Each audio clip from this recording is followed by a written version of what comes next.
Right. Is everything going?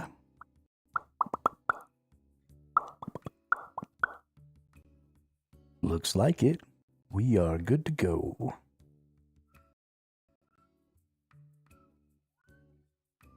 There it all is.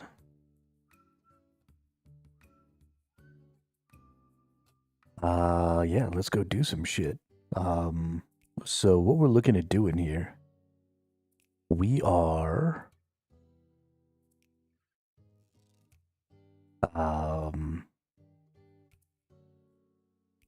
we're launching our Group Ironman competition league, known as the Group Ironman Games today. The goal of the Group Ironman Games is to give regular Group Ironman teams the ability to challenge and compete with each other for wagers. So I might post a public challenge for, like a PvP match.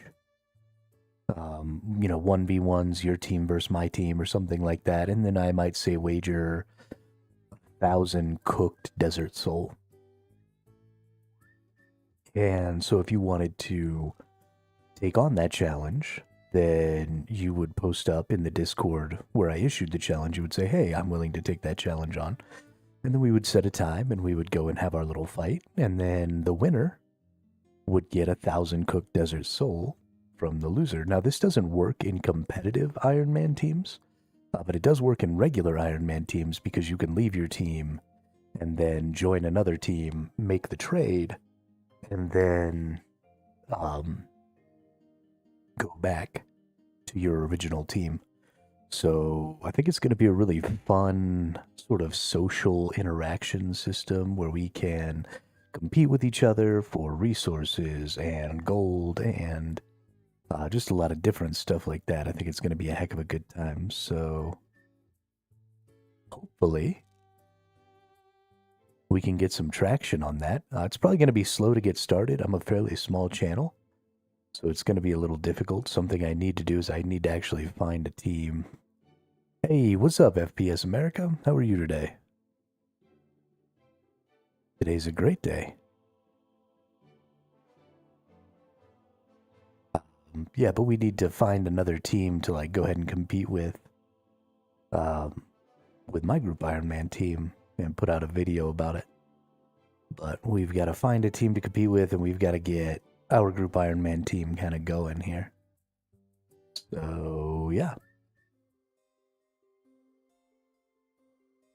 But while we're waiting for some of those things to happen, we do need to get ourselves leveled up on the range here to 60. We're working on herb lore. We're working on summoning. We're working on a lot of stuff. So let's go murk some enemies. And let's go get some things. Let's see. One cool place that I ran into yesterday is actually this Edgeville dungeon here. Go kill a bunch of Chaos Druids. Get a bunch of herbs. Get a bunch of herbs. I am having a little bit of a problem getting secondaries. Ooh, actually, you know what? I need to go back to Ardonia, where I just was. Because I've got some limpwort in the old place there.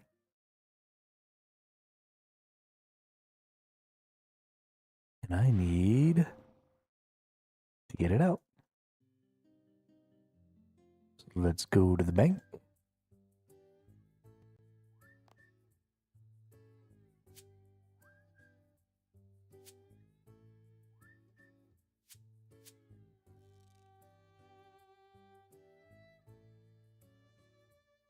Let's go replant this limpwort.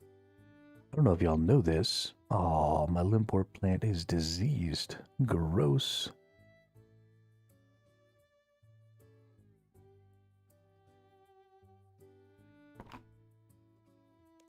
Plant cure. Give me a plant cure.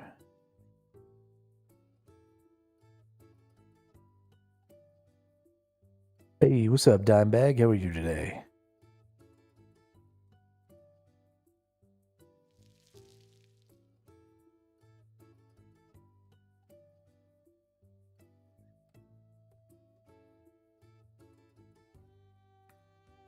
I'm good. I am not tired. I got me a Mountain Dew. I feel perky as a motherfucker right now.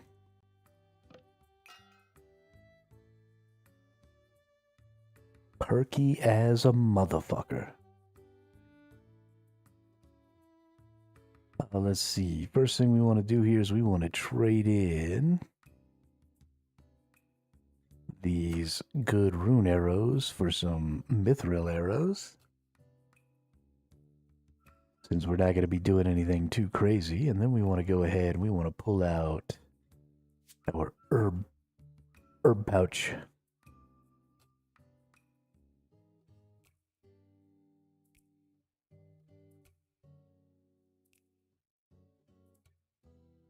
Fourth 12-hour shift. Fuck that.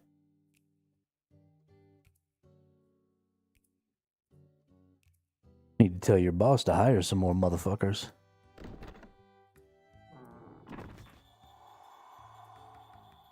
Ain't no sense in people having to sit around for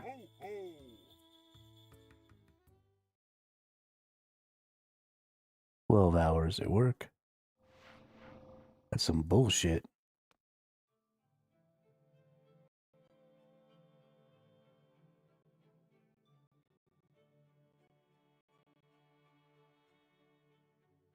Yeah, it doesn't really matter. If you've got extra work to do because it's the end of the year, then you need to have extra employees because it's the end of the year. Temporary employees are a fucking thing. And if your boss has his head so far up his ass that he can't figure out how to hire somebody who needs a little extra money around the holidays to work around the holidays, then he shouldn't be the boss. Well, obviously not enough.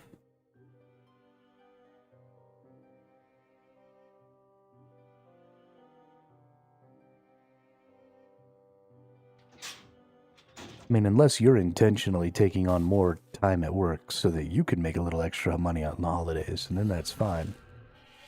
But if you're working extra because your boss needs you to work extra because he's an incompetent dipshit, that's a problem.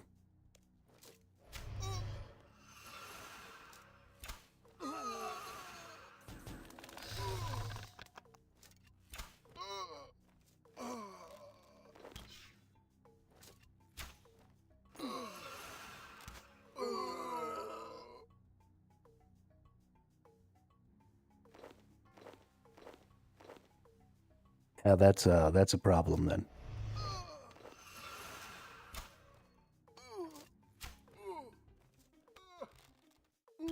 It's fine for an employee to choose to take on more work for the sake of their pocketbook, but it is unacceptable for a boss to need you to take on more work for the sake of their own pocketbook. That's bullshit. Can't be having that crap. Fuck that guy.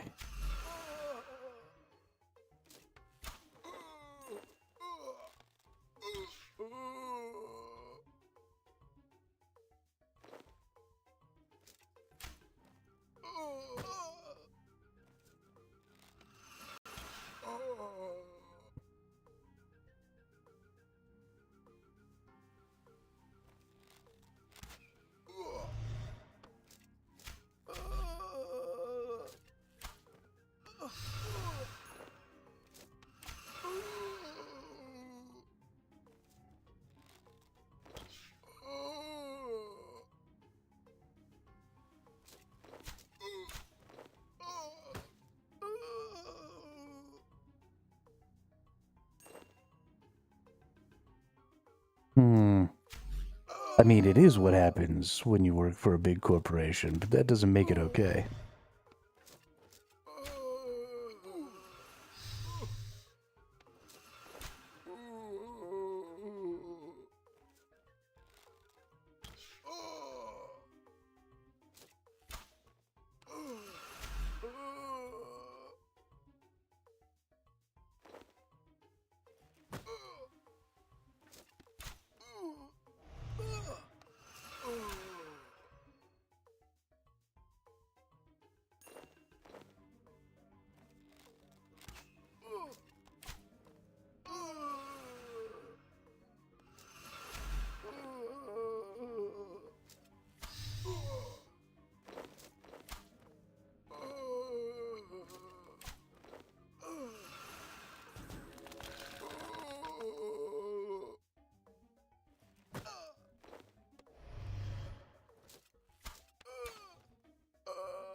don't understand. Why are all these druids old?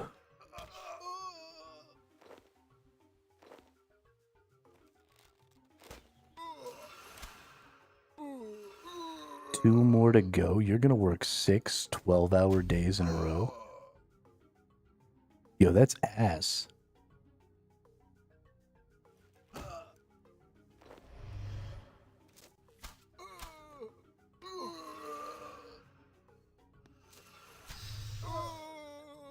That's straight up fucking criminal, dude. Jesus.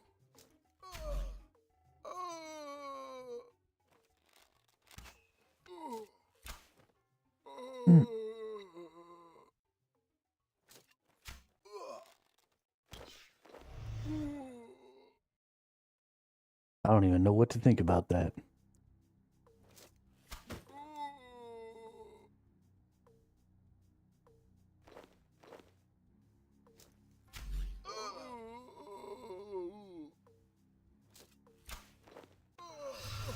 Good for you for doing what you gotta do to make it, though.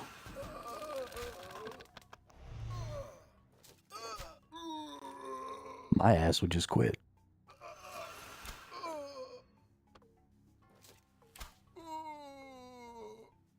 Good for you.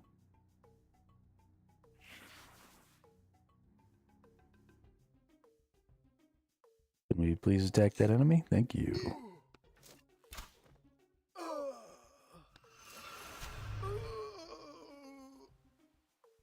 Oh, the joys of single life.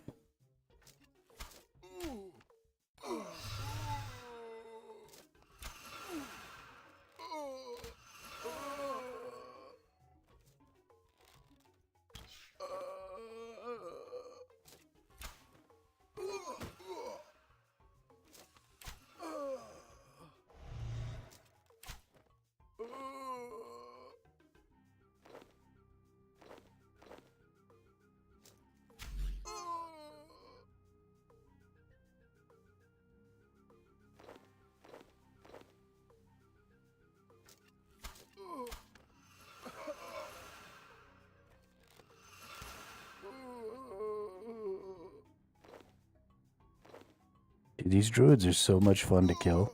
Oh my god.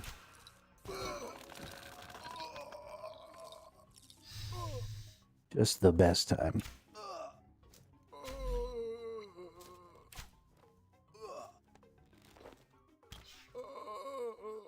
Get my little grimies here.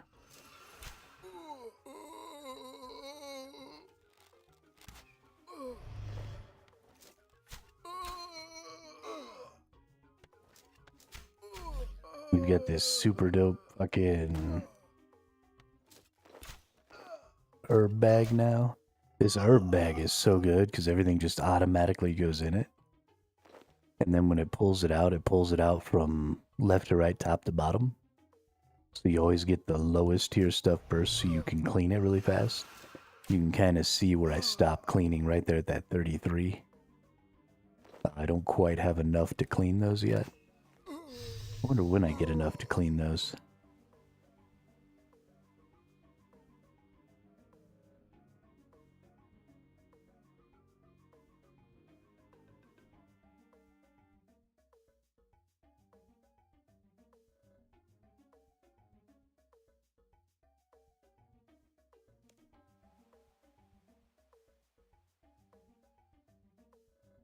It's like spirit weed. Is that spirit weed? Must be 35.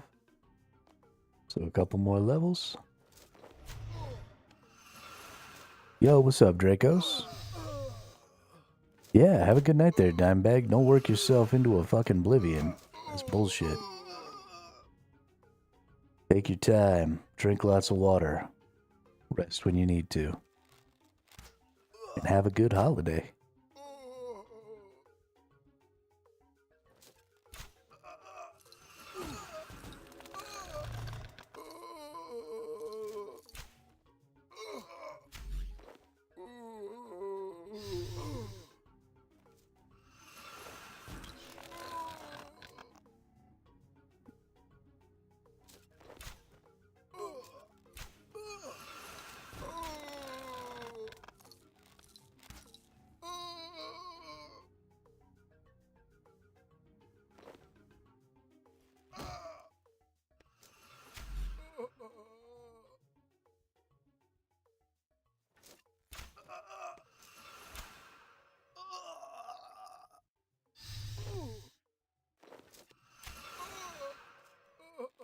'Tis the season to be jolly. So it's like 62 degrees here right now. Something that's always happened to me living here in New Mexico. What's up, Master of Light? Is that I forget that winter is going on while winter is going on. Because it's never actually winter weather here. Like, I haven't seen it snow in New Mexico in... I mean, it's literally been years since I think I've seen snow here. At least down in the valley. You know, we've got some mountain ranges and stuff, and it snows in the mountains, but it doesn't really ever snow around my house.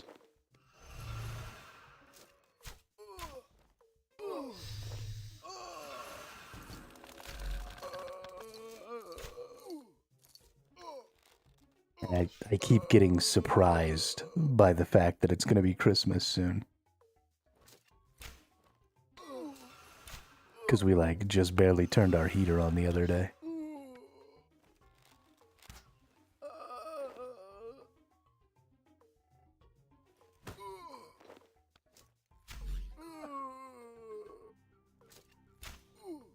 One degree yesterday morning. Yeah, see, so I just moved from Illinois at the beginning of the spring. I had been living there for a little while. And that shit was fucking miserable, dude. The weather in Illinois can kiss my ass.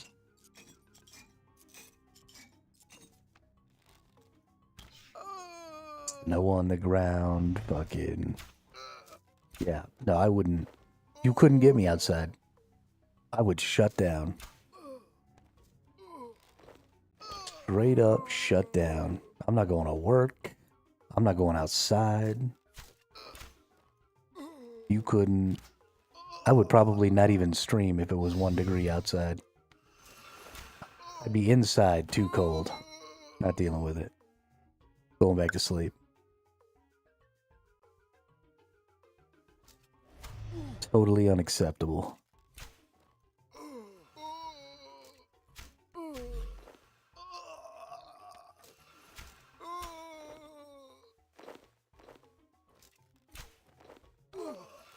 Yeah. Look at all these fucking dope-ass herbs, dude. We're fucking killing the game.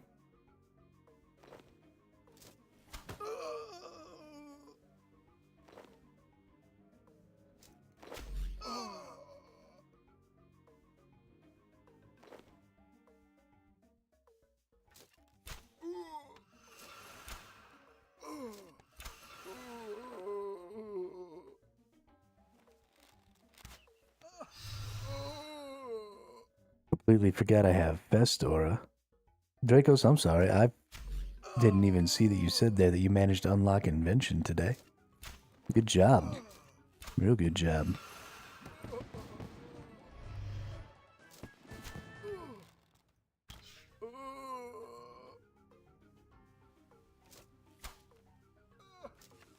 Gives XP once every 24 hours. Like bonus XP, or you just like click it and you just get free XP? That's some bullshit. Bonus XP, okay.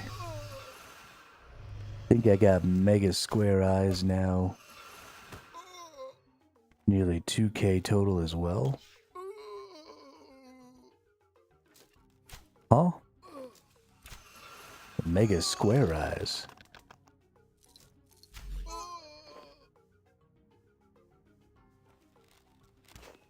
What's a mega square eye?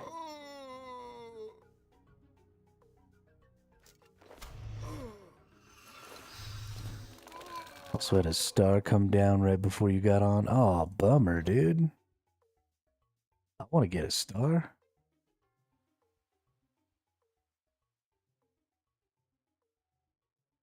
English term for playing too much. Ah, got it. Well, I got all the square eyes then.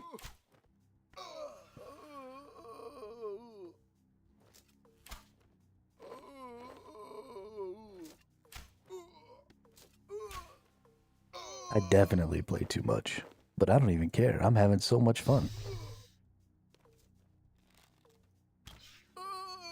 It's goofy to me that this entertains me. Like, I'm literally not even playing the game, really. I am just so fucking entertained.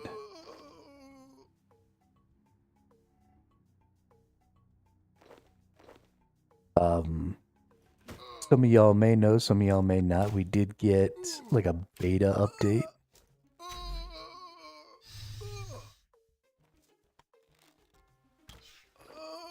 To the ranged. And they did a bunch of balancing changes and stuff like that. So, you know, if you're a ranged player, take a look at it, give your feedback. Personally, the update doesn't really make a lot of difference to me. Not because I don't play a lot of ranged, which is also true. I don't play a lot of ranged. But primarily because the focus of the update is off, in my opinion. You know, they're focusing on balancing and stuff like that, and I don't think that's really important. I think the goal of the update should be more about the system itself, not about the balance of the existing skills. What I would rather see is, you know, more skills, more customization on the Revo bar, some stuff like that. But I don't think we're going to get that. I don't think that's really going to be a thing. Sonadell. What's up? I'm only using this app over here. You're welcome to leave, or you're welcome to join. Or not. There's like a whole half over there that you can come get dudes in. Ain't no thing to me.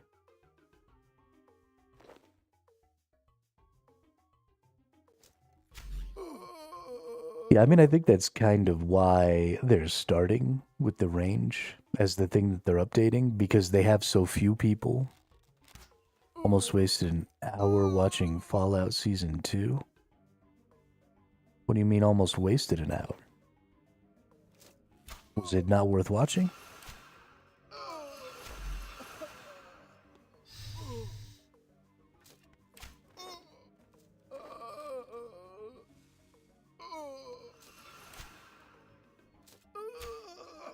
One big recap of the characters. Nice. Whoopsie. I haven't even actually watched all of Season 1. I did start watching a couple of things that have some new seasons going, though. Like Spartacus, The House of Asher. I never watched the original Spartacus. But I did just start watching Spartacus, The House of Asher. And that shit is looking good. And then the new Robin Hood TV show, which I know a lot of people have kind of been shitting on. But I've actually really enjoyed it. Lots of people getting shot with arrows. I'm a big Robin Hood fan.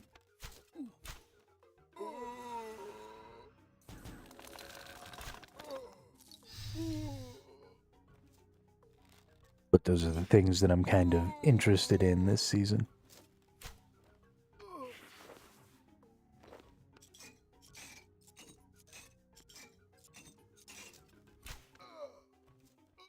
What's a Mr. House? I've only ever played Fallout 4, and I never even actually beat it, so I'm not really up on the Fallout lore.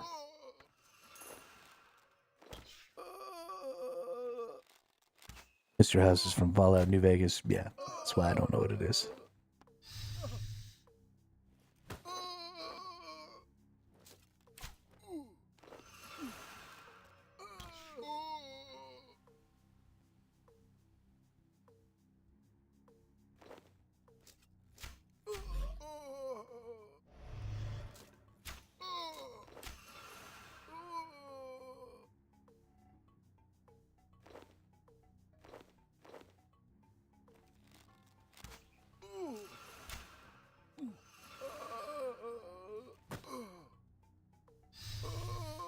I'm gonna run out of space for these things that I've got 40 of before I'm able to clean them. That's gonna make me sad.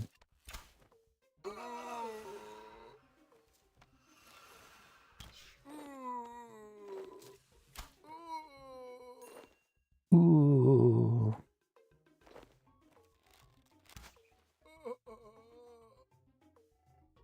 I tell you what though, ranged is real good for being able to just murder a lot of shit real fast and get a lot of drops. As long as you're killing things that are way under leveled, you could just murder the shit out of stuff.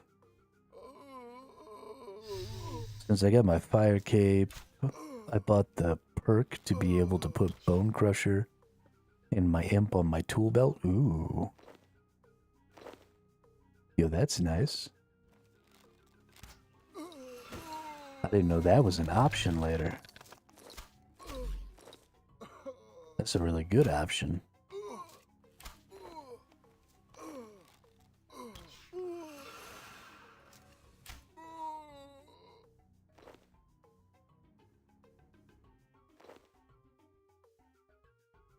$500, what kind of points? There's so many different kinds of points in this fucking game. So many different kinds of points.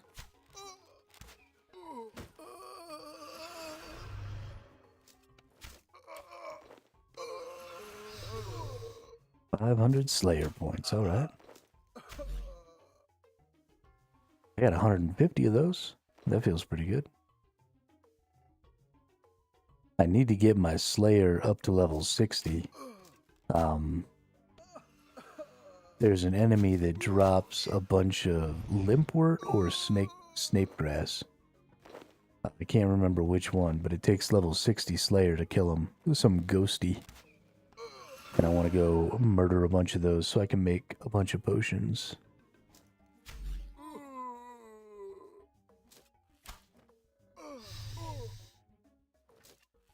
Yep, Aberrant Spectres, that is correct.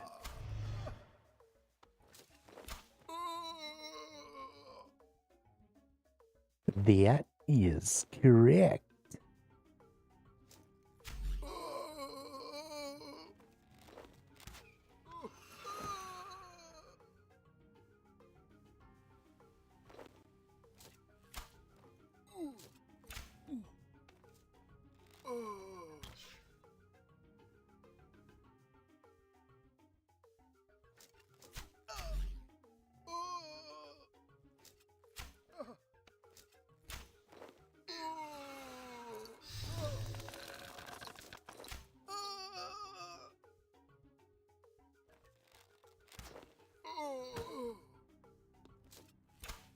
$226 corrupted creatures.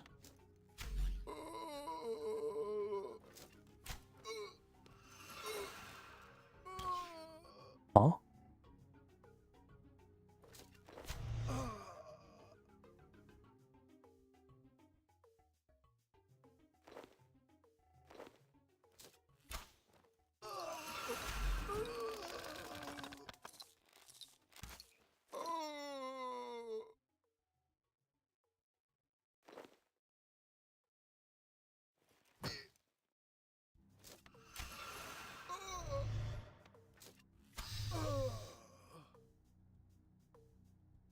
Turn it off like a light switch. So for those of you who maybe weren't here the other day when we were talking about it, I have built the Discord for the group Iron Man games.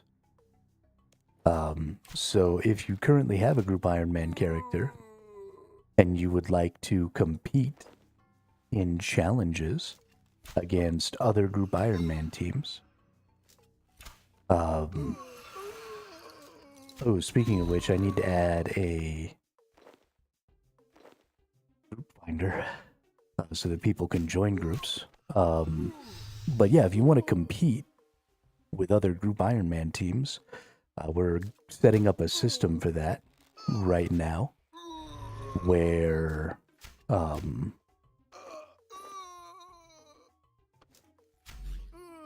you can go to issue challenges for different games. If you've ever seen the Gillinor games before, then think about the different games that they play in the Gillinor games. But instead of being a survival style, like voting people off the island thing, Instead, it's just going to be two teams competing against each other in a game that they choose, and then putting up a wager or an ante. So, say it's a 1v1, right? Two teams decide to go head to head, or like the fastest boss kill, or something like that. Or, you could do like a relay race on a boss, and everybody in your team has to kill the boss one after the other. There's all kinds of different little games and stuff that you could come up with to make. But then you compete with another Group Iron Man team, and you wager like 1,000 Desert Souls or something like that.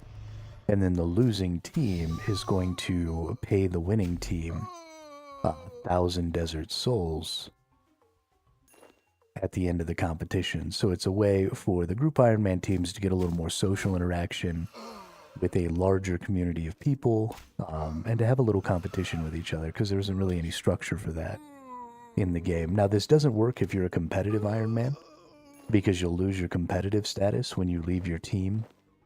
You won't be able to rejoin your team again, but for the regular Iron Man teams, you can just leave your group, join another group to make the trade, and then go back to your old group. And then, whoever leaves the group to make the trade ends up losing access to your group bank for 14 days. And that's a little bit of a burden.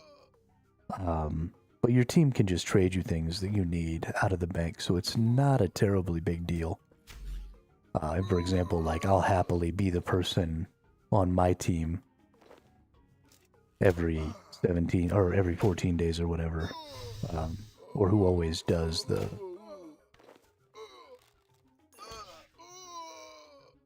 trades, so that other people don't have to worry about it. But I think I'm going to be converting this character. If anybody from my current group Iron Man gets on, or if the leader from my group Iron Man gets on, then I'll probably convert this character to a group Iron Man. Since I have, all these bonds and stuff like that I've gotten from people. And go participate myself. But the Discord link is in the description, and it's also in the Twitch channel. So if it's something you're interested in, I would like to make a video of one of the games happening. So if we find another Group Iron Man team who is interested in playing and who comes and joins the Discord, then we can go through the whole process of issuing a challenge and accepting a challenge and all that other stuff. Then I can get a little video out on the YouTube channel so that people can kind of see exactly how it works, maybe drum up a little interest.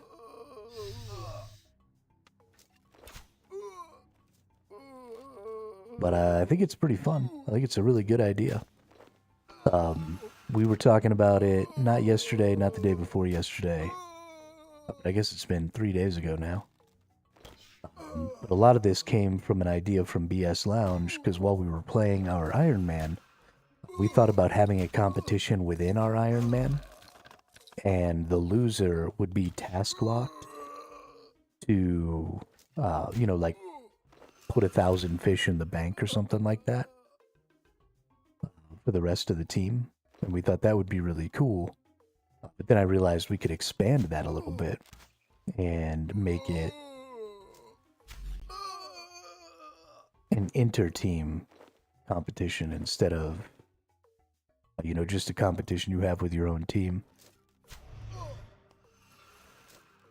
So it should be quite a bit of fun, I think. I think it's a pretty great idea.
Gonna be making a lot of potions here in just a second. Mostly we've been making attack potions. Then we turn them into attack mixes by putting the row in them. We've been finding out that you can put row and stuff and caviar in a lot of different potions. For example, prayer potions are going to take a caviar, and they're going to be able to get 600 hit points, as well as, I think it's like 100 and something prayer points whenever you use them. So, I think there's going to be a lot of fun to be had. Maybe killing some bosses and just burning through antidote potions.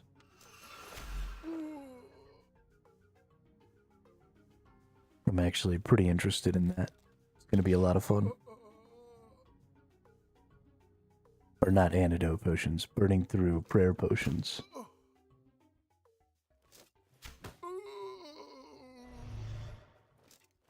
I'm getting ready to move to the next chest. Hey, nice. Talking about with your thieving.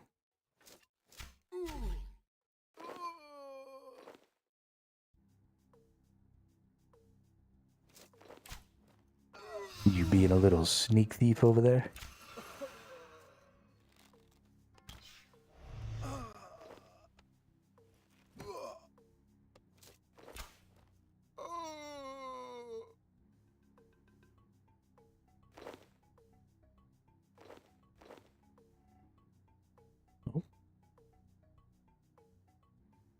Well, that's it.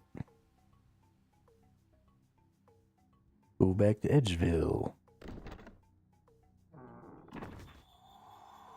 Thieving has made you a... Yeah, I'm sure it has. I'm sure it has.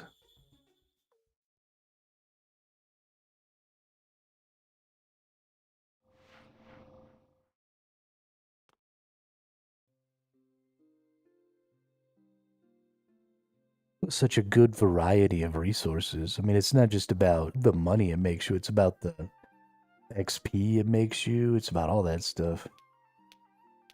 It is so good.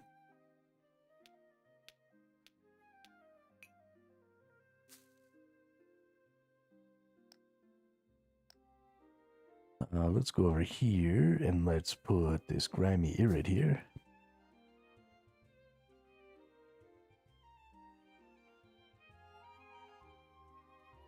Well, so I don't even mean like the XP that you get for thieving from doing the thieving activities. I'm talking about the XP you get, the banked XP you get for all kinds of other activities.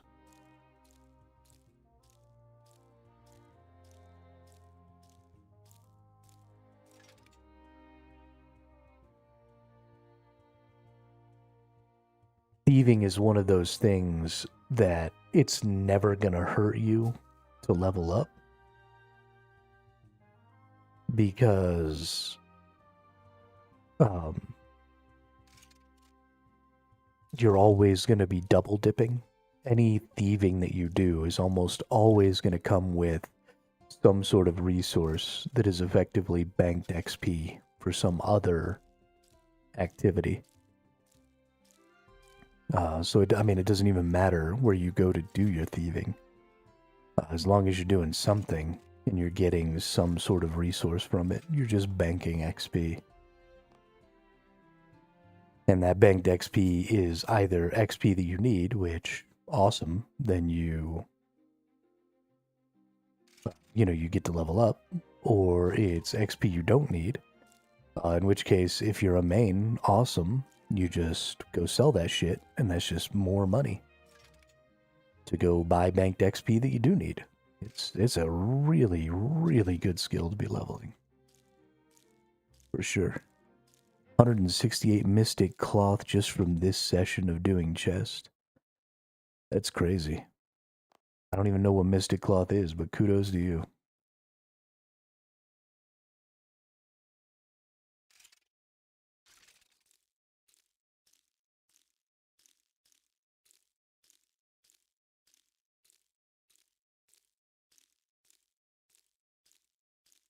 I think we need to get to 35 to be able to clean the next tier.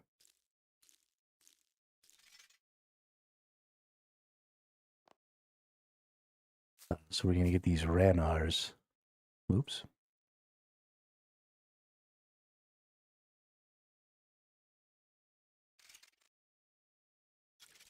And then I think these Irrits, yeah, we can't. Can't clean the Irrits because we need Herb Lore 40. Can't clean the Spirit Weed because we need Herb Lore 35. So no, we got to get all the way to 40 for the Irrits. Do I not have Spirit? Let's see. We got Irrits, we got Avanto, we got Cadentine. Okay, so we're not getting Spirit Weed or Toadflax from here. So we're getting this whole top, and then we're just getting kind of a random smattering down here. That's interesting.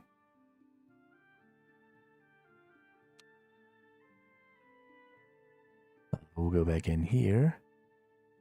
We'll drop those off. We'll put the Irrits in here. We'll go ahead and empty the herb bag. Right there into that. And then we probably want to go ahead and make some of these incomplete potions.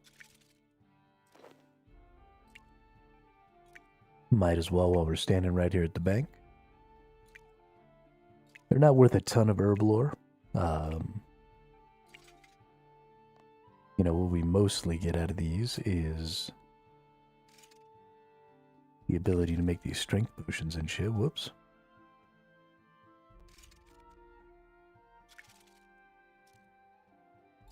There we go. There's some decent XP.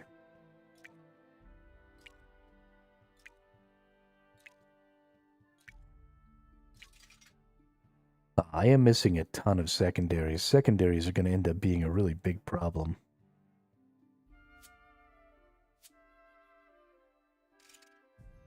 It seems easy enough to get the herbs and stuff, but, you know, the limpworts and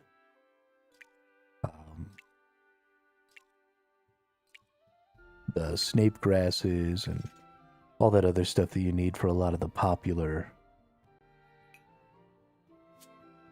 potions are just a little more difficult to get to. Just a little more difficult to get to.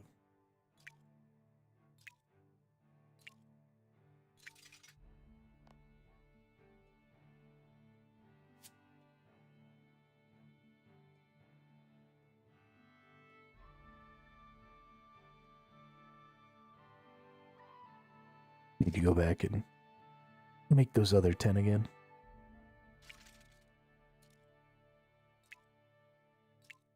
About to hit level 33 here. Got quite a long ways to go, though. We do want to try and get our herb lore up to 60. That'll be very important to us.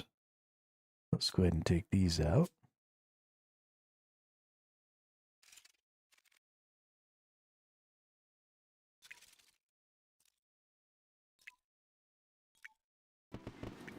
Hey, there it is. Herb lore level 33. Doesn't really do anything for us. I guess we get an extra potion in Demonheim there. That's nice. Put those away. Then we'll take those out. We'll take some water out. We'll actually go ahead and take these out too.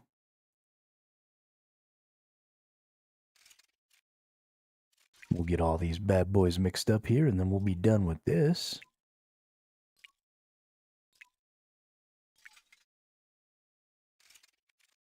We might go ahead and, let's see, we got to go to the nerd.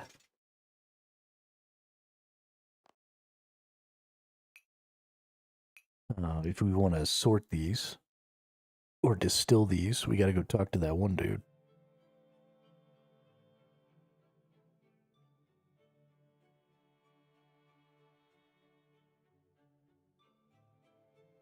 But let's just make... Let's see, we got clean Harlanders. Let's just make some more clean... Or some more incomplete potions. Unfinished potions. The big deal is just getting a lot of these unfinished potions made. The real big problem here is that the unfinished potions are worth very, very little in the way of XP. So we're going to put a lot of effort into making these unfinished potions, but until we get the secondaries, and until we actually finish the potions, cleaning the herbs and making these is only like 1/10 of the XP that we get total from the potion. So we're really going to kind of come up short on the XP until we get everything else.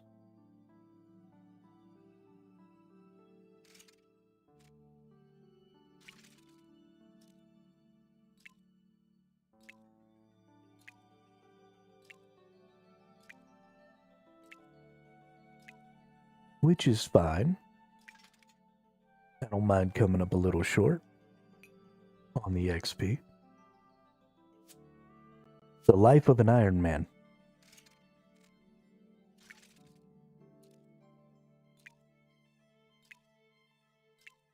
See, this is one of those skills that would be way, way easier as a group Iron Man. Because you just pick one person in your group to be the potion person. And then that person just makes potions with literally everything that everybody gets and sticks them in the group. The same thing with fishing, the same thing with cooking, the same thing with, well, not mining. Everybody probably needs to get up mining and then just grab resources when they're around. You know, if you see a star or something like that, you want to be able to get it. So having mining is good for everybody, but having smithing doesn't necessarily have any value for everybody in your group. So there's a lot of really cool, I think, things that Group Iron Man really accounts for, right? Not everybody needs rune crafting. You just give one person all of your pure essence. Not even everybody needs necromancy, right? Because you can get necromancy runes without.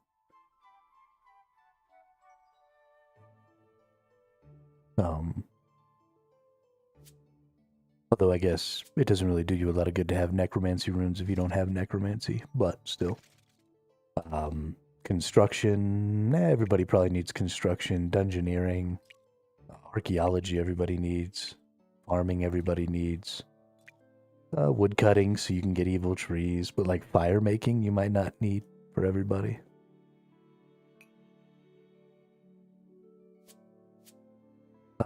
Now, they do have some systems that sort of work against each other in those situations.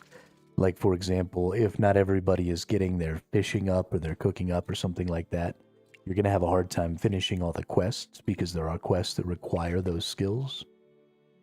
So ultimately, you're going to end up needing... Yeah, ultimately you will end up needing those things, but it definitely reduces the burden of those things in the immediate, like, start of the game.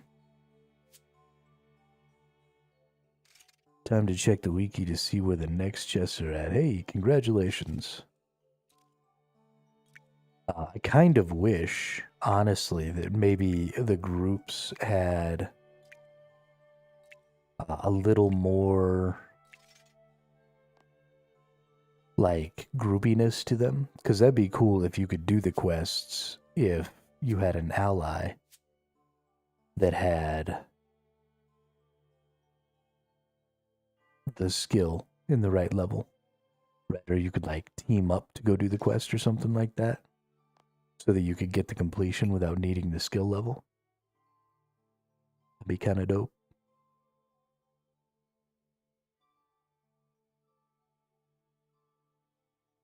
A lot of people playing today, that's cool.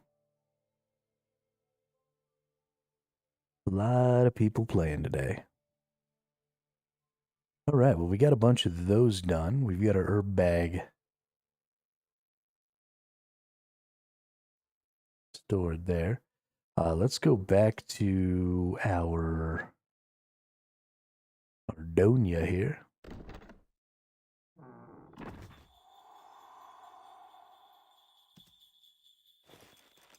Ho, ho, ho!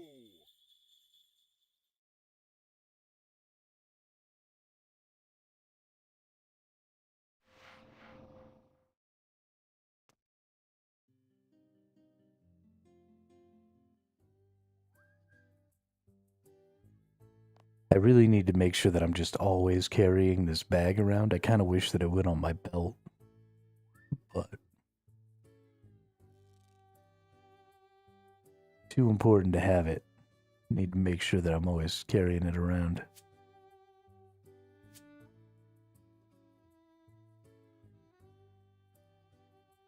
Flaming skulls. I don't know what the fuck that is, but I'm happy for you.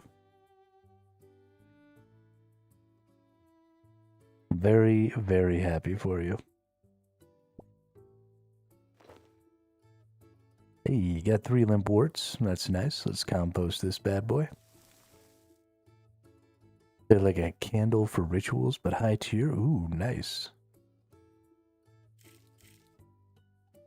Hey, what's up, William? I actually think that I'm probably going to convert this character. This is my main, my primary, my solo Iron Man. I think I'm going to go ahead and convert this character to the Iron Man and have it there. Since we're no longer doing the die equals delete, I would prefer to have my stronger character in the Iron Man. Yeah, I haven't seen anybody else from the group on yet, though. I need to get my old character out and get this character in, so... The Greater Flaming Skull is a light source used in rituals, can be placed at a light source spot at level 40 Necromancy, awarding the Necromancy experience.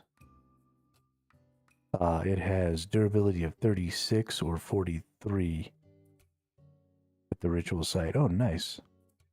Wait, we already stopped die equals delete?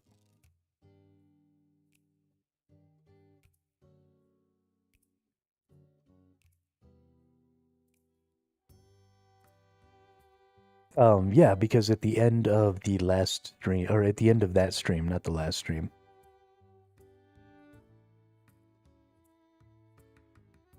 Go to the city of Ulm if I want a moonstone? What's a moonstone?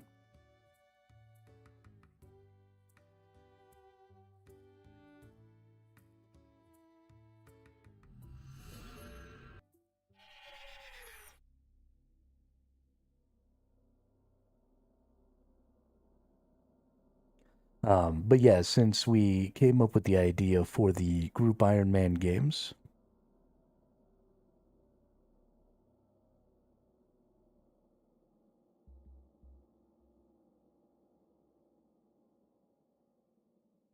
okay, I'm here. How do I get this moonstone?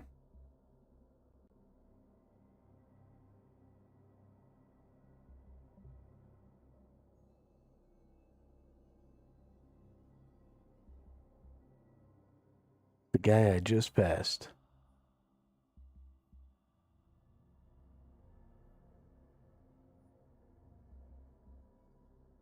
Almond.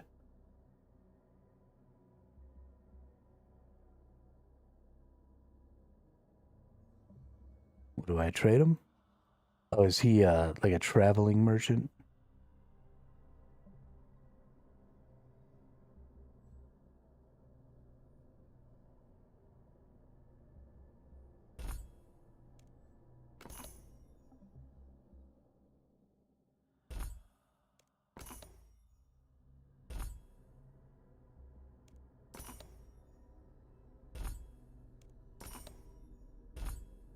Is there a way to buy more than one of these at a time?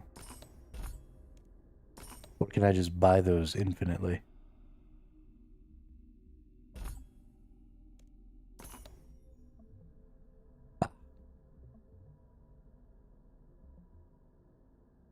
I've gone and fucked it now. Nope, should have bought 93, not 97. I can do math.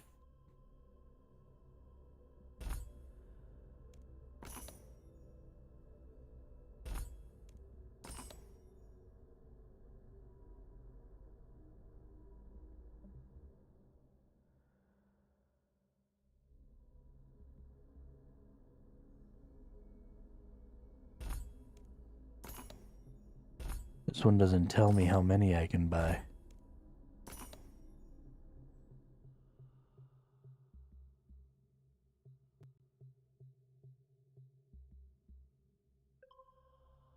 Daily stock is 50, got it.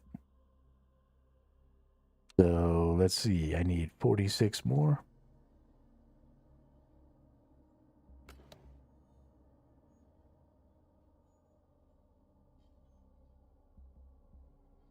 $46, boop. And I can only buy one of these at a time. Okay, one.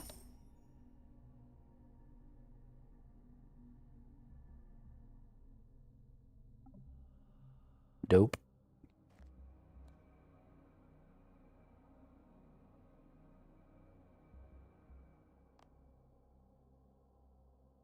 Okay, well, let's go put all this stuff in the necromancy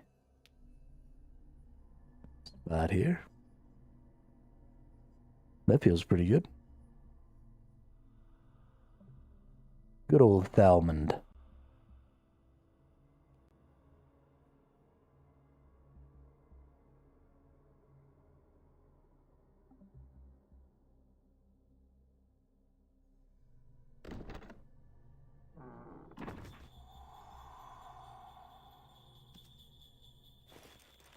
Ho, ho, ho!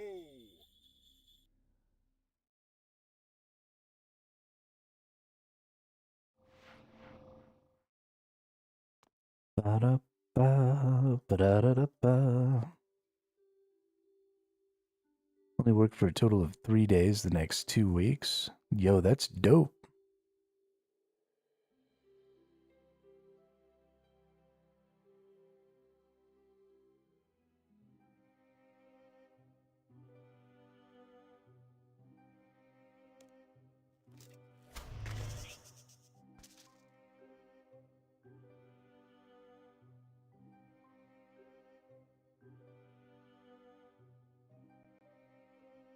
That's real dope. Taking some time off to hang out with the family for the holidays.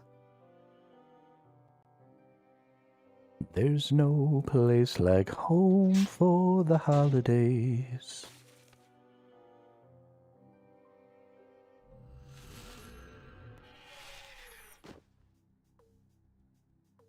Monday, Tuesday next week. Dope. That's the way it should be, man.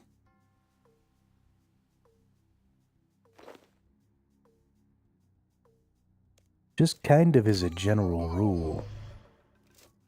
When the weather's shitty outside, and it's the holiday season,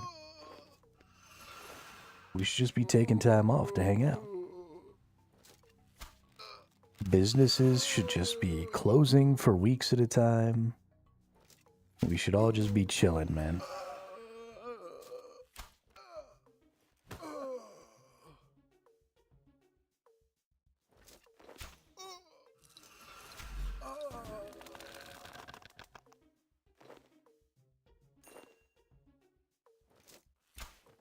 Although I won't be chilling for the holiday season,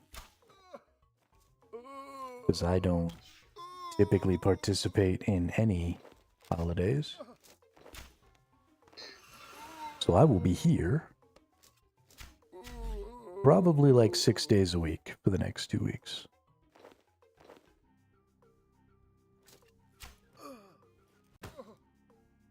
I've been pretty well enjoying my Mondays off.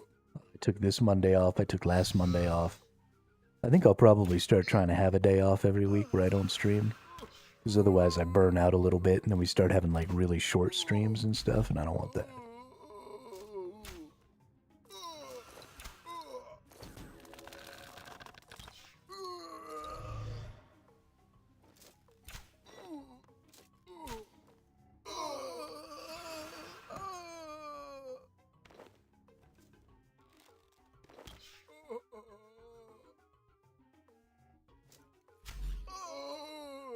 You died in one hit. Holy crap.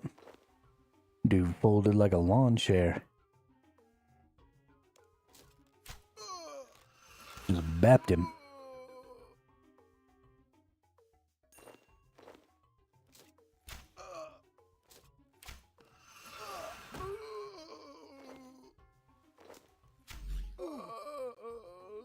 That dude too.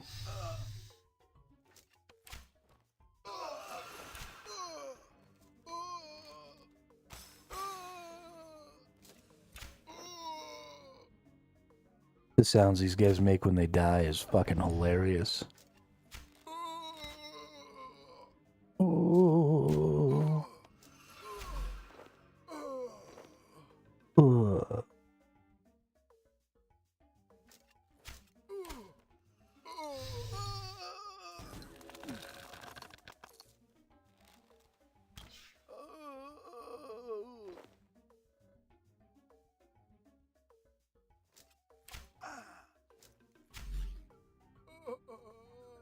Yeah, but William, the whole die equals, or the whole Gillinor Games thing that I was talking to you about just the other day, is actually launching today. The Discord is in the description on YouTube, and it's linked in my bio on Twitch. But the whole goal is to have a Discord where people can challenge other group Iron Man teams to little events, you know, like relay races to kill bosses, or, you know, some sort of a,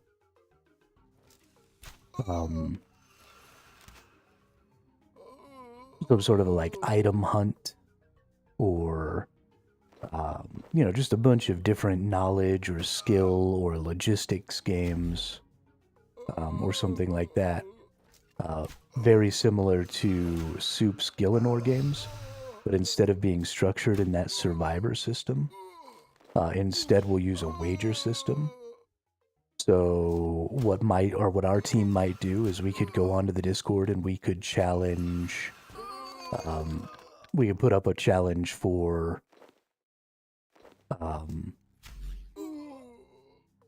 like killing the giant mole, you know, in a relay race. And so we would set some parameters like, you know, you can only use up to tier 50 gear, and each player can only have, you know, X amount of any given resources. And then you set up those parameters, and then everybody goes in and tries to kill that boss as fast as they can in some sort of a relay. And so the first person can't start until, and this is something they did on Soup with a lot of different, on the Gillinor games this year, with a lot of different bosses. But instead of making it this long Survivor-esque thing, you know, you would have much shorter, easier to understand games. They can be just quick little challenges between different teams. And so then, you know, we could even have lots of teams playing. So we put out the challenge and maybe 5 teams respond. And so then the 6 teams go and have this little relay race. And each one of them puts in the wager. So maybe we wagered, you know, 1,000 cooked desert soul or something like that. So everybody who participates would put in 1,000 cooked desert soul into the pot. And whoever wins, maybe you do a winner take all, or maybe you do some sort of a ranked, you know, like the top 3 take the entire pot and the bottom 3 don't get anything, or, you know, whatever system you want to have for giving out the pot after everybody puts in their wager. And then you have your little competition and the winners take their rewards. But because you can leave when you're in a regular group Iron Man team, you can leave your group, join another group, and then leave that group, and then come right back to your group. So you leave, one person from every team leaves to go and give the reward to, you know, whoever it is that won. And then they go back to their teams. Now you do lose the ability, right? Whoever leaves the group loses the ability to access the group storage for 14 days, and that's kind of a shitty drawback. But that's pretty much the only thing that interferes with. So, yeah, and now there's like this competitive platform where we can go and compete with other teams over things.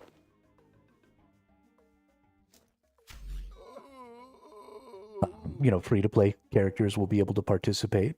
We'll just have to, they'll only be able to play in games that are specifically designed with free-to-play players in mind. So, for example, that mole fight could be a very free-to-play thing, because free-to-play players can fight the mole and can do a lot of stuff with the lower tier gear, right? They have access to all that tier 50 stuff. So that should be fine. And then if you're going to have items, if you're going to be playing like against a totally free-to-play team, then the items that you're trading have to be worth less than 25k each, because free-to-play players can't trade anything of greater than 25,000 gold value in a go. So you could have, you could do 1,000 Desert Souls, but you couldn't do, you'd have to do it in multiple trades, but you couldn't do a single item that was worth more than 25k.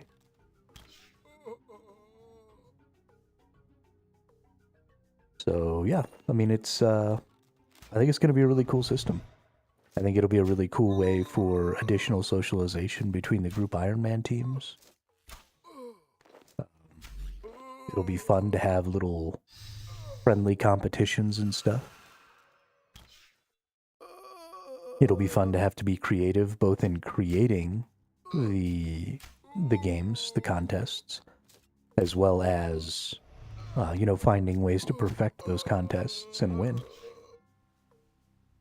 Should all be a good time. And then, of course, I'll do bigger tournaments where we'll have lots of games, very much similar to the Gielinor games, but just among random, instead of doing what Soup does, where he finds like other content creators and stuff, we'll play with the community at large. And then there's room for other tournament organizers in there. So if other people want to be making tournaments, I'm going to put, I didn't do this yet because I didn't think of it, I just thought of it a little earlier, but I'm going to put something in there so that people can find groups to join for Group Iron Man. Because there are lots of Iron Man players in RS3, and there's lots of Group Iron Man players even in RS3, but you can convert an Iron Man player into a Group Iron Man player. So instead of going all the way to main and having the Grand Exchange access, you could go ahead and just switch to a Group Iron Man and find a team to join and then participate in these games and not, completely go full main status. So there should be a pretty big subset of players who, this system could benefit.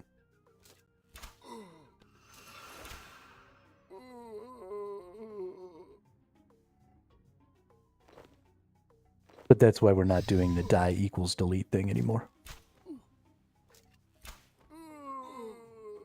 Because that would make it almost impossible to play these games. You wouldn't make enough progress.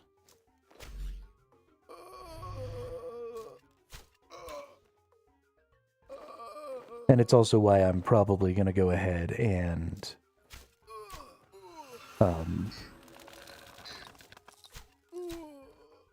migrate this character over to that Group Iron Man group instead of using that new character.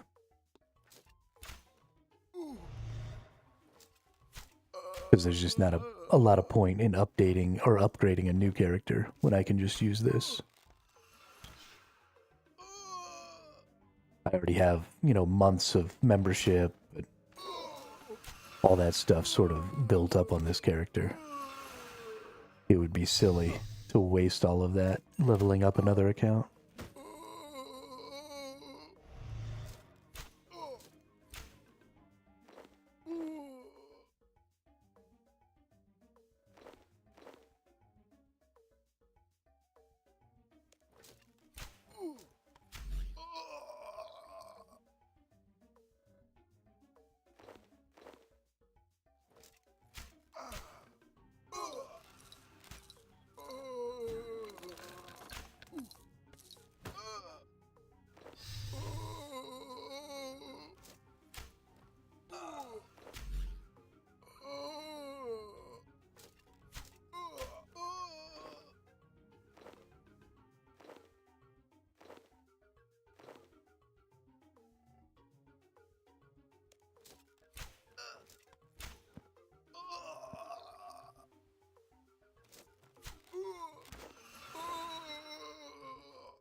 Almost feel sorry for these poor little druids, man.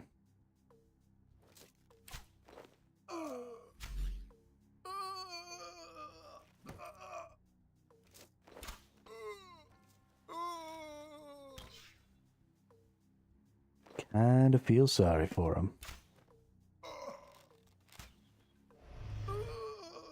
They were just down here in this cave, minding their business. And I came down here to murder them all and steal their herbs.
Get sniped. You got sniped. You got sniped.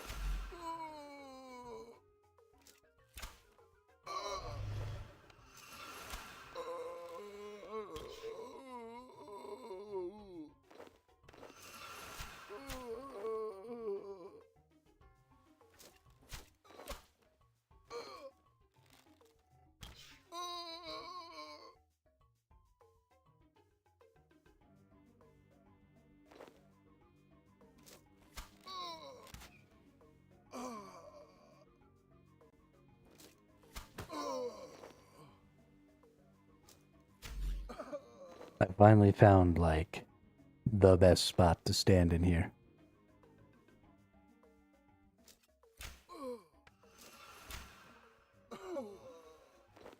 I can reach everything that drops on my loot screen. And I can reach a ton of the enemies. Except for when they go over in this corner for some reason, they, like, become covered. So I need to make sure I don't click those people over there. But other than that, it works pretty good.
I think we'll finish up filling up our inventory here right now.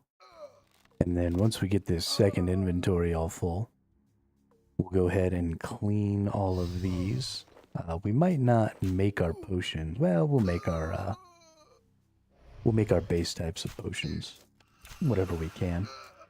And then we might get some bossing done, I think.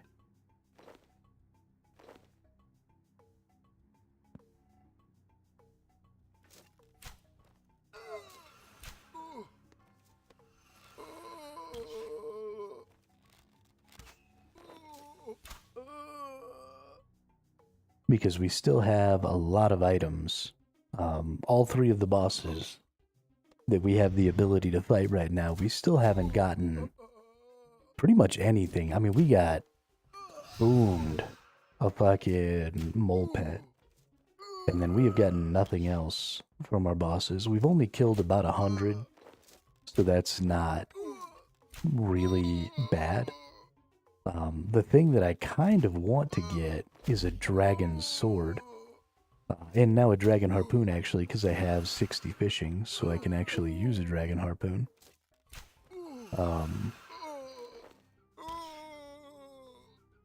So we want those things. But I'd really like to get the dragon weapons for my melee. Because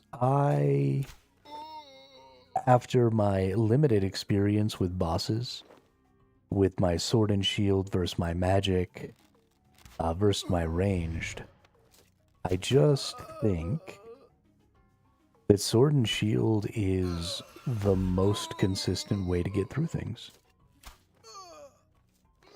In the super late game, when, you know, you can kill things almost instantaneously, I can definitely see how some of the lower and mid-tier bosses become much easier when you're just doing more damage. But when you're about the same level as the bosses that you're fighting, I think that sword and shield is just the way to go. I use so many fewer resources. I still get the kills in about the same amount of time.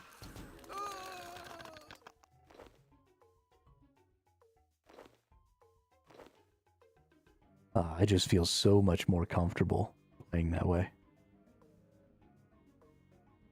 It feels so much smoother.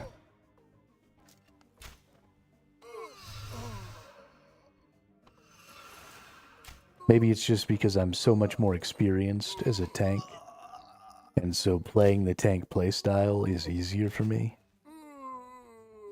And so I'm doing a better job of playing the tank playstyle, so it seems like it's better overall.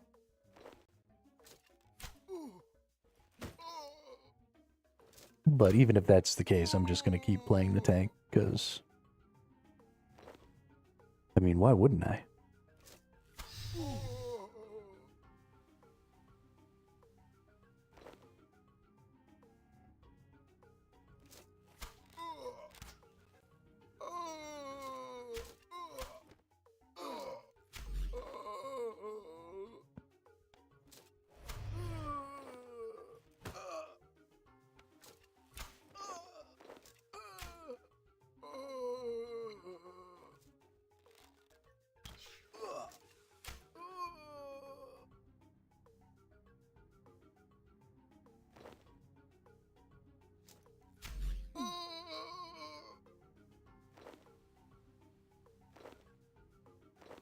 Yo, we just rocked that dude from downtown. Holy shit.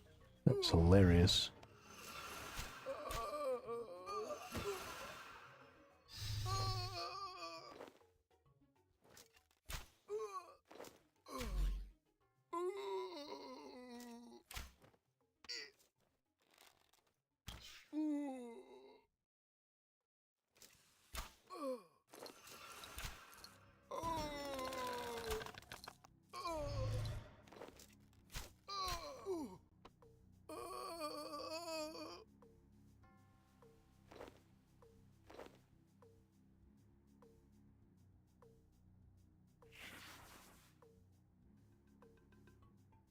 Murder the Chaos Druid. Can you please shoot the Chaos Druid with the arrows? That'd be great. Thank you.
And I'm not getting very many of these vials and stuff right now, which is great. It means that I'm gonna finish up this run slower. And I seem to be getting just a lot of fucking herbs. We've been almost done with this inventory for a while.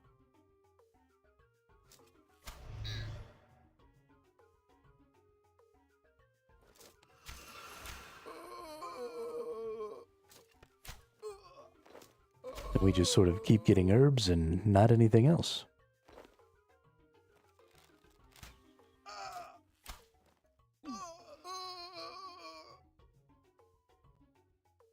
Which I'm pretty cool with, if I'm being honest.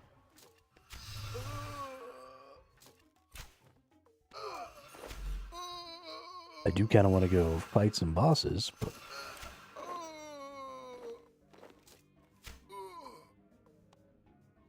I can't really argue with the game giving me all the things that I want in such good quantities.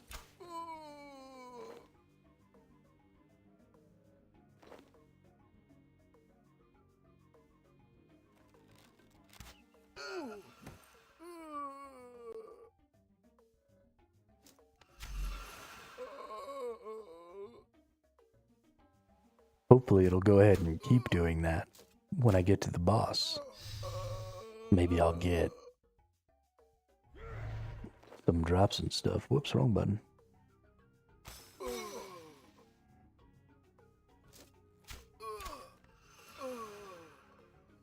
I just zapped that dude with my attack. I don't use that special ability for my bow nearly as often as I should. For how funny it is. It's super nice just to whack the shit out of something for 50 adrenaline.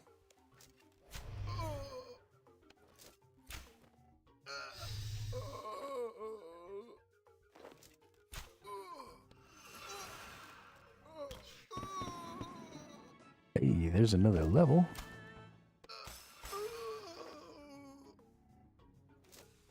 We're up to 59, just one level to go to 60 for the ranged, which feels really good.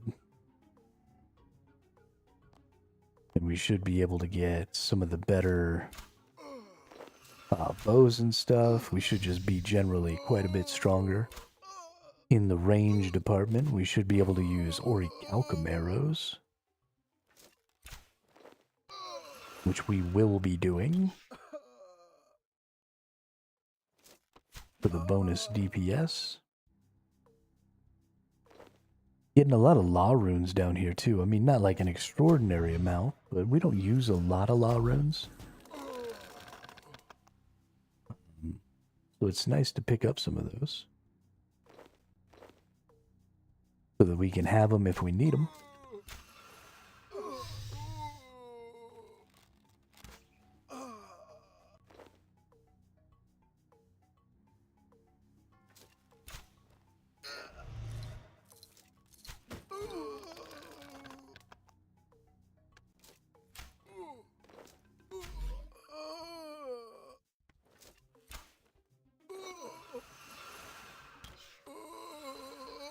Damn, we've been on these last 2 slots for this inventory for a while.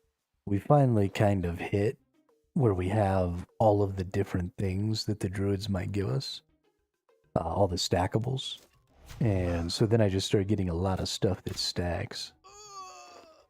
And then it really slows down how much I fill up the inventory here.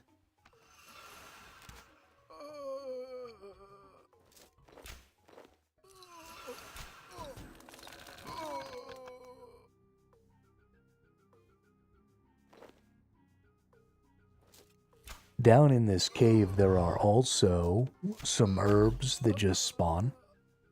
So there's 2 in this corner. I think there's like 1 up here. And then there's 1 over here and 1 back in this corner. And so while you're fighting down here, killing these chaos druids, you're just getting bonus herb drops, which is super cool. Which is why I specifically came here to kill these. If y'all want to give me one more snape grass here before we finish this up, that'd be pretty dope.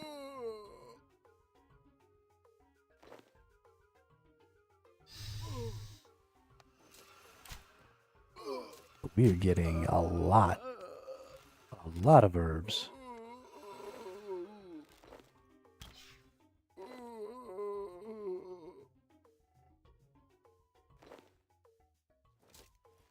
Goodness gracious.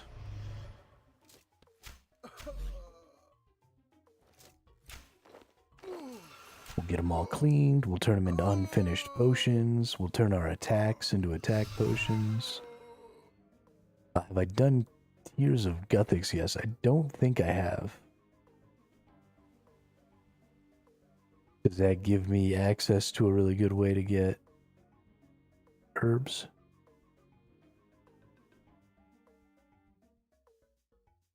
Or is that for the potions?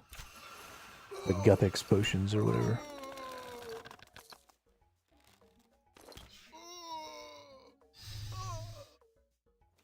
There's a mini game that gives you XP to your lowest skill. Ooh. Really? That's kind of cool.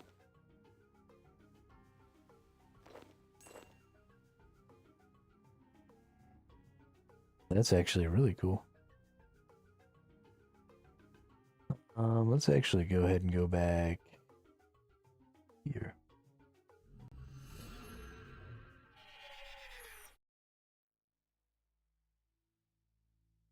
All right, let's do some potion making.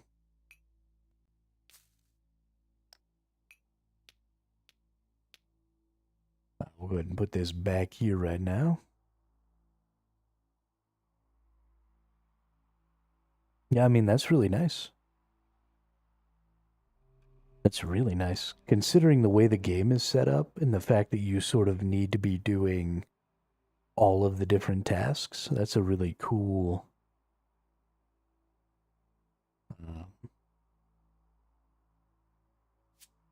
really cool way to help with people who, you know, maybe have a quest that they're, or have a activity that they're not really interested in. I do still need to learn how to hunt. I think I know how to hunt. I have a little bit of hunting XP. So I just need to actually go do it.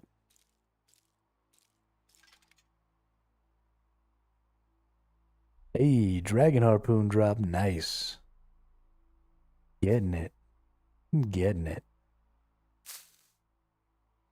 Oops. I accidentally emptied my herb bag into my inventory. Well, shit.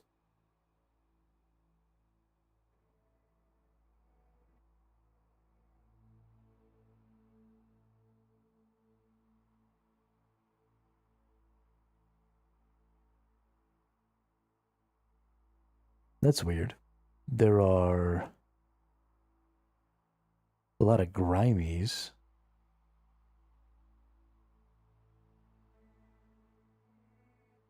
This is 1, 2, 3, 4. This is 6 right here. So like this one. These are in the wrong tab. 6, 7, 8, 9. They're over here. So Terramins, Marintils, Harlanders, Raynars are all the ones in level 9, are in the 9th one here that I can do. Along with the clean Guams, which go right here. Okay, cool.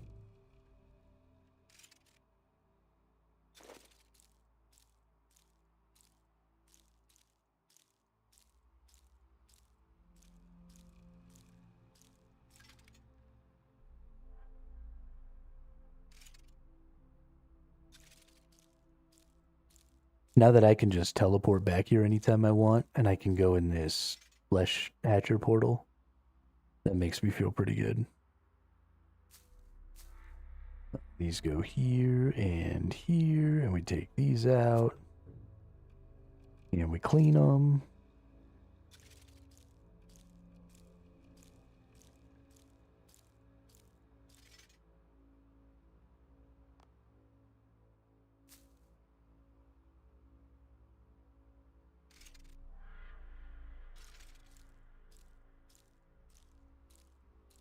Next kill was Dragon Sword? Damn, dude.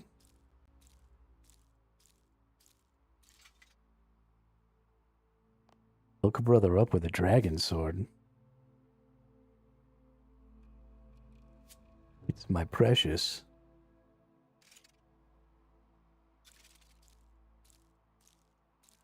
I want a Dragon Sword so bad I could taste it.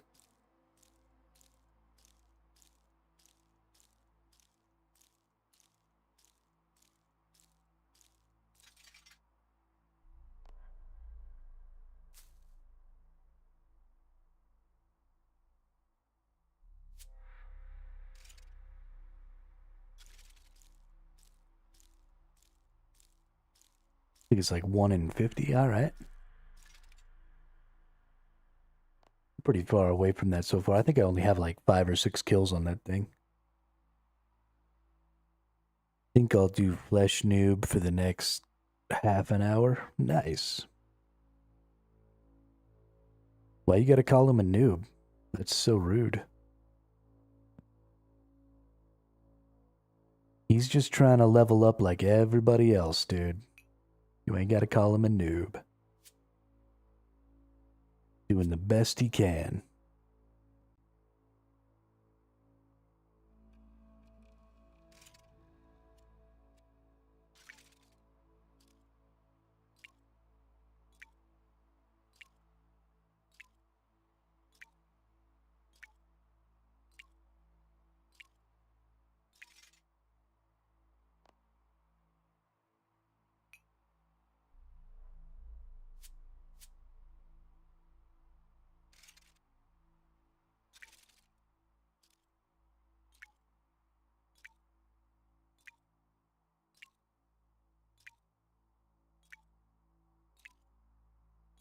How many kills are you gonna get in a half hour, Master of Light?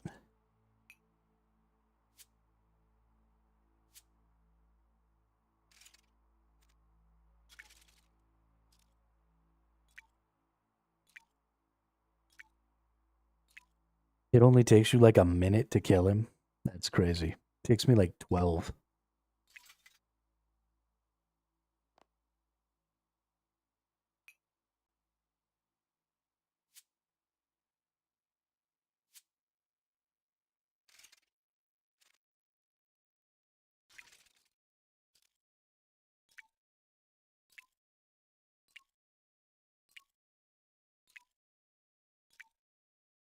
Twenty or 2 minutes with 80 range? Damn.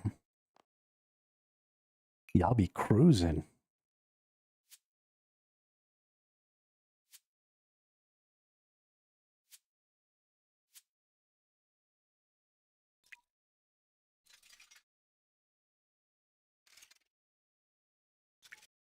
It's fine.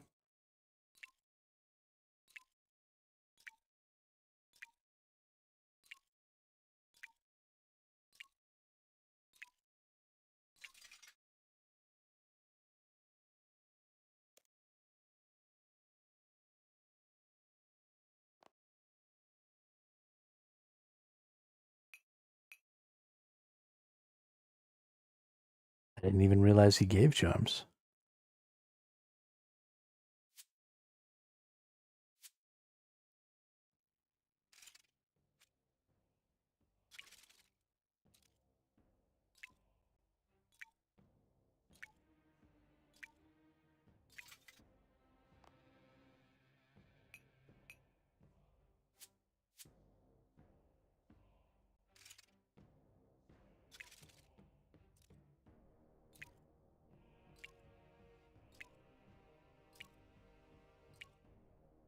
I definitely need to kill him and a lot more moles. I really want the dragon head or the visage so that I can upgrade my dragon shield. But that's a pretty secondary kind of a thing to want to do. But I definitely want my dragon swords so that I can equip them. Because they're things that I'll use right now. Because I'm right at that level. 10k range XP per kill is good XP. That is pretty good XP.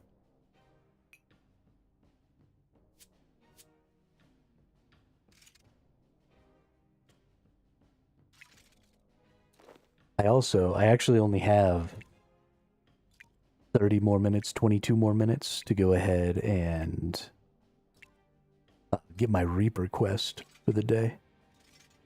I need to make sure that I do that.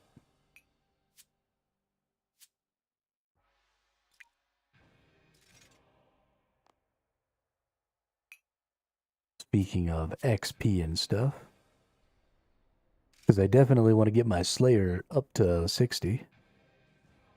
Because I definitely want to go get all those snape grasses. I think it's snape grasses.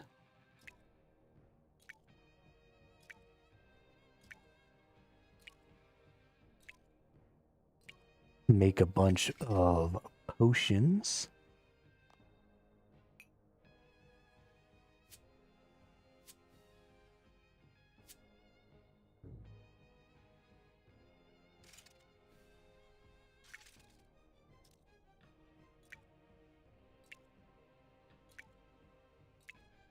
We are going to make all of our attack potions.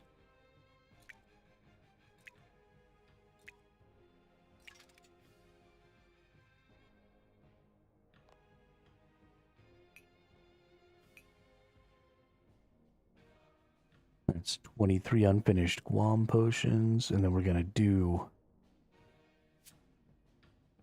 turn all of our attack potions into healing attack potions. And then just because of how many of those things we have, we might go ahead and just start using them. I almost don't even see a reason not to.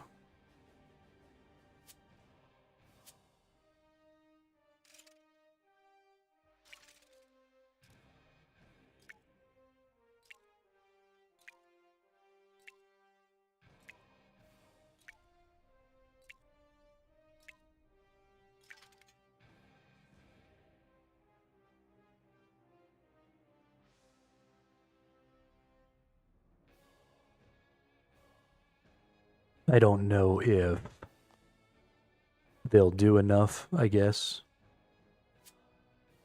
I don't know if the bonuses to the skills are enough to compensate for the amount of healing I lose. Because every 2 doses, I'll probably want to take 2 potions. Whoops. Because that'll give me enough doses for 4 bosses. So I'll take a dose every boss. But I don't know if losing that much healing will actually be valuable. So we want to take 15 of these at a time, and then we want to go to presets. Well, let's see. What's exactly...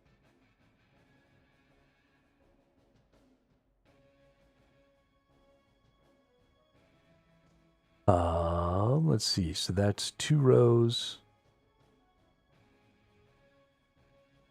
There we go. Then we'll hit the preset here, and we'll go overwrite. And that way we can just come over here and decant into 2 doses.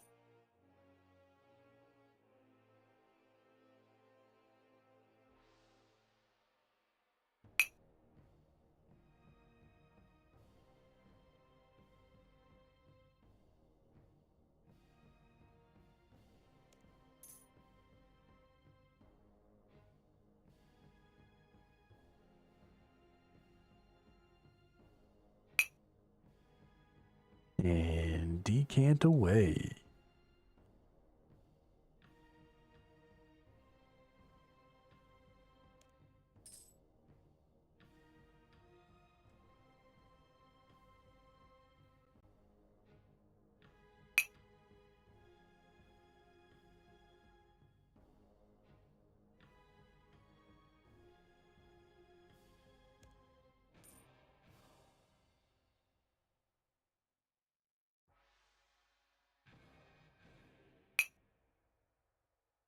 All right, now we just have 2 attack potions.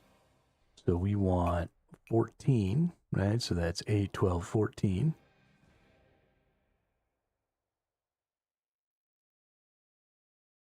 And then we'll want 14 of those. Then we'll change our preset, overwrite that bad boy. And then we turn these into attack mixes.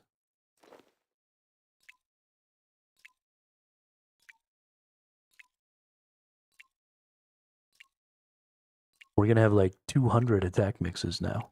So we definitely need to start using them bad boys. That's a lot of attack mix doses.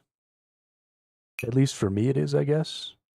I guess if you really break it down, it's funny because the amount of stuff you can use, the amount of resources you can burn through in this game is kind of insane. So I'm looking at having, 200 attack mixes, and that's 1 dose per boss, is my expectation. And so that'll give me 400 doses, which gives me 400 boss kills, which isn't even 20% of the way to the kill count for the mole pet.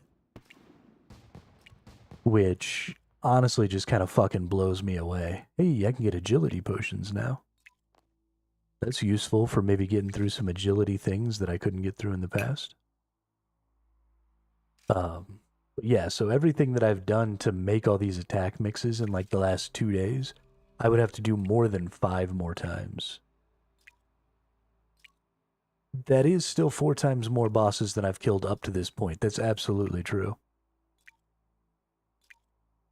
Just the scope of the grind in this game, every now and then it just kind of rears its head and bitch slaps the shit out of you. And you're just like, oh, right.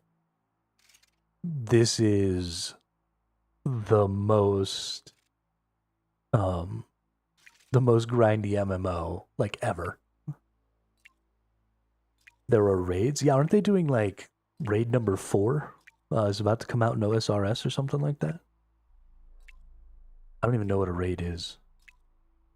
Hey, what's up, Drippy Bun? How are you? How was your run yesterday? Since I didn't get to see you again, because I left.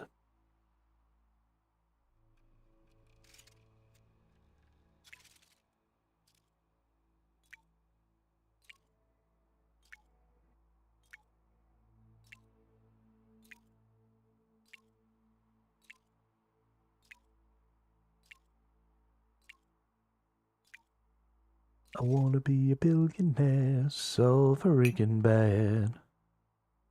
They're called Elite Dungeons. Okay. Why do I have all these 1 attack potions? Hang on.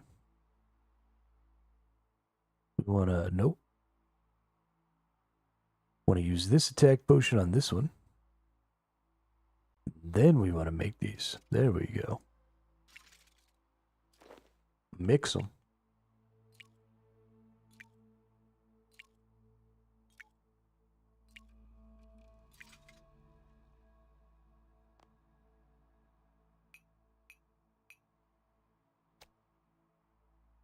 Honestly, I should probably just leave that there. That's fine. Okay. So we've got all of our attack potions made. They sit here. 253. So we want to take 1, 2. We want to fill everything else up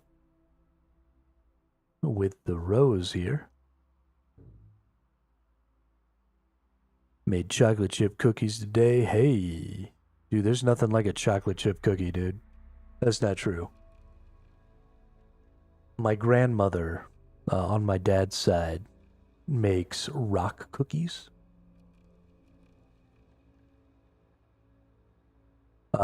And they've got pecans and raisins, and they're super fat.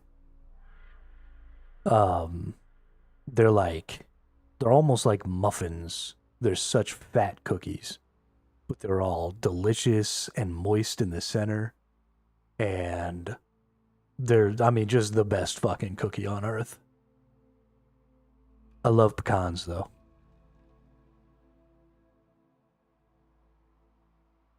I don't even really know what's in them 100% because I've never made one.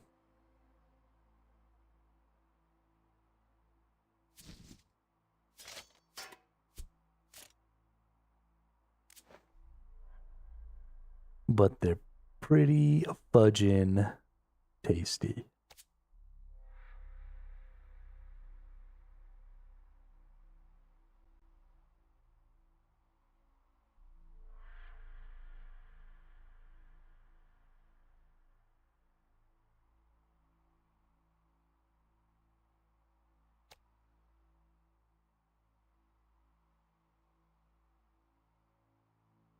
Ooh, no bakes? Yeah, no bake cookie would be dope. Because I don't know how to bake.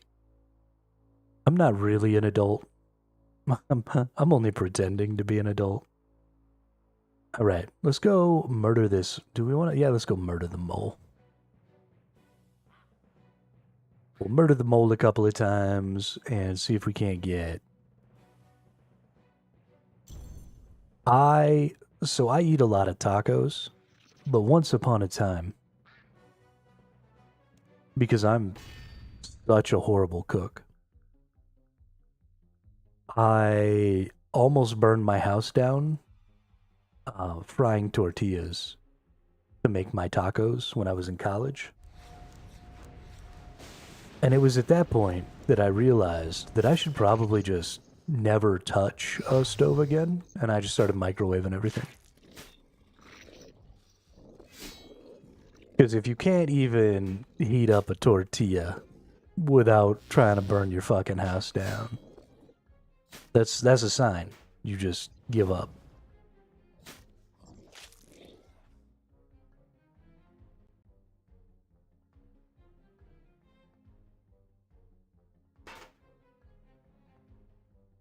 All right, you little shithead mole, come here.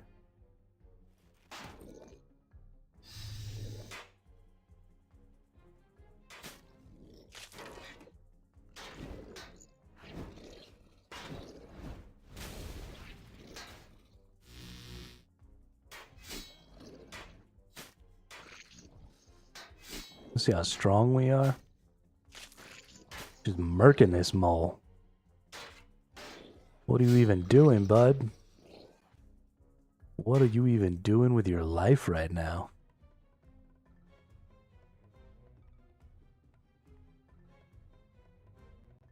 Just over here letting me beat on you.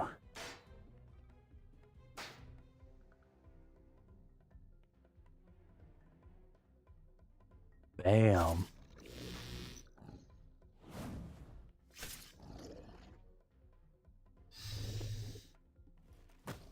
Haven't even had to use a fucking heal potion yet, or a desert soul yet.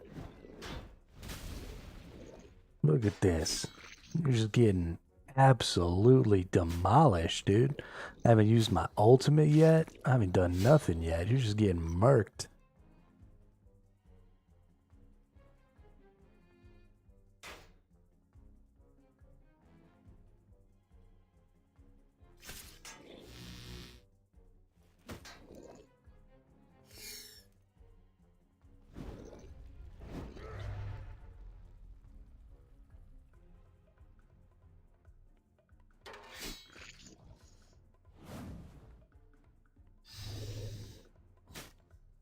Can you deal with that?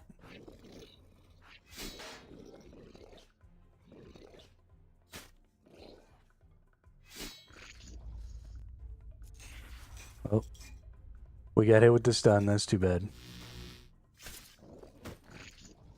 Does mean we're gonna have to get some eats in this time, but that's okay. We don't mind. Go through here.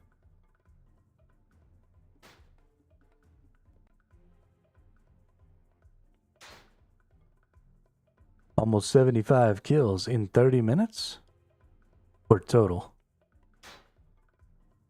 Because if you've almost gotten 75 kills in 30 minutes, I'm going to quit playing. I'm never going to get there.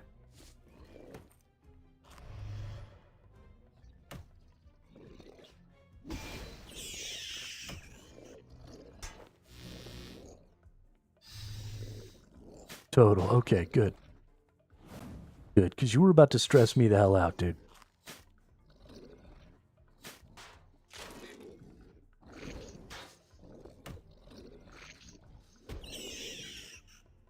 Bop.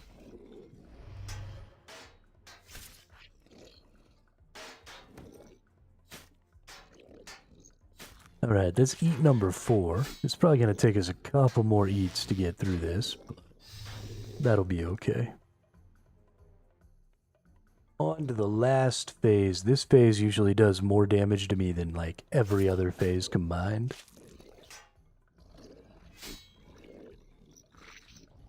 Because this game is a biatch.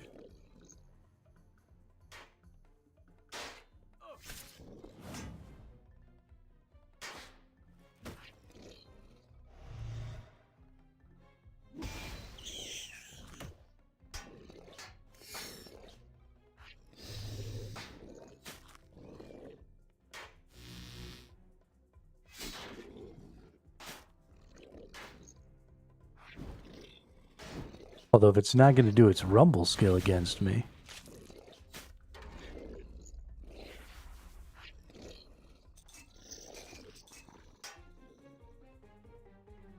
Alright. Booyah. Loot all of that.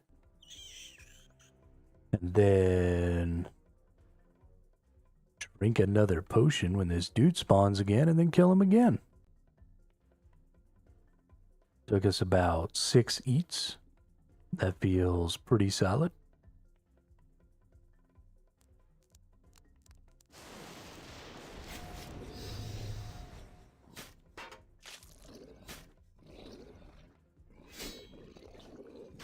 That means we should get another 3 kills. I'd like to get another 3 kills in, give 4 kills a rotation. Feels pretty good.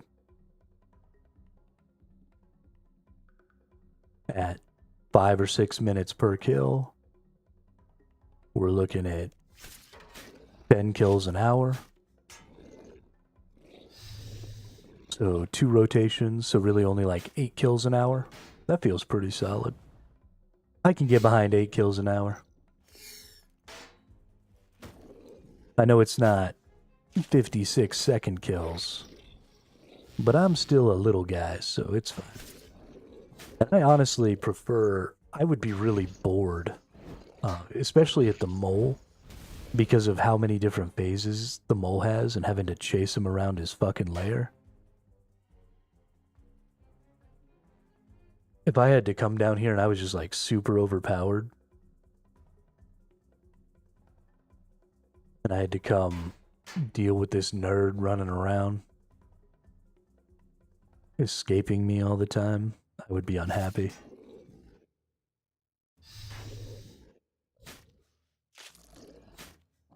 So I like fighting him when I'm, actually putting up a fight here. Having to try a little bit. It's nice.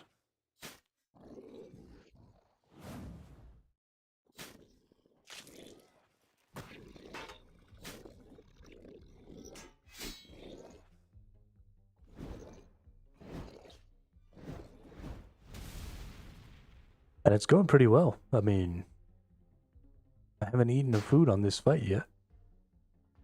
I'm going to lose some damage here and need some food. I'll lose some damage over here and need some food. And I'll lose some damage there and need some food.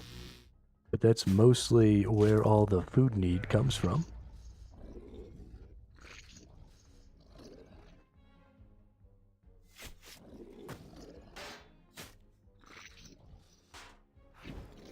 Yeah, see, that's kind of what I'm talking about is, like, for some reason this boss is just kind of aggravating. I don't know why they designed him to be that way. It doesn't really feel so much like I'm preparing to fight other bosses. I mean, I know the whole phase thing and some of the interactions and stuff like that are definitely going to be things that you're going to see in the future. That's just pretty obvious that that's kind of what they're building up to. But I don't know, the mole just feels less fun to fight at this tier than all of the other bosses that I have available to me.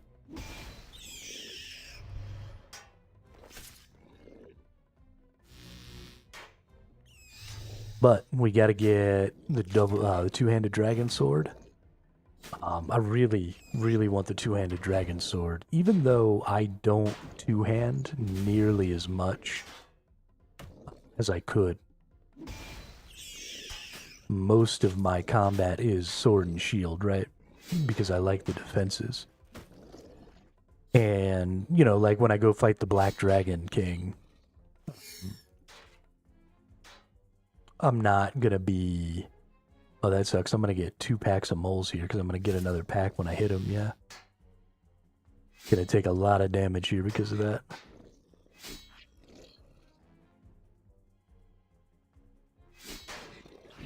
Come here, dude.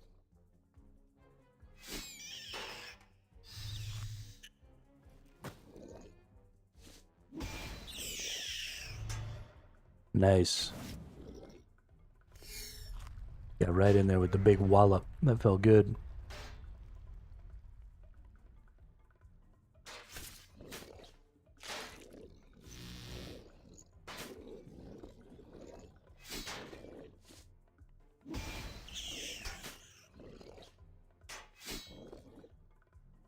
The timing on those 2 big AoEs was real nice.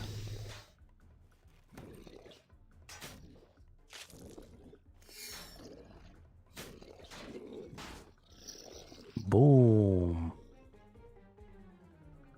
Some blood runes, some skins. Oh no, I didn't mean to do that. I wasted some of my adrenaline on that little mole. Now I'm not going to get as much health back between fights here. That's sad.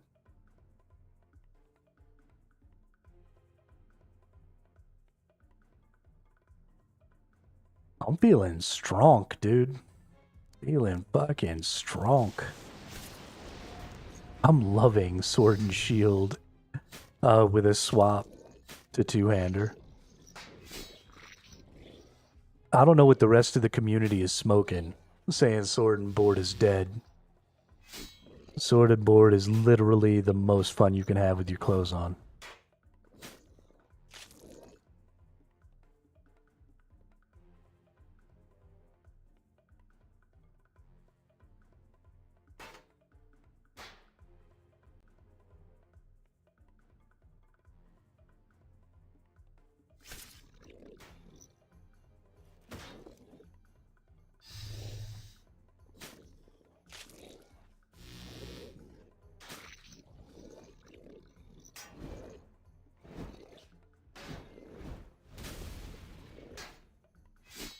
My resource use is so much less. Like, I understand that I could rock the two-hander the whole time and still get all of the same skills to trigger with my Necro. And, like, that's all well and good.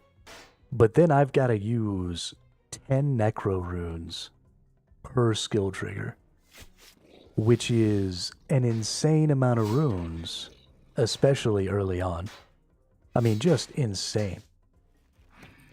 Just based on the resource maintenance costs of running two-hander with Necro Shield makes it, especially early game, prohibitive. Like, extremely, extremely prohibitive. There is almost no way to run a two-hander this early in the game. Because, I mean, I only have... My Necro level is only high enough that I make 2 bone runes every time I make a rune. And for every 200 pure essence, you only get 40 corrupted essence. So I only get 80 bone runes out of every 200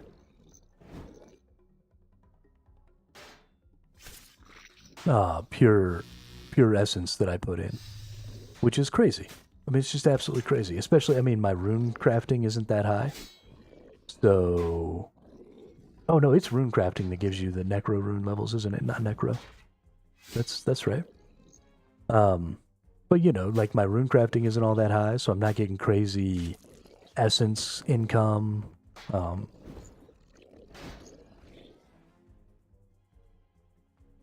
just the fact that I don't have to put any thought really into anything. I mean, I'm getting these attack potions, but I don't need to be getting these attack potions, right? I can just be fishing. And that's like the only resource that melee sword and board needs is food. And like antidotes if you're gonna fight the King Black Dragon.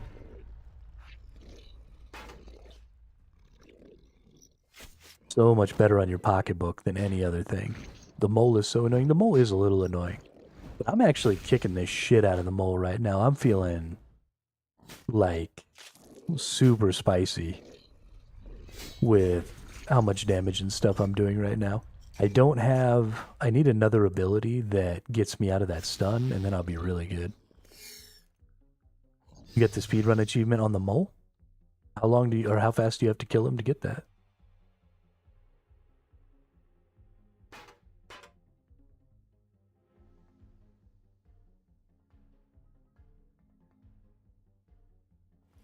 Let's wallop this dude. Move over here. Bop. Oh yeah, that was like clean as fuck, dude.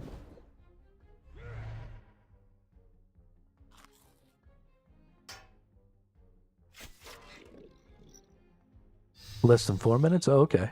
I mean, I'm pretty close. I'm gonna get him in about 5.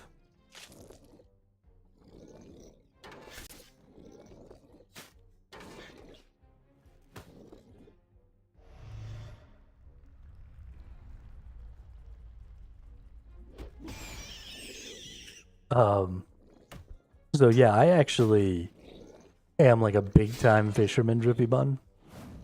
Like a big time fly fisherman. I tie all my own flies. I have like a handmade rod. Well, had. Been fly fishing since I was a itty bitty kid. Out on the San Juan River. So I am like just a straight up legit fisherman. I got some waders. Get all that shit. It's been a while. But I'm pretty sure I still remember how to do it. There is nothing better than being out camping, catching yourself a fish, cooking it on the fire at night, and then eating that motherfucker. Literally the best experience you can have.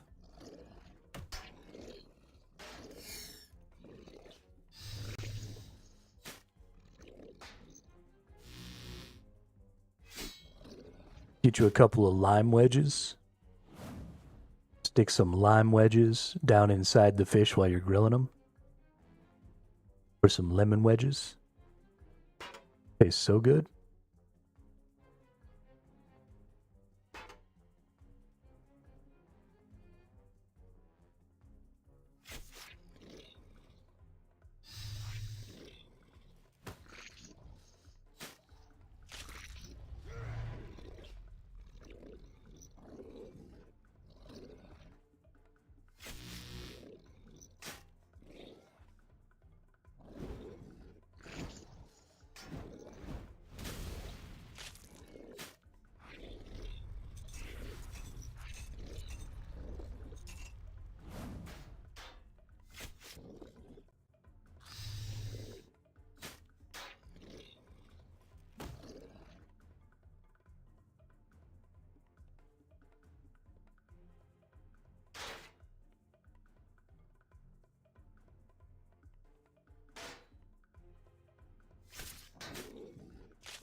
Yo, we are crushing this boss. This is fantastic. I am really happy about this.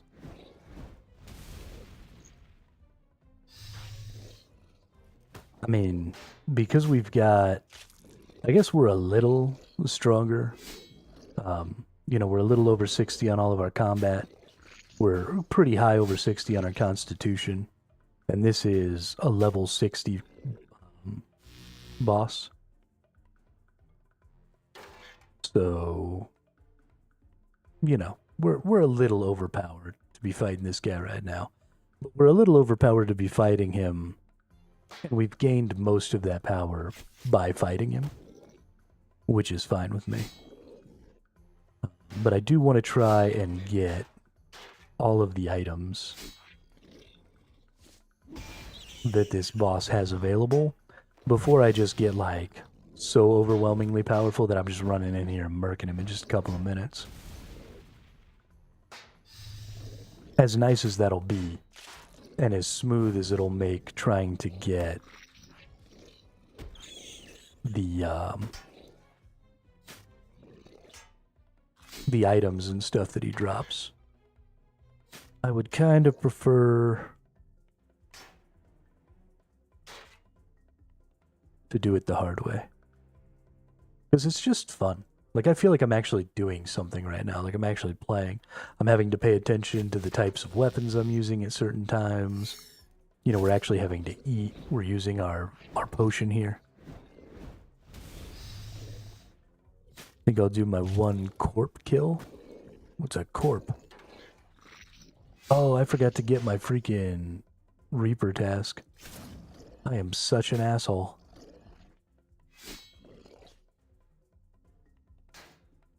I actually need to do that boss as well, the skilling boss. Corporeal Beast.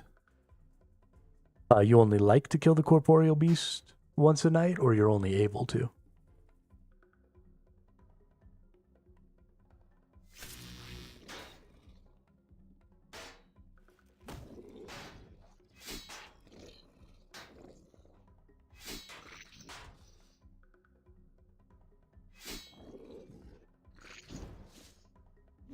Whoops.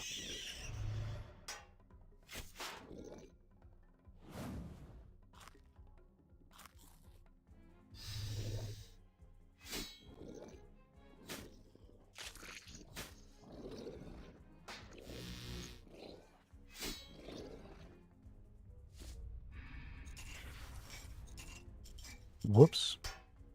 Oh, I fucked that all the way up.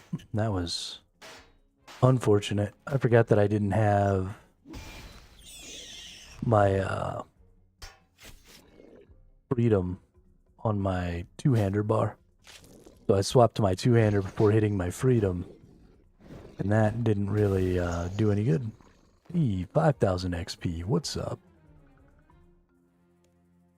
Loot all of that. Yeah, that feels real good right there. That feels real good. 4 kills. Used up 2 of my potions. 1 potion per kill. Not even a full inventory of food. Only 22 foods for those 4 kills. So 5 foods a kill. Almost. I guess actually we just go back to this dude. That's faster.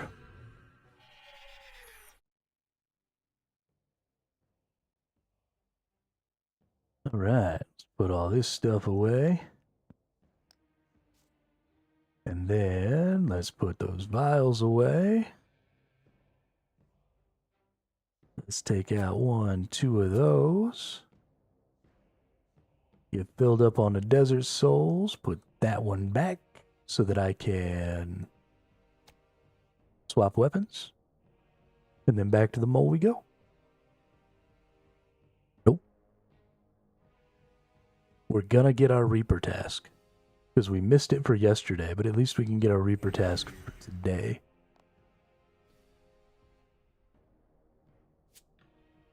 Alright. Assignment. Require you to collect 7 souls from the following battle the King Black Dragon.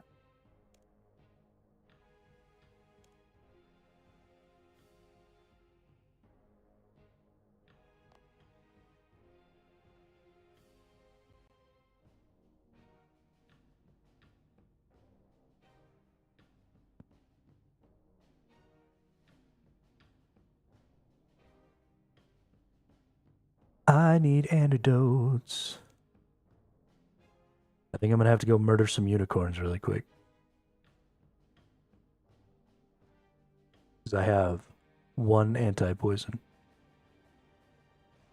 What exactly does it take to make an anti-poison again? Let's look at that, and let's go see if I can find...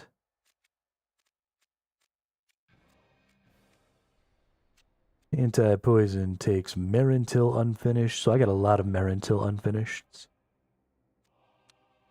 which is great. Yeah, I got 40 Marintil unfinished. Okay, well, let's go ahead, since I've got...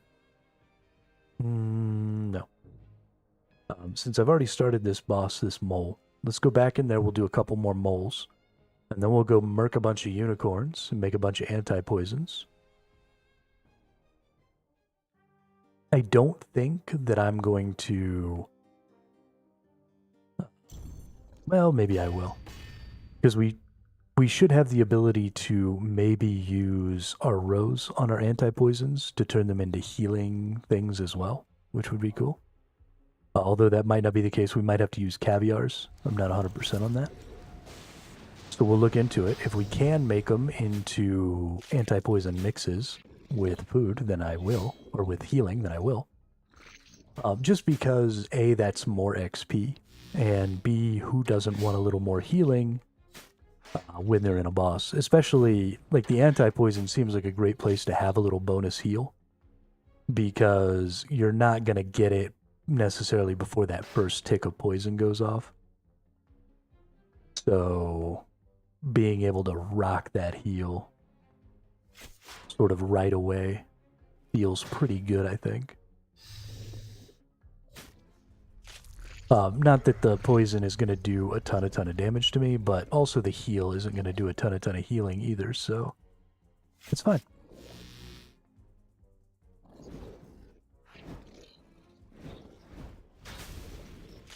Nice. Let's hit him with a big bash here. Boom. I'm just trying to burn this dude before that happens. Unfortunately, we didn't quite manage it. It should be pretty close. Yeah, I mean, we barely hit him right there. That's too bad. If we'd gotten a little more damage down on him, he would have only gotten to hit us with the Quake one time, which would have saved us a significant amount of HP.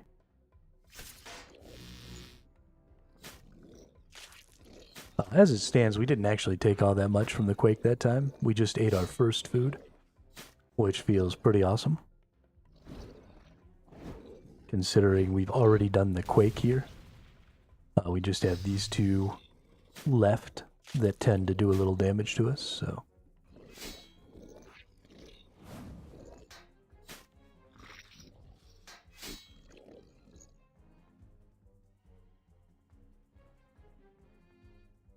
Went the wrong way.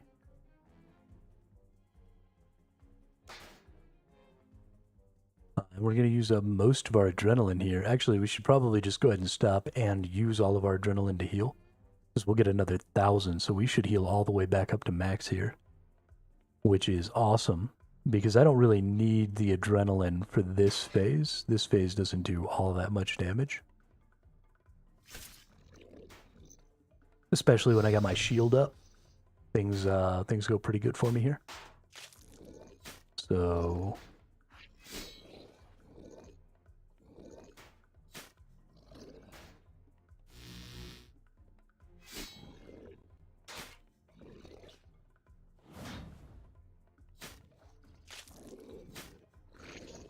What happened to last epoch? Why are the recent reviews overwhelmingly negative? Did they mess up? Sorry, I missed that.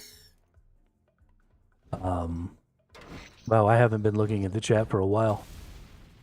Missed the thing about the Barrow Brothers, too. Yeah, we'll be getting to the Barrow Brothers fairly soon, Master of Light. I'm pretty excited about that one, if I'm being honest. As far as last epoch messing up, one of the big problems that last epoch is seeing, I think, is they're complicating some systems. But honestly, I haven't kept up with last epoch since the last time we played it. So I don't know exactly what's going on.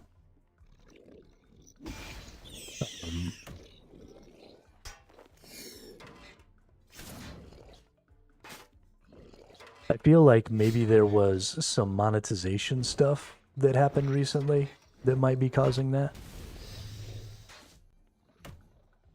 Because let's face it, it's always monetization. And I've actually been having this conversation a lot lately on Reddit. There are a lot of people out there who are bootlicking dipshits who are asking questions about why gamers don't seem to want to pay for their games anymore. And, well, games got to make profit. What do you think is, enough to pay for your game if it's going to be always accessible and, constantly online and all this stuff? Mostly talking about MMOs. It's kind of a big deal in the MMO space right now. But,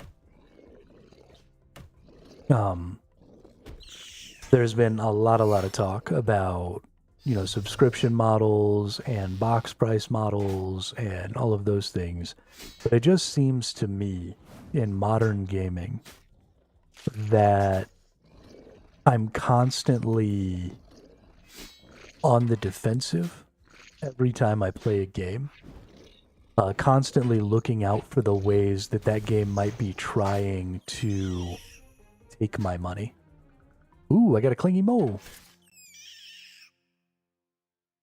Dope. Oh, and a shitload of currency, 20k.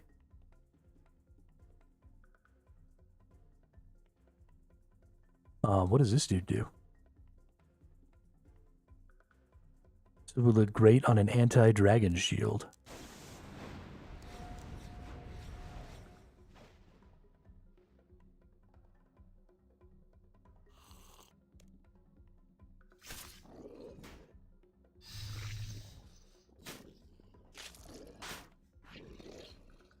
Apparently they promised they will never make paid DLC, and now they've broken that promise and added paid classes. People are mad about that. Yeah, that's a problem. That's a huge fucking problem. I understand. The game is pay once, play forever, right? And so I understand that model can be a little tricky. But they have a cosmetics MTX shop, if I'm not mistaken. And that is probably the best source of income for a game like that exists, is a cosmetics MTX shop. And so I find it hard to believe that the game isn't pulling in enough revenue to be profitable. I find it very hard to believe.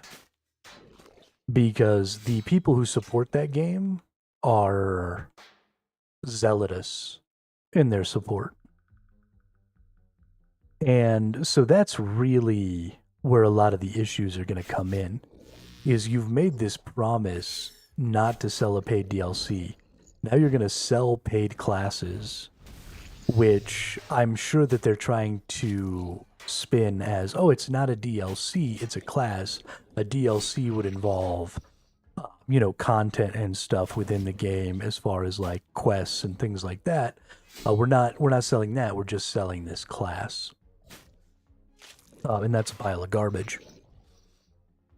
So I'm sure they're trying to say we haven't broken our promise, despite the fact that they have.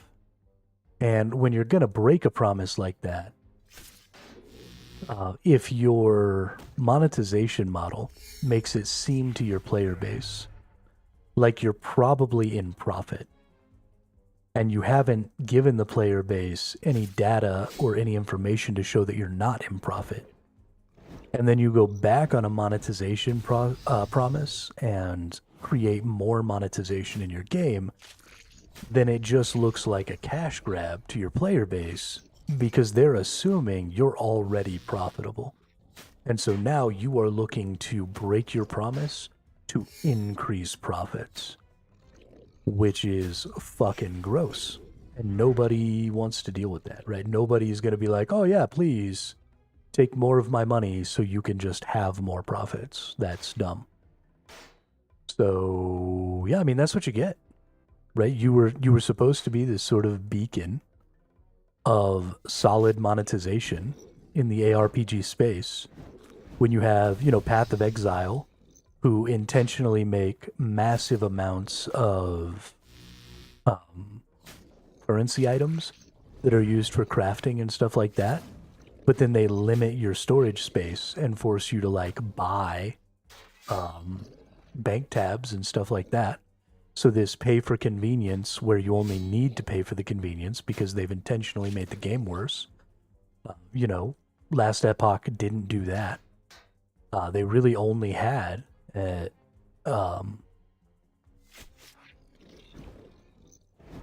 graphical MTX, right? Like cosmetic MTX, and everybody was super, super happy about that, and they were sort of this bastion of the genre because of that. And then to throw that away just feels bad, man.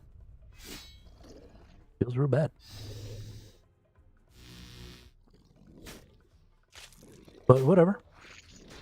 Unfortunately, that decision is probably going to make them more money than if they had continued along the path that they were already going down.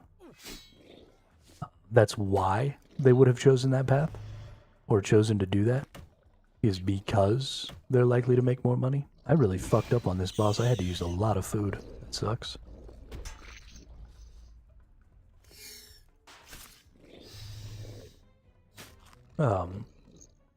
But they have economists and stuff who study, spending habits and stuff of gamers. And all of that information is extremely easy to get a hold of for them and to figure out exactly, what is it going to take? How can we make the most money possible?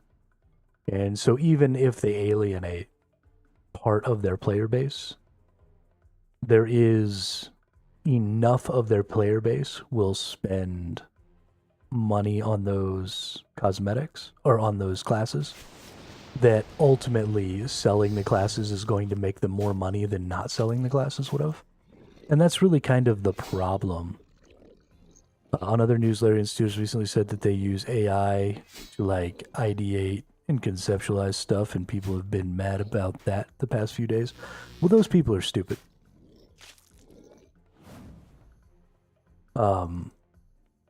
Getting mad at people for prototyping with AI is the most insane thing I've ever heard in my entire life.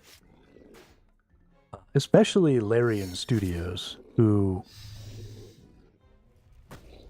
again, are one of the bastions of the industry when it comes to fair monetization, when it comes to just generally being a good dev studio.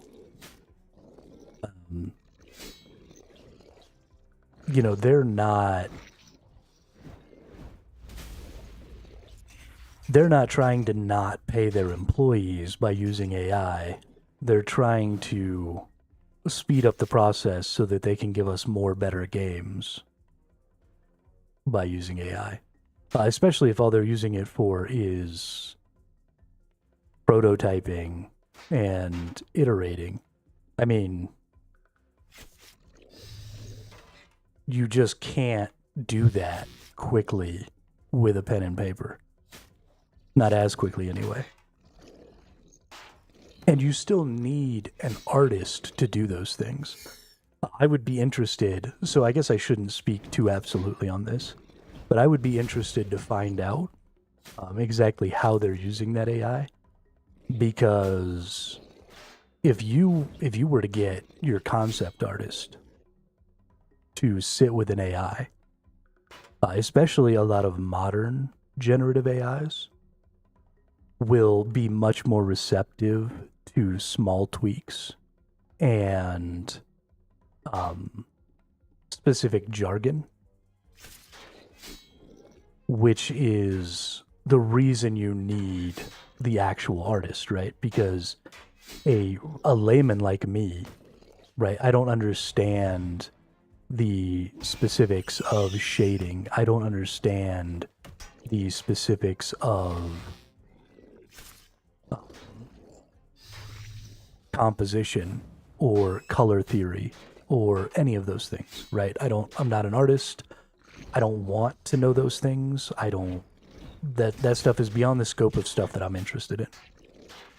And so if you sat me down and said, hey, iterate on this image with all of these other different parameters and see what you can make of it, then you would get slop from me, right? It would not look good. But if you get an artist to go through those parameters and use their own discretion, knowledge, and experience to make those small tweaks, then what you get is an extremely fast iterative process that provides you with really, really good options and a really, really good idea of the direction your art needs to go. And then you give all of this extra information, right? This really specific drilled down information to the rest of your art team, who's going to hand draw, and hand model all of your 3D assets and all of your animations and all that stuff. And you end up with a much, much better product. So I don't have any problem with that. Don't have any problem with that at all. Now, I do have an expectation, right? If they're going to use AI in that way and they're going to speed up that iterative process, then I expect two things. I expect better quality. And, well, I expect one of two things. Either I expect more games to come out more often, or I expect better quality. So you've got to be getting something from that, right? It can't just be that I'm going to get the same quality and I'm going to get it at the same speed, and then you're just going to fire some people, right? That's shit. That makes you an asshole. But if I'm going to get games faster and, you're still going to pay your employees, that's awesome. If I'm going to get more games and they're still going to take the same amount of time, but they're going to be better quality, and you're still going to pay your employees, then that's awesome. Right? Those are good uses of those systems. So I would have to know a little bit more, but I'm not just going to outright be like, oh, they're using AI, they must be twits. In fact, because it's Larian, I'll give them the benefit of the doubt, and I'll assume that they're doing it in an ethical manner until I hear otherwise, because it's fucking Larian.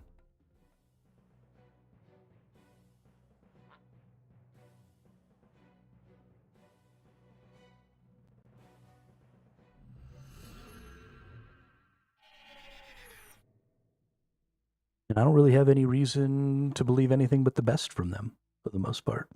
They're a quality studio. They put out quality games. They understand that modding is a huge part of especially single-player games like that. I mean, so what does this do to my anti-dragon shield?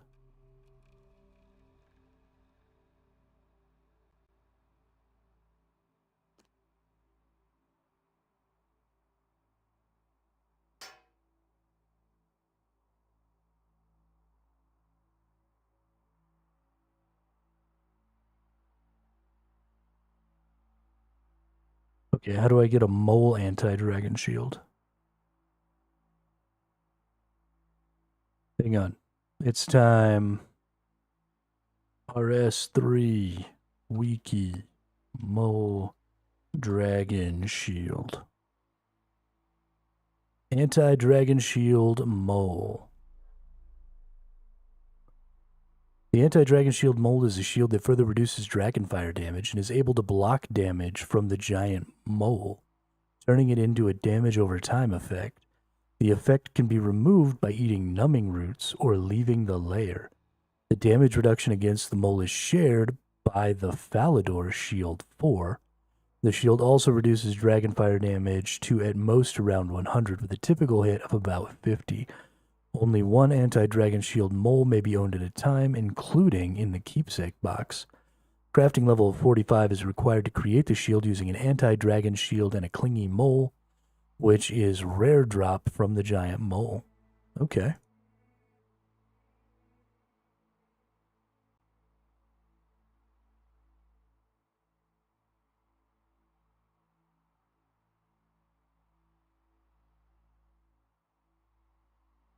There was a small indie studio who used Gen AI for some of their artwork, and people started calling it out. They said they didn't use any Gen AI, but eventually admitted they did use some Gen AI to create some of the artworks and close down the whole studio. I forgot the name of the studio. I mean, I have a different opinion of AI than a lot of other people. I don't have a problem with generative AI. So, a crafting level of 45 is required. Okay, how do I craft it? Where do I go? Creation, skill, crafting, materials, anti-dragon shield, and clingy mole. Okay, do I just need to like hit the use button? Is that? Hey, there we go. Ooh, so much more armor. Dope.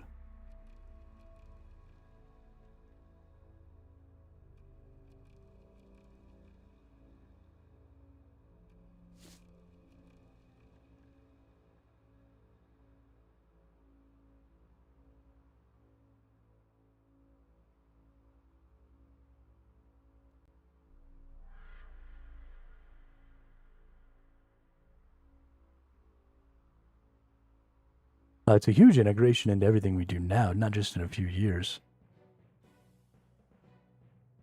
The thing that I think people fail really to see. Oh, why am I back here? Oh, we're going to go kill the dragon. The thing that I think people really often fail to see when it comes to generative AI is that you can make generative AI work really well for you by adjusting the scope of what you're trying to accomplish. And then applying the same amount of time and effort to what you're doing. So, especially if it's something in your field of knowledge. So instead of trying to create an art piece, right, you have now this ability to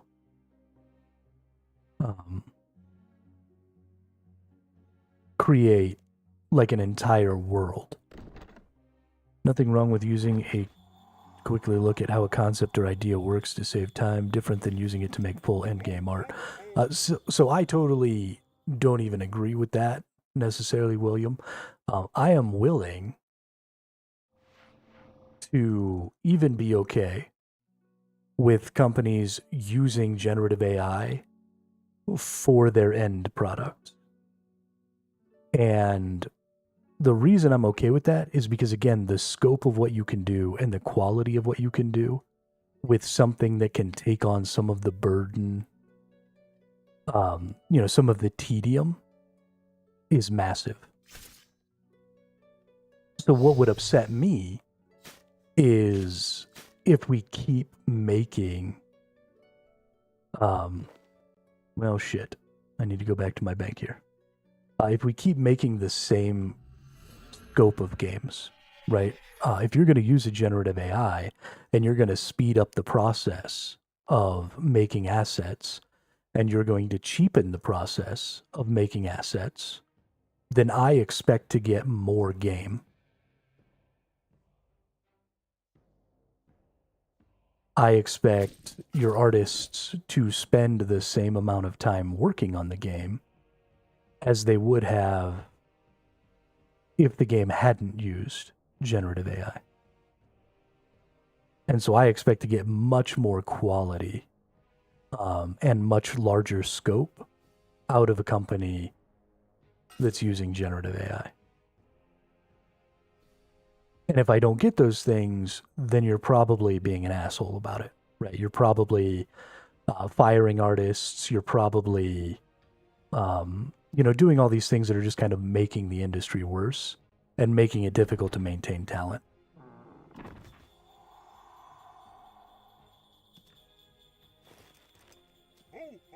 Right, well, and so if that's what you're doing, if you're looking to cut corners, right, cutting corners is always a bad decision, right? You don't make buildings out of worse materials just because a new material comes out that's easier to manufacture.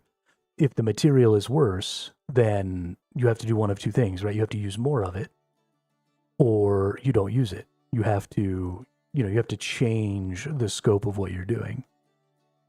And so, cutting corners is always a problem. You have to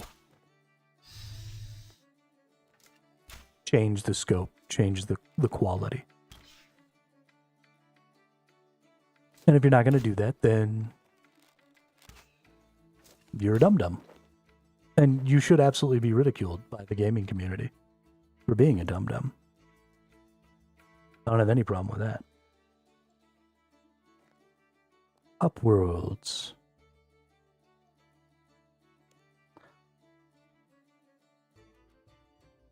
They are. They really are. And that's a regulation thing. And that's...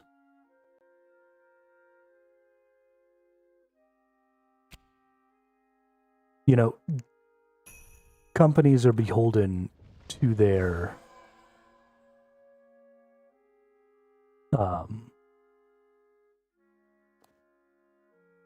what the fuck is this? Okay.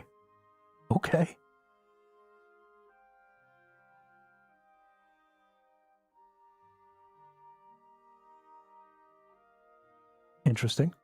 But companies are beholden to their shareholders, to their investors, to those things.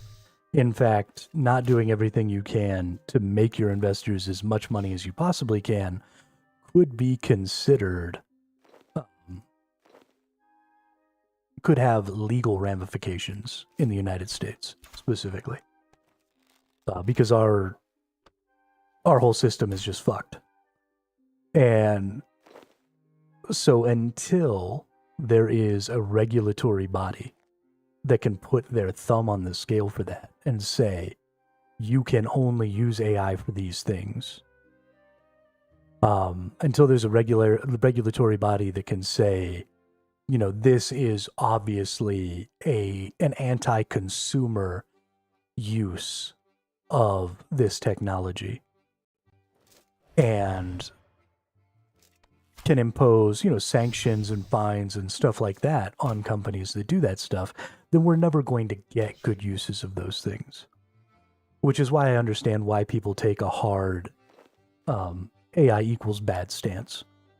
Because you're not going to get a positive use of the technology from any game studio that has investors and stuff like that. If you have a completely independent game studio, and they're working to make games on their own, then you'll probably get an ethical use of those technologies out of independent game studios because they're not beholden in the same way to investors and stuff like that. Thank God the best game of the year is from a French studio then. Oh, you mean Expedition 33? Honestly, I'm incredibly shocked that Expedition 33 won Game of the Year. Just because of how brazen the game industry is about lying to make itself feel better.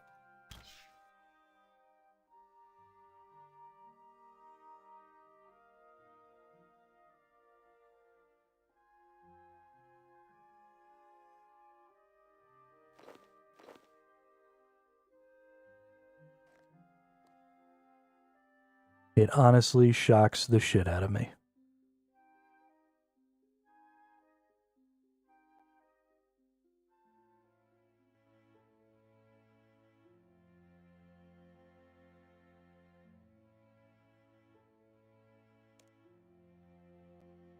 Come here, unicorns.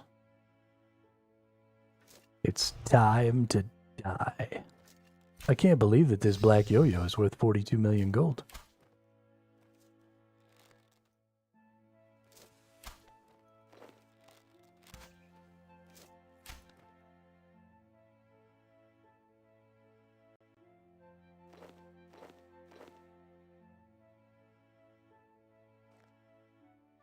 Yeah, I mean, I didn't even watch the Game Awards. I went back afterwards and watched a bunch of the new trailers and stuff, which, like, the only game that I'm even remotely excited about based on its trailer is probably the new Mega Man, because I love Mega Man X.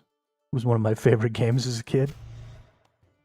Um, so seeing a new Mega Man in that sort of same style was super dope.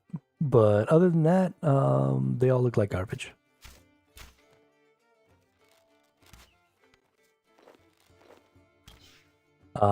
Divinity will, Larian Games always puts out good games. Or not Larian. Is it Larian? Yeah, whatever. Divinity is going to be cool.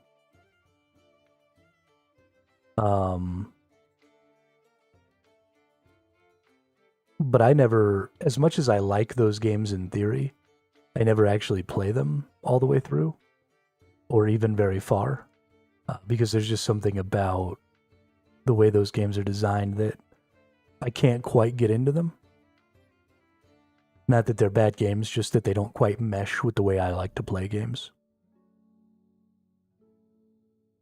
There's not quite enough activity going on the screen, I guess. But, yeah, I mean, kudos to them for coming out with another good game. It's going to be super dope. But for the most part, I was thoroughly underwhelmed by what was on offer at the Game Awards this year.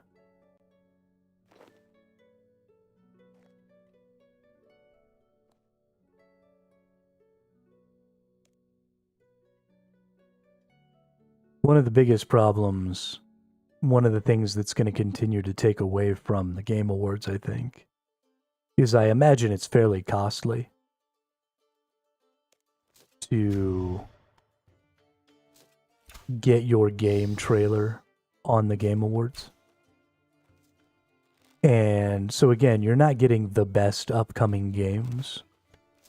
You're getting the games with the deepest marketing budgets.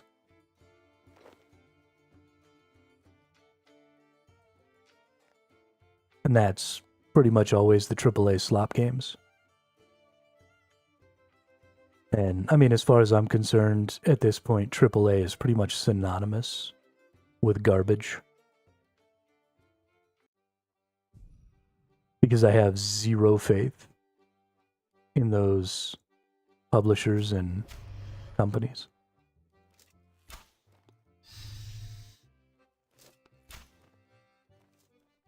I don't keep track of the new, like Final Fantasy and WoW expansions and stuff.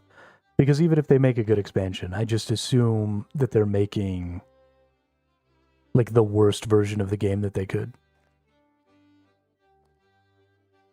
I'm curious for Highguard, feels a bit generic, but the makers of Titanfall always made the smoothest multiplayer controls.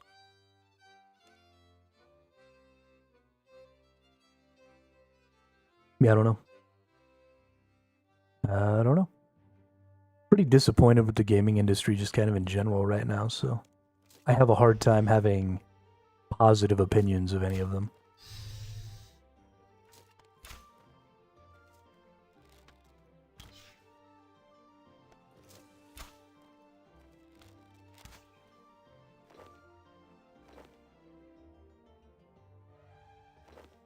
But that's fine. We can always just sit here and play RuneScape. Play isn't always bad yet, but if they call themselves a quad A game, you know it's gonna be garbage. I mean, just the hubris of that statement is probably the most comical fucking thing I've ever heard in my entire life. Like, really, dude? Really? You think that you're so much better than the rest of the industry that you need a whole ass category to yourself, huh? That's the level you think you're at. 33% better than the biggest most well-funded publishers out there, huh? What an absolute clown fiesta.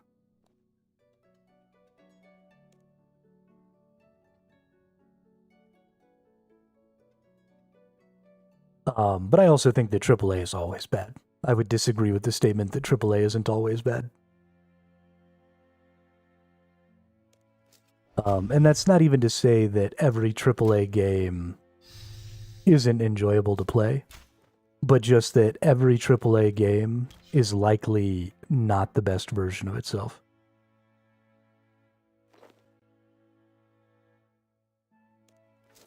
Due to, investor pressure and monetization practices and all that stuff.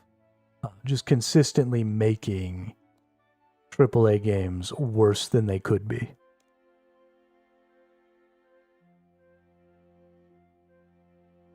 And if your game is worse than its best version because of some non-developer, right? Because of some investor who's never played a video game in their life, or, some pressure to monetize in some way that makes your game worse for the sake of trying to extract money, then your game isn't good. It only takes one instance of that, in my opinion, to destroy your game. And I don't know of any AAA games that don't have some monetization practice like that. Not that have been made in the last decade, anyway.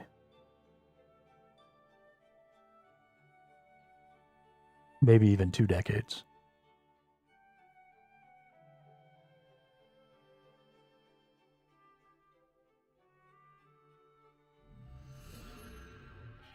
That might be true.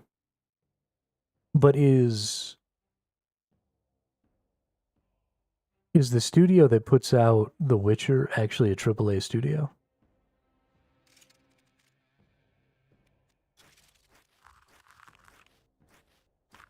Maybe my definition of AAA is wrong. But when I think of AAA games, I think of like funding, not necessarily the quality of the output.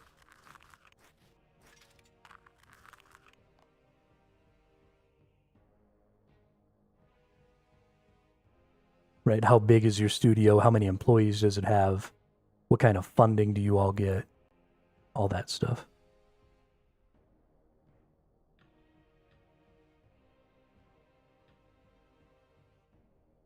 Well, let's put this away. Let's put this in here. At some point, if I ever convert this character, that's getting sold for sure.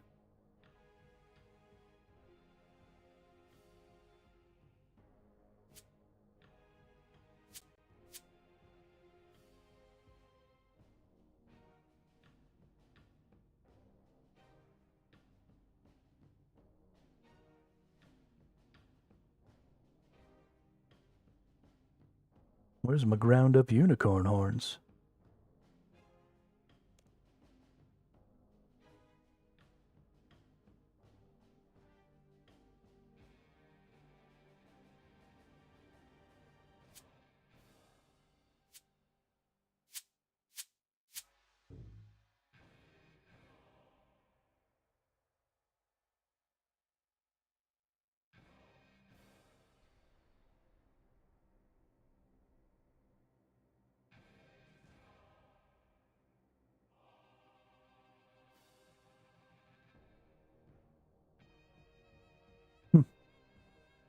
I guess if I have the search function like active, the preset doesn't want to overwrite.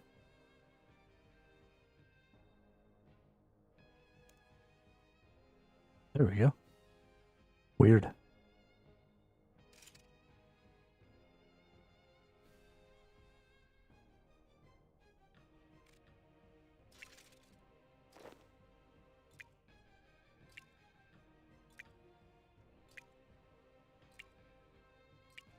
Oh shit. We make so much XP off of these. This is dope.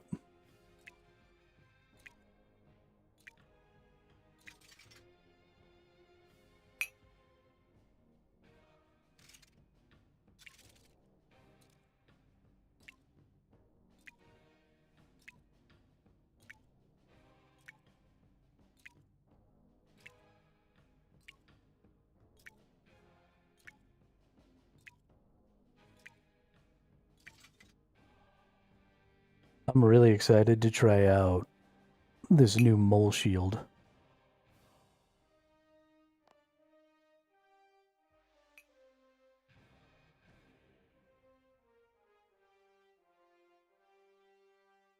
Let's see, we want 10, 15. Decant into 2 doses.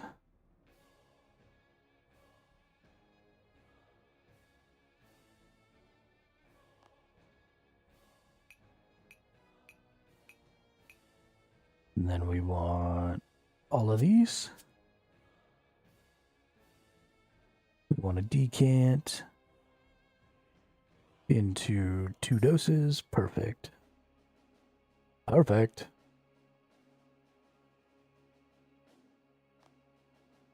And then we'll put all this stuff back. And then we'll take out 10, 14. Then we'll go to all and we'll put that many rows in there, which are also made cyberpunk, and it's just shy of 1,000 employees. I think funding's fine there. Okay. That's, I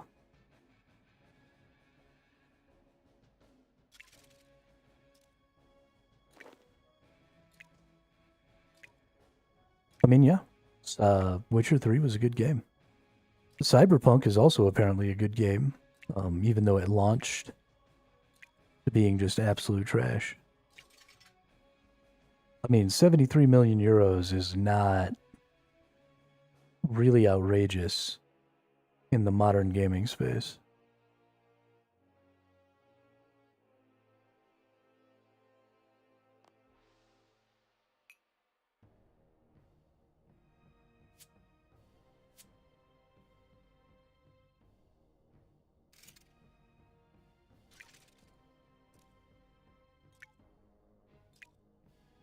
Maybe. Maybe it was for 2015.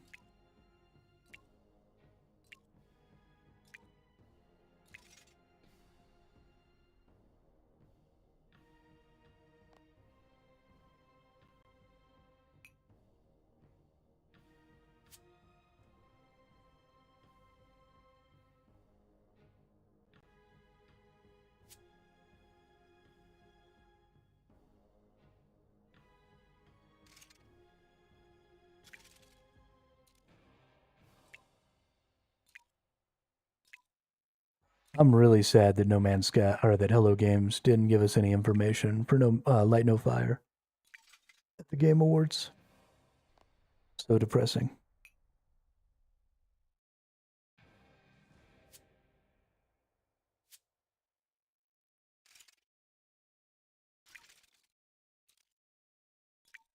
I want to see some Light No Fire deeds so bad.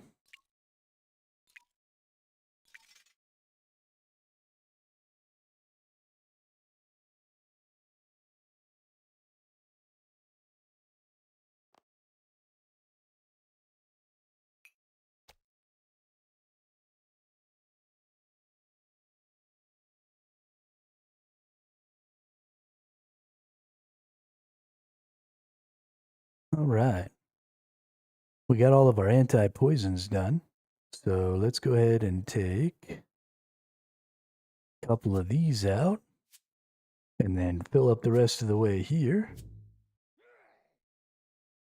We have our, oh, no, we don't have our shield on. So let's go to our gear.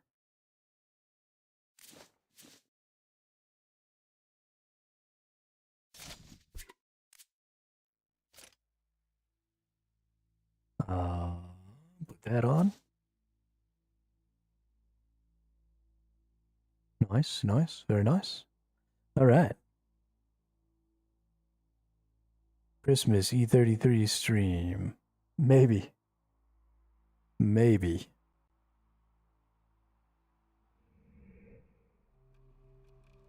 I'm not holding my breath anymore. I'm over it.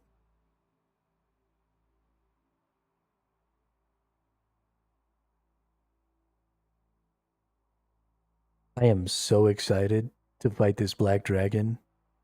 with this mole shield. This is so exciting. We are going to beat this dragon's ass.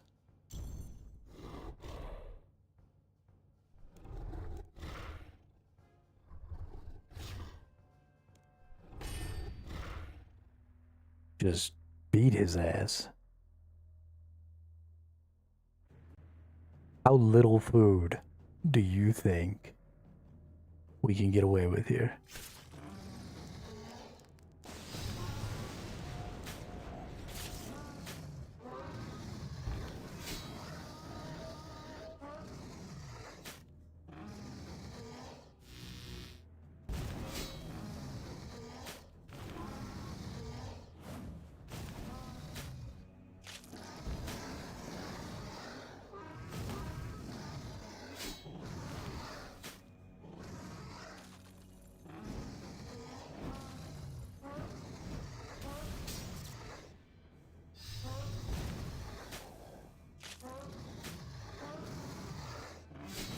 I'll be right back. I use the restroom.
Yeah, that's what I'm talking about.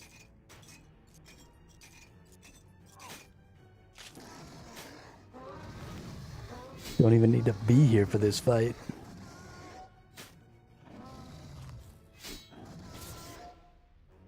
That was my first eat.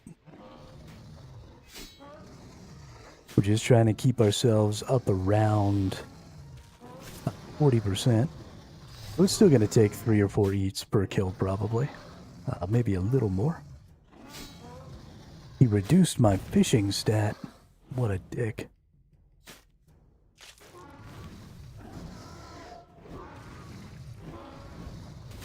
My shield is yelping.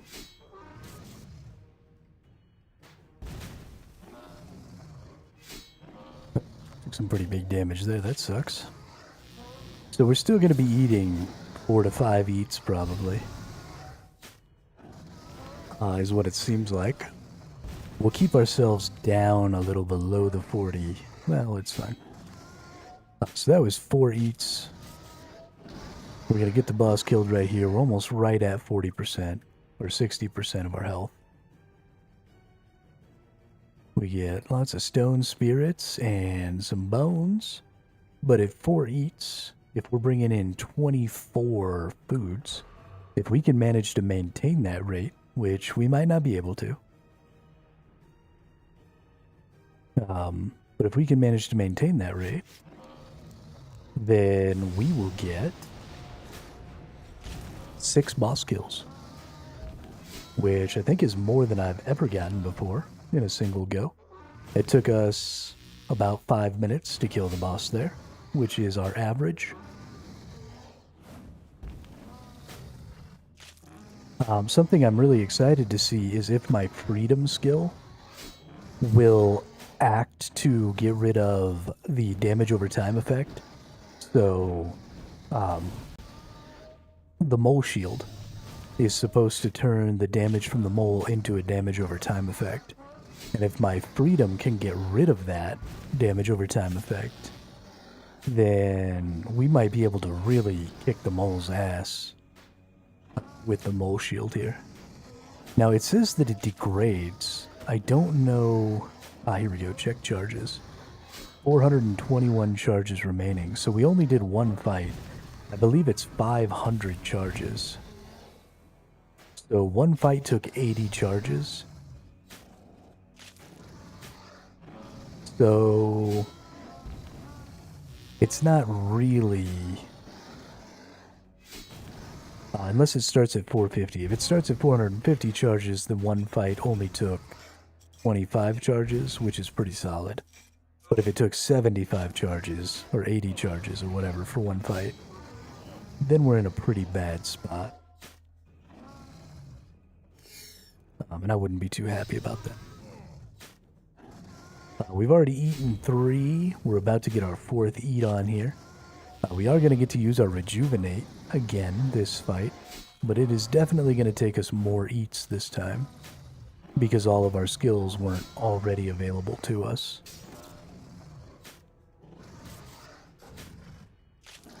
Probably going to take us a good 5 eats to kill the boss this time, so we might only get in 5 kills. If we can stick it to 5 eats per boss from now on, then we'll get it in 5. Oh no, we're carrying 26 food, not 24, but yeah.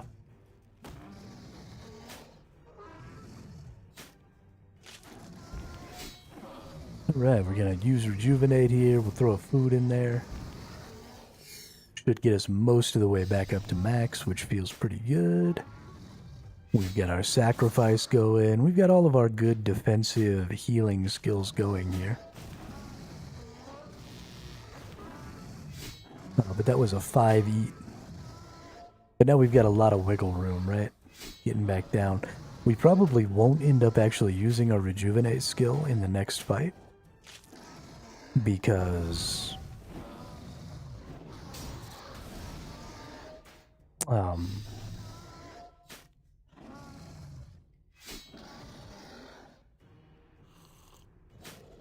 heal that poison. Because it's not going to be off timer, right? It's only taking us about 4 minutes for these fights. So it's going to be barely getting off timer right at the end of the fight in this next fight. So we'll see what happens. Good kill, though. Some Runite Spirits, some Blue Charms, some other stuffs.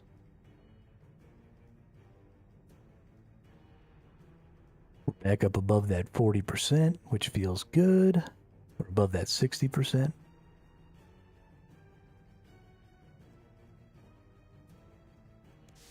Boom, boss. I'm really liking having these mix potions. Not using up adrenaline, super huge. Super, super huge. Something I've noticed a surprising amount is when you get down to where you're waiting for your ultimates and stuff to go off, and you're wanting to use foods or other things. A lot of times triggering something that takes just a little bit of adrenaline can really throw off your whole rotation. Because, if your ultimate doesn't go off, then your other skills start to come off cooldown, and then you got to go through like entire cycles to get back to your ult.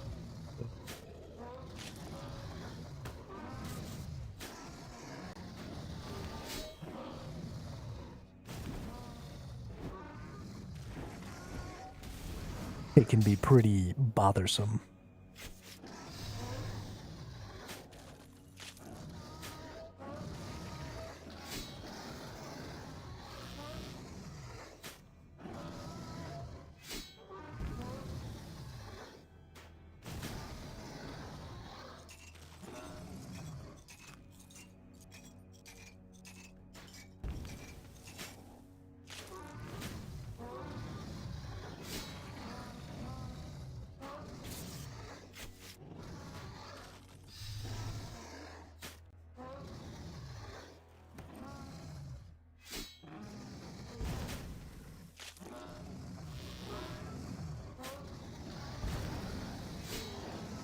like how it keeps telling me that my shield is yelping.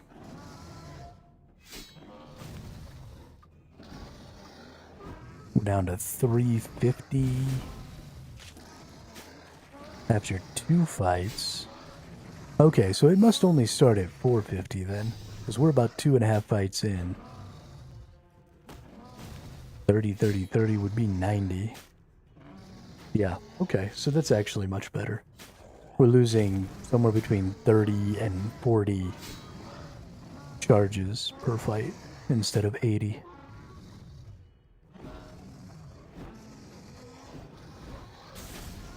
That's much, much better. Oh shit. Stop paying attention to my food. Gotta get them eats.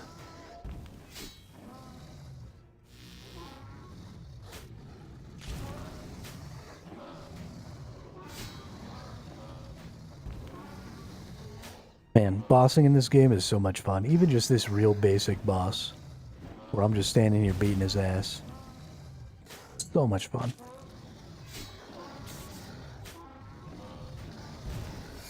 So this is going to be a little awkward. We're going to hit our cooldown, like right as we finish this boss.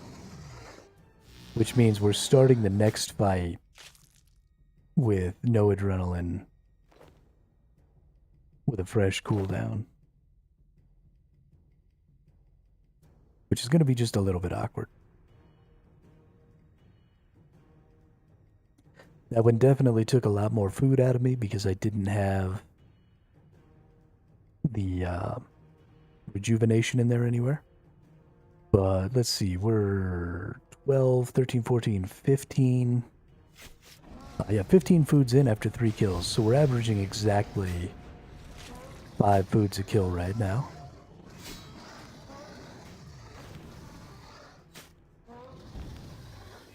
Which is good.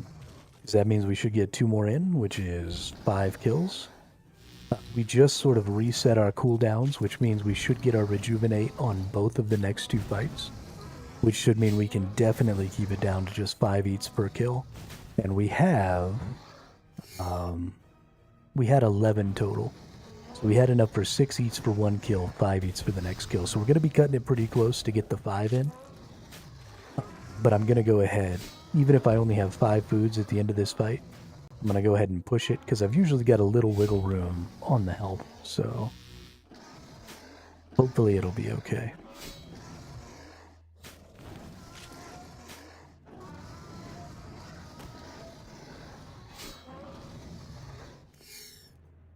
We want to get the most out of every time we come in here, because every time we have to leave to go restock up on stuff and things like that, it just kind of slows us down.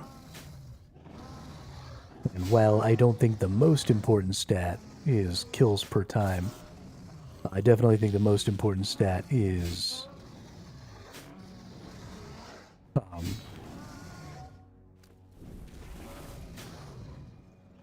kills per resource.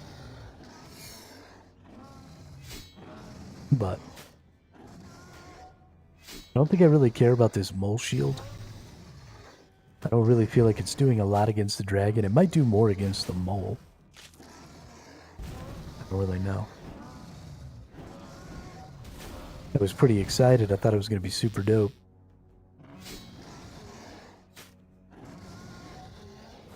But it doesn't really seem to be doing nothing. We got our rejuve off. We got a big old heal in there. We'll hit another one just for funsies.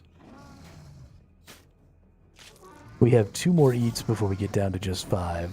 We're sitting pretty solid on the health right now, and we still have our other ultimate that's going to go off here in just a minute. So we should be sitting really good at 6 or 7 foods at the start of the next fight. Which is great.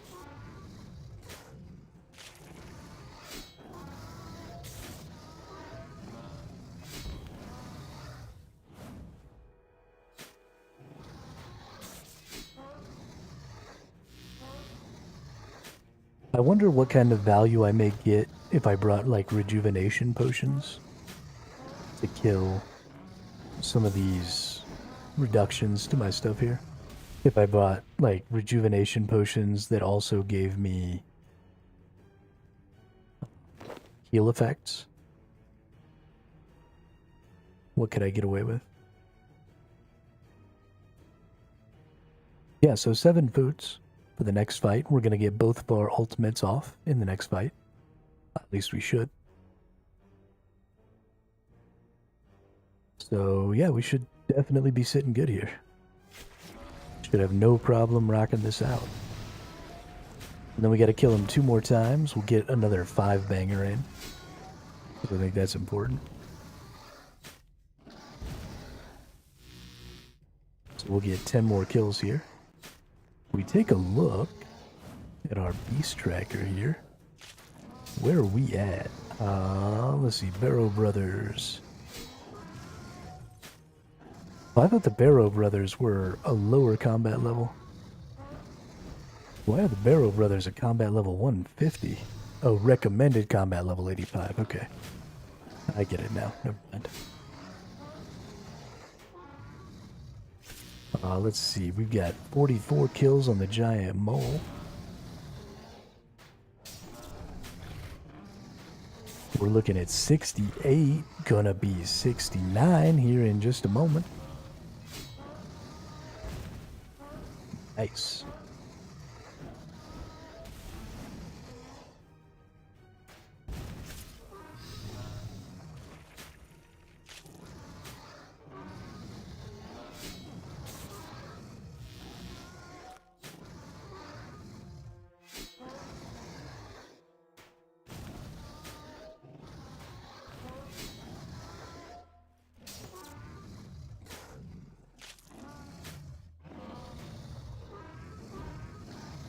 I love how it keeps telling me that my shield is yelping.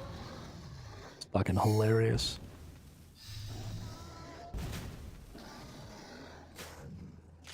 I feel like it's getting to be about time for me to get something off of this dragon.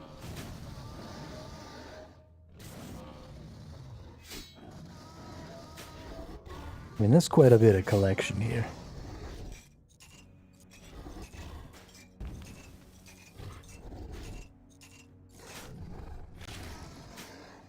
Anything would make me feel good.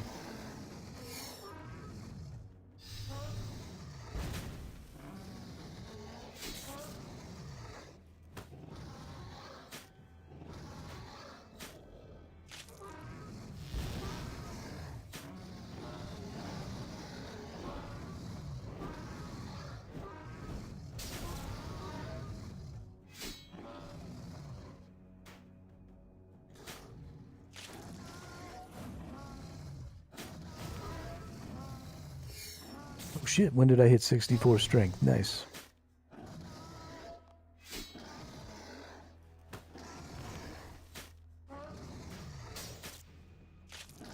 That's hella dope.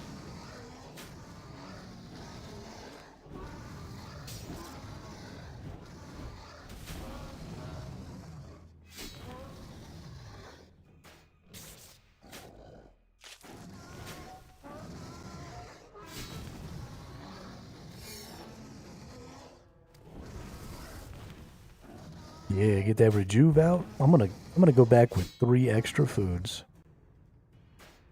That's gonna be great.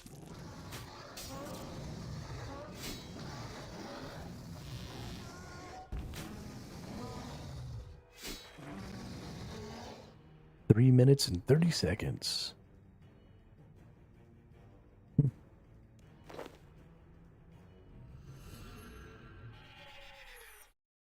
I'm a little disappointed that my 69th kill didn't give me any good items.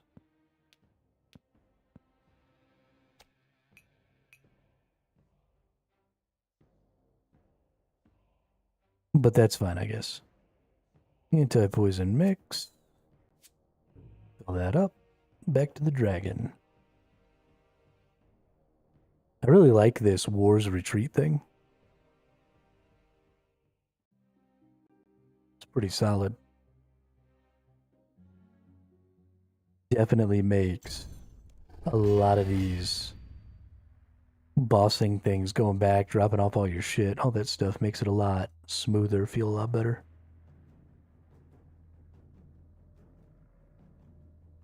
Come on out of here, you big fucker. I've come back so fast that we actually have cooldowns still up. So we're not going to get the exact same experience this time as we did last time. I still think we're going to be able to get the 5 kills in. I had 3 extra foods last time. We are going to lose our mole shield. Yeah, we lost about 250 or 300 of our shield's stats the first 5.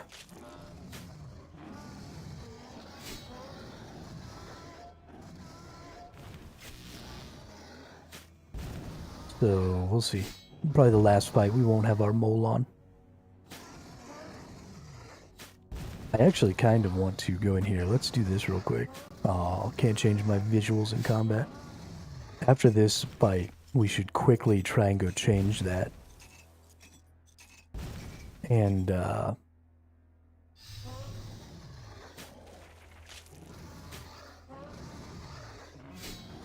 you know what I should start doing is swapping weapons when that happens. Because even though I'm bound, my shield and stuff is still defending me. I'm not really gaining any hit points from this second ultimate, this transfigure. Because I'm not taking very much damage in that timer.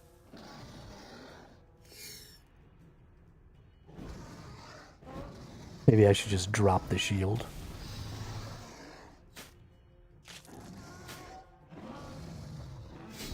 For some reason it doesn't want to let me do that.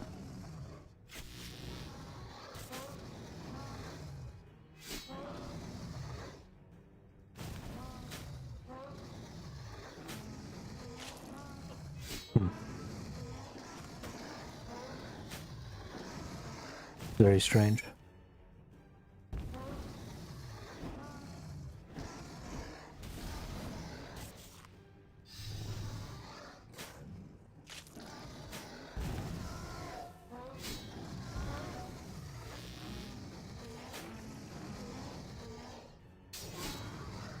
Ouchie. Took all my abilities down. All my skills down. What a dick. That guy's a dickhead.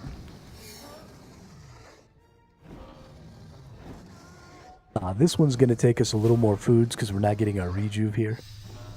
So we're actually only going to get our rejuve on 3 of our 5 kills here. Because after this kill, it's going to give us a little reset. And then we're going to hit 2 fights with the rejuve, 1 fight without, 1 fight with the rejuve. So we may come up short here. Because this one's going to take us like 6 foods.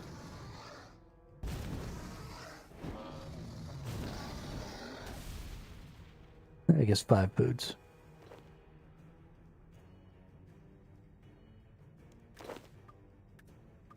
We'll see what we get to. Okay, we were all maxed out on adrenaline, so that gave us quite a bit. So we're back up to 60%. But even so, that was a pretty rough fight as far as resources are concerned. So we may not make it to 5. I think we're still good, but we might not make it. But now our cooldown is reset, so we're good to go here. We're going to get to use our rejuvenate. So we just need to make sure we don't bring ourselves above 60% with our food, because our rejuvenate gives us back 40% of our HP.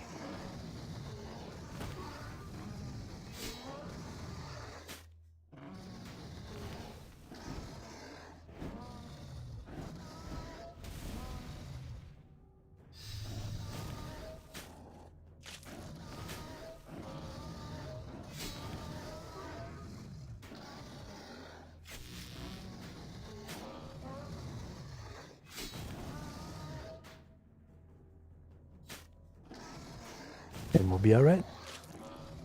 If you want to save more food, you can use magic overhead For less damage, even of Dragonfire. Recharge by Telly. Mauritania, use statue close by until you get the 200 kills.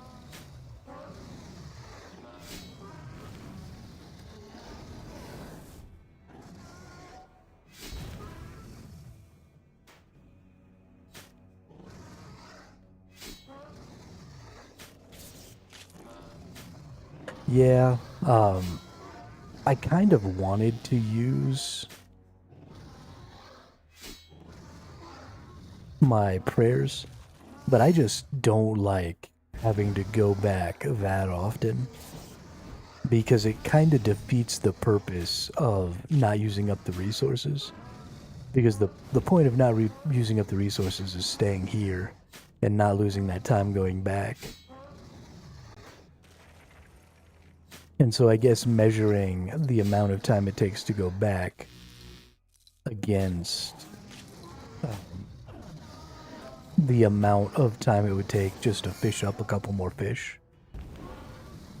I don't know. If I was able to actually flick on this boss, depends which resource is most precious. Timer, Tilly's for food, yeah. Yeah, I don't know exactly where that falls. The reason that I'm definitely using the shield and not using like a two-hander with the necro stuff against a lot of other bosses. I know I can't really do that here. But the reason I'm doing that, like against the mole, is because getting necro runes is a fucking nightmare. It takes way too much time per use for my defense skills. So my resource cost when I'm playing that way is just out of control. Even if my kills are faster, it doesn't save enough time.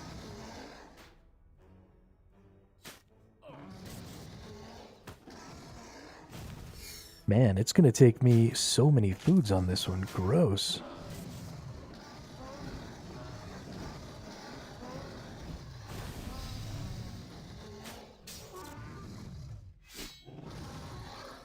My RNG on this fight has been bad.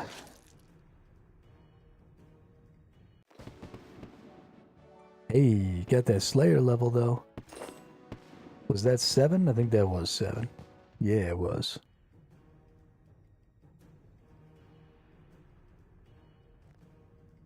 $58. Now we can do cave horrors and unspeakable horrors. Dope.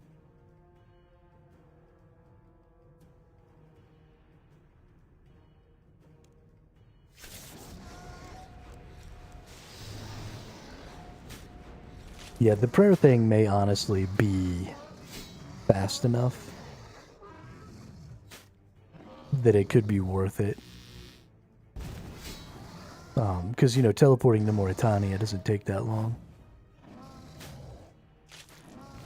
And then from Mauritania, just boom, right towards retreat, and then boom, right back into the boss. So maybe we'll give that a shot here after this one. We'll see how much food it saves me to be doing that.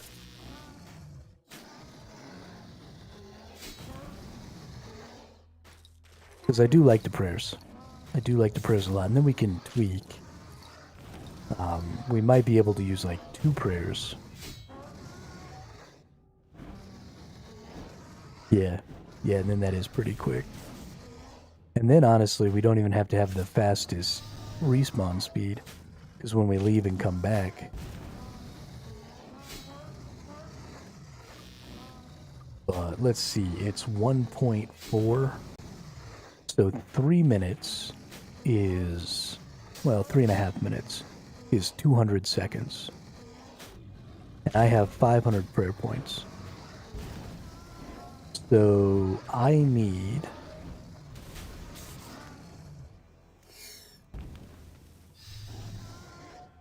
200 seconds times 1.4. So I can only use 2 prayer per second. A little more than 2 prayer per second in order to hit the mark of having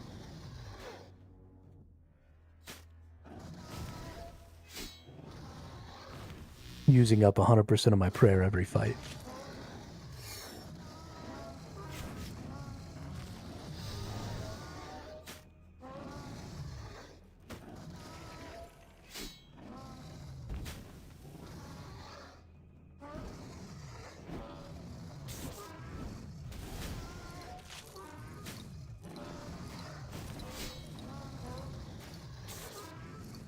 Pretty sure it drains 1 point for a second. I could be wrong. It could be 0.4. Maybe one of the other ones is 1.4. But if it's only 0.4, then that definitely means that I can throw, like, the attack rating on there and put out some more damage. And that'd be awesome. Because at a little more than 2 per second, I still have prayer at the end of each fight.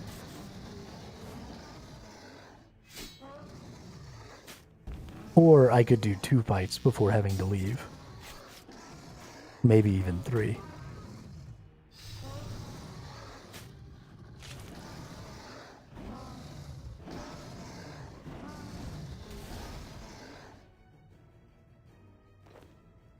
But we'll loot all of that, and then we'll go ahead and teleport.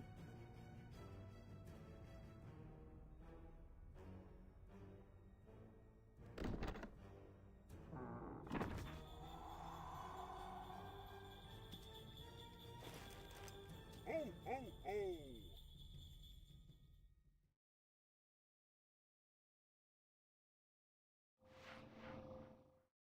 And then, is this the prayer spot here? Oh, do I have to...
Go for prayer. Okay.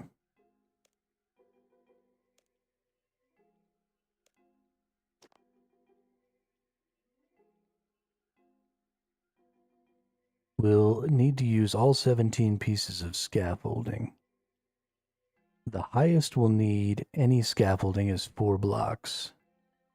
The lowest is going to be 2 blocks.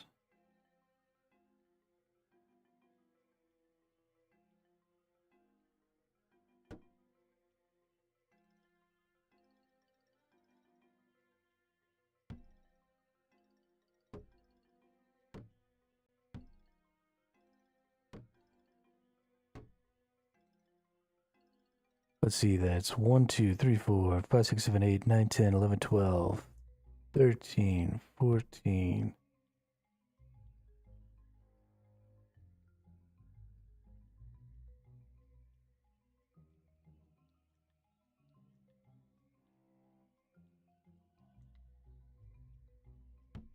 15, 16, 17.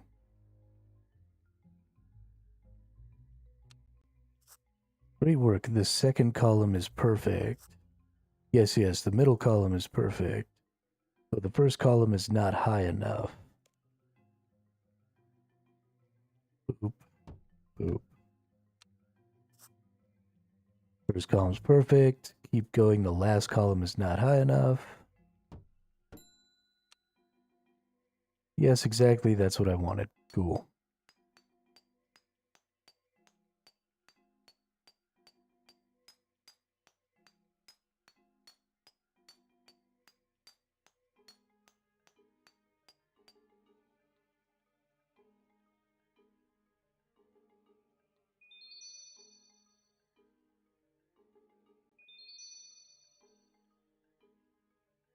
Oh, every time I pray, it's going to give me XP?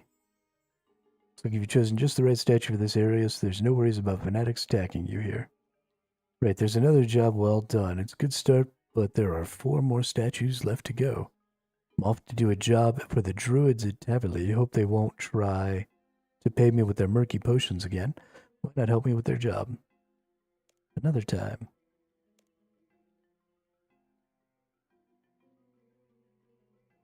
Oh, only after the build? Okay. That's pretty good. Okay, so we pray, and then we teleport our punk asses back over here. And then we run our happy asses back in here.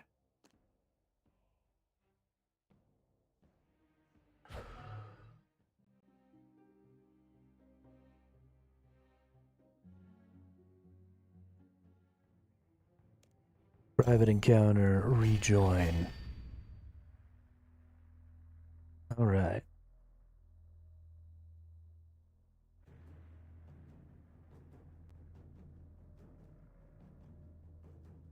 We're gonna murder this dragon. We're gonna use that right there. Yeah, which is taking 1.4. 2.4. Or 2.4. Alright, well, let's hit that. That's giving us 2%.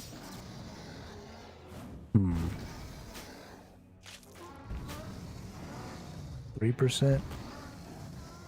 2 or 3% on our attack rating. It's not great. But we'll see what happens. 2.4 on 200 seconds is 500 seconds. Yeah, so 500 prayer. Oh no, it's every 0.6 seconds. It's every tick. So I'll only be able to use. Okay.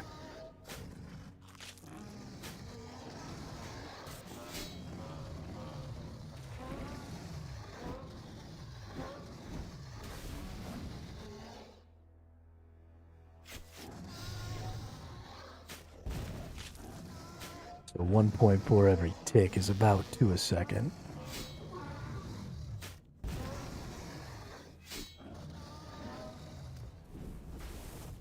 It's actually a little more than 2 a second. Yeah, so this is definitely going to drain all the way. Just from this one. Bummer.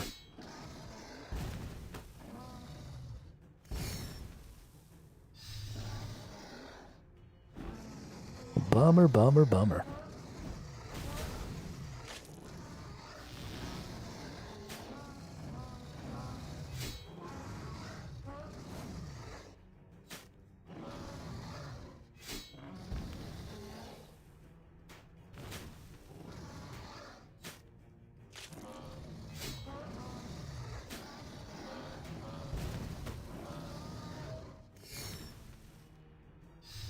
My shield isn't looking very healthy.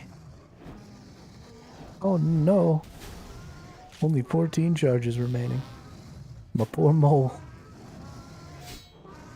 My poor mole. I forgot to take my thing off so I could see my mole on my shield.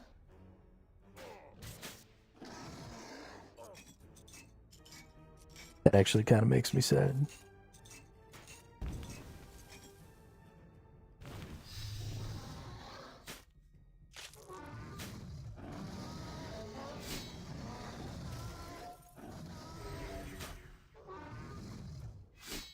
Alright, we're gonna have about 5 each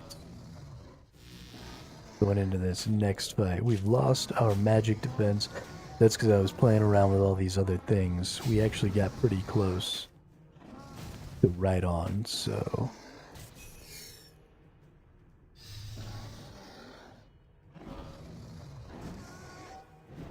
Oh, cool. I got an achievement for the Black Dragon King fully degrading my mole shield.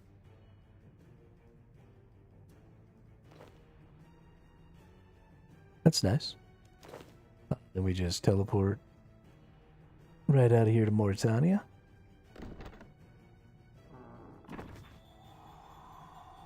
We go prayer up.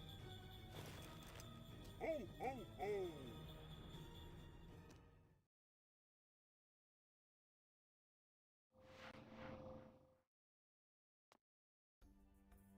Come on, prayer up.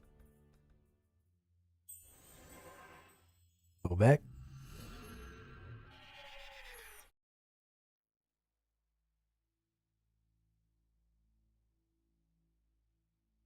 These are definitely the kinds of things that I will take steps to avoid having to do in the future. Um, I much prefer to try and be as self-contained as possible.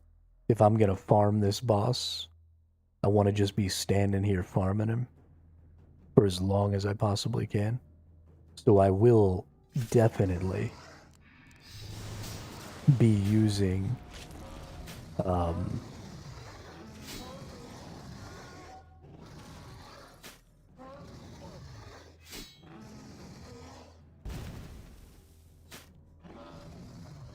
words are hard.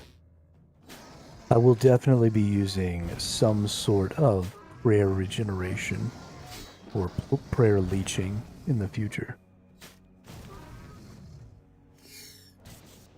We'll start with the set that allows me to leech prayer with a two-hander, because then I'll be able to wear this all the time in here, which would mean not needing my dragon shield, because this protects me enough from the dragon's breath, I think.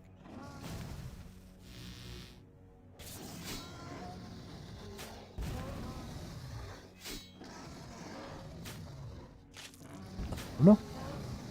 Definitely a lot of different things we're going to have to look into. There are a lot of really small optimizations to do to your sustainability, which I think are a lot of fun. Because that's definitely where my gameplay desires are at, is in the sustainability.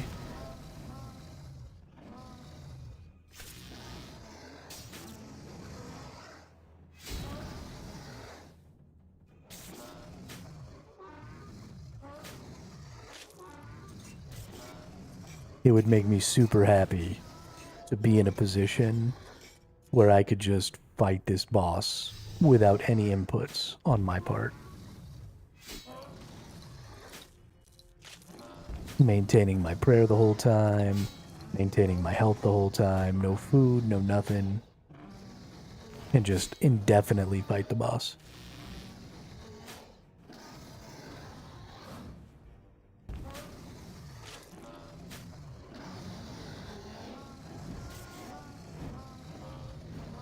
Let's see, how many Flesh Hatcher kills? Yeah, we've only gotten 6 Flesh Hatcher kills. But we're up to 73 on the King Black Dragon now. We'll have none of his collection.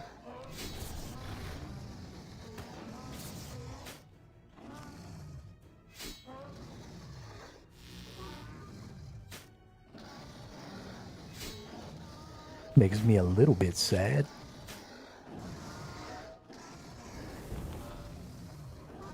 There goes Rejuvenate. Nice.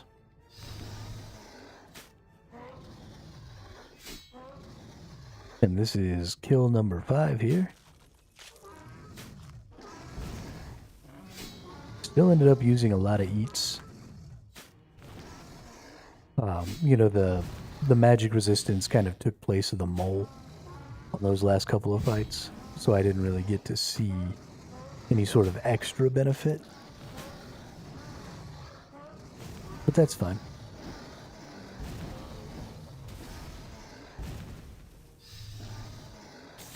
I also only got 1 bit of salvage from the 10 kills on this boss. That's a little depressing.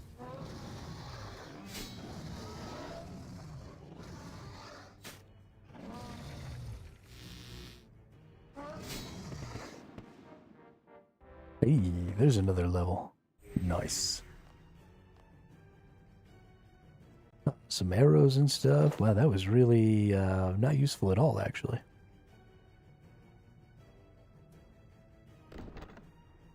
Wrong one. I accidentally teleported to Varric instead of Canopus. Ho, ho, ho. And I ended out of prayer right as I killed that boss there. That's like perfect timing. I feel pretty good about that.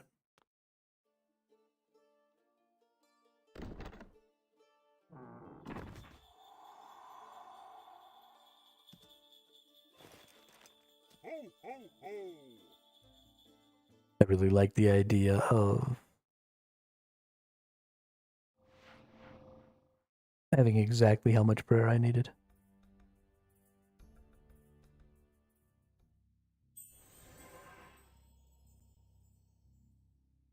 I have a total of 1,850 marks of war. You can earn 900 more before war is satisfied.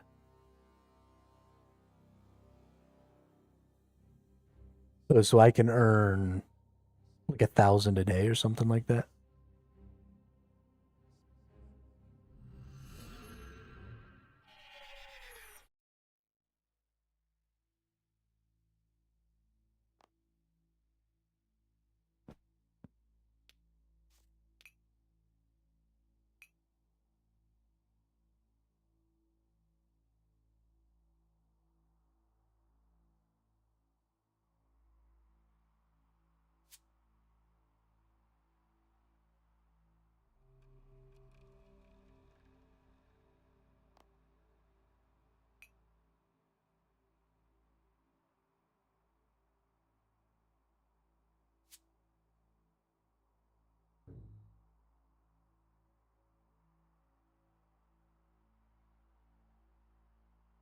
No wonder y'all are obsessed with kill speed. At 10 a kill, that's 1,000 kills an hour. There's no way. Or 100 kills an hour. Not a fucking chance, dude.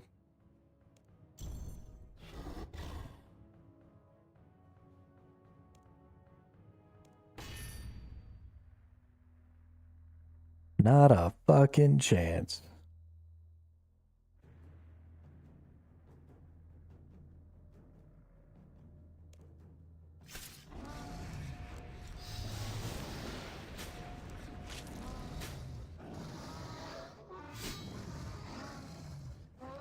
Yeah. Yeah, so 100 kills an hour is 1,000 marks an hour.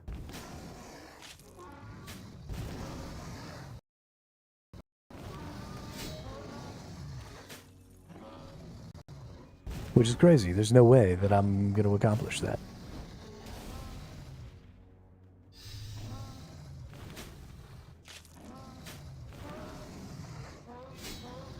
No fudging way.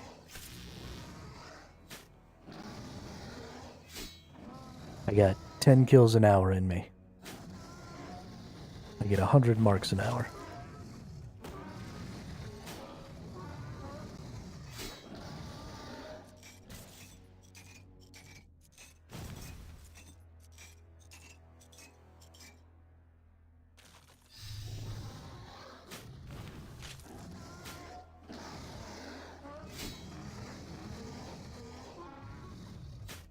I do enjoy killing this black dragon. It's a lot of fun. We'll do another hour of the black dragon, then I'll get some food. Then we might go see about the flesh hatcher. I don't really want to kill the flesh hatcher right now. It's a little strong for me. I'd really rather get my two-handed dragon sword first, if I'm being perfectly honest.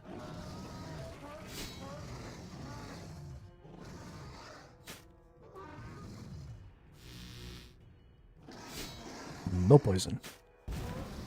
No capes.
Nice.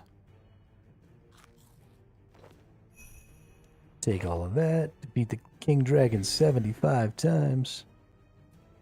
Hell yeah, who's a badass? 'Cause I'm bad. I'm bad. You know it.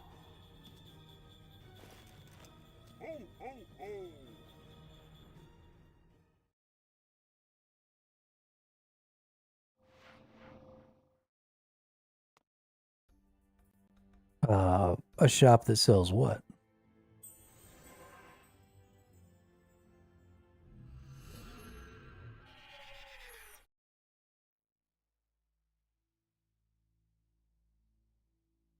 What were we talking about?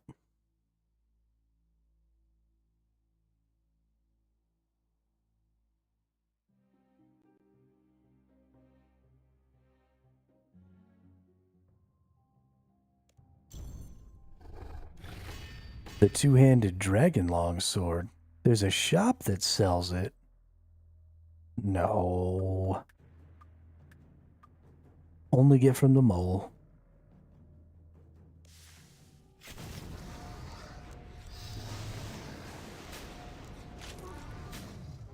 Only get from the mole.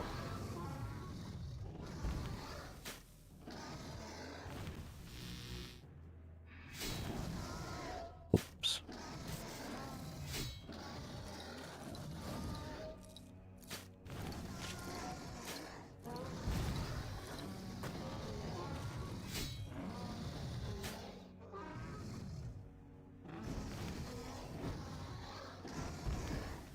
That honestly kind of makes me sad.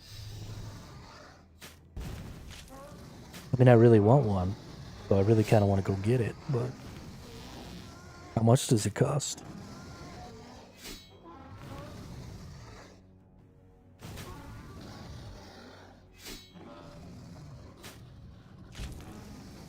What I really want is the dragon, the one-handed dragon sword from the Flesh Hatcher, which means I have to go fight it without it first.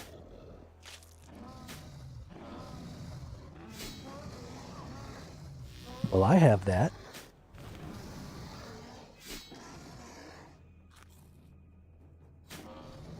I don't suppose I'm also required to, like, go to Lunar Isle or some bullshit like that.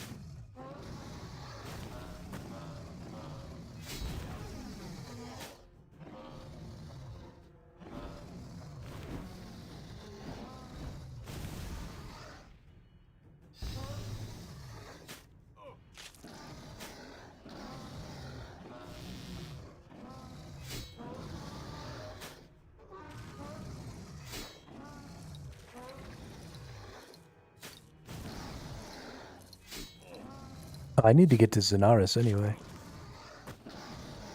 That's where my next Slayer dude is.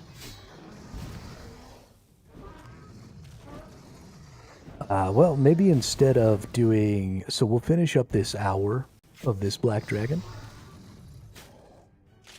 And then... we'll go ahead and... do everything we need to get to Zenaris. If we can. We might not even have the skill requirements. But then if we can go buy some dragon swords. Because I'm starting to get... My skills are starting to get up there too high. I want to use my dragon swords before they become mildly irrelevant.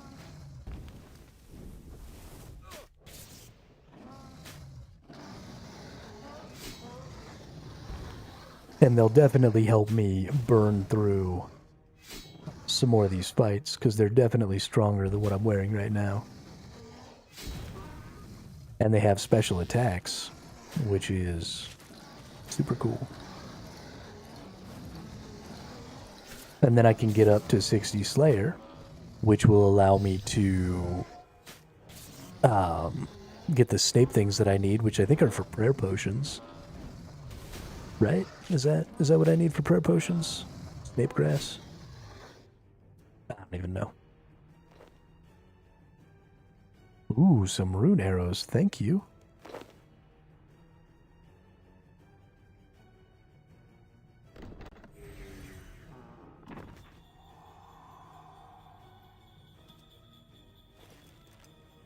ho, ho.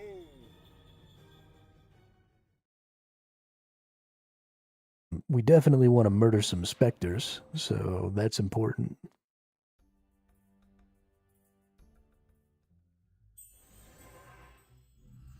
Because if I can make prayer potions with caviar, then I can get 600 health and almost 200 prayer all in one gulp.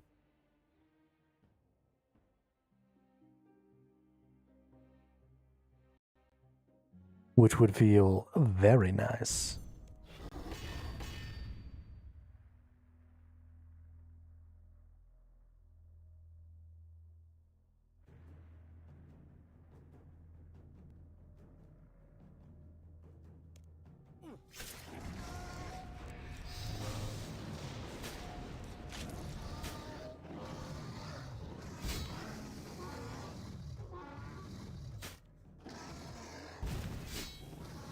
I'm really enjoying how my skills are developing.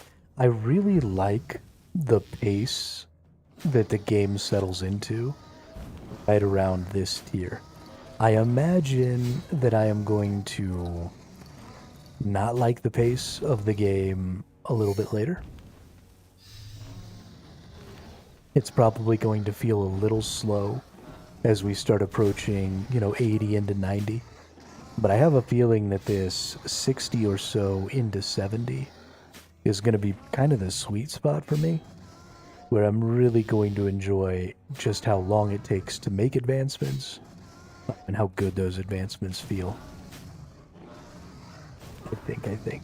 Especially because there's sort of some secondary and tertiary advancement going on, right? I'm moving through storylines and stuff like that, which means that um, the only metric by which I see myself leveling isn't necessarily my skill levels, but also my progress through the game and stuff. Now, I imagine once we get up closer to 90, I'm going to get a little frustrated with some of the slowness, but that's okay. I think it'll still be fun.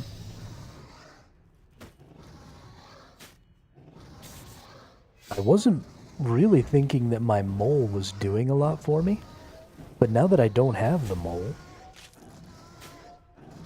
it seems like I'm taking quite a bit more damage. Like, quite a bit more damage. We're only halfway through this third fight here, and I've already eaten way more food. I might only get 4 before I have to resupply. We might be down to 6 eats per kill instead of 5.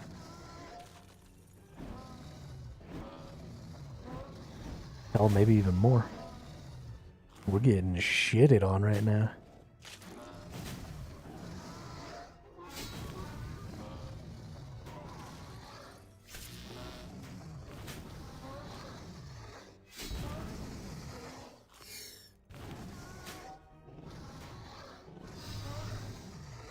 Yeah, that right there was 6 eats per kill. So if I eat any more, I mean, I've still got enough to get 6, but like, I don't think I'm gonna have my rejuve for the next fight, because we're coming up on the end of this fight.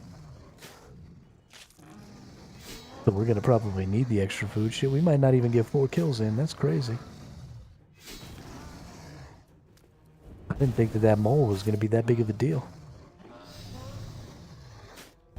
But Moldy was putting in work.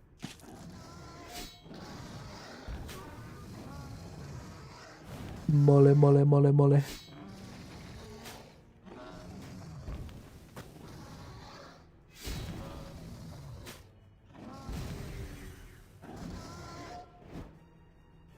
Booyah, get murdered.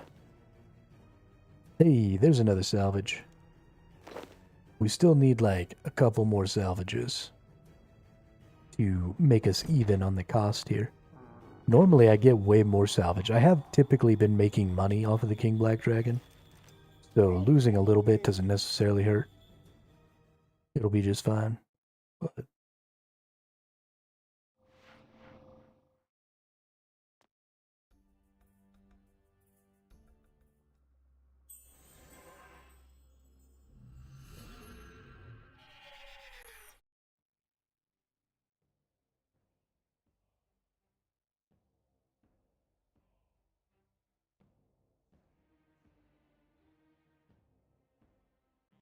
Ba-dum, ba-dum, ba-dum, ba-dum, ba-dum. Private encounter, rejoin.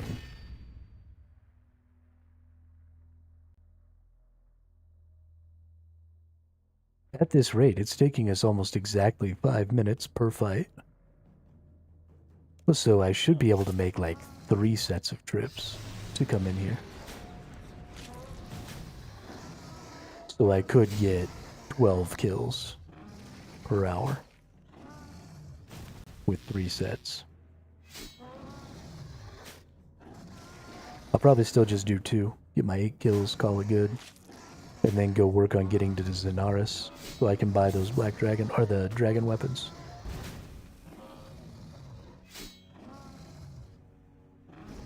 That would make me very, very happy.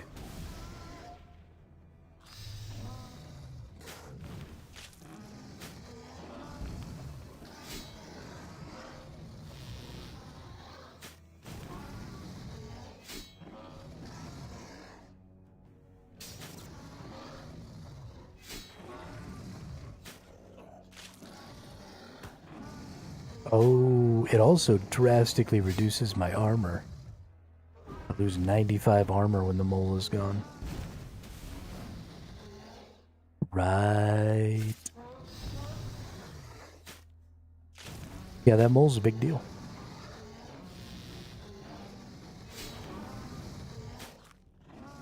Oh, forget to put on my fucking thing.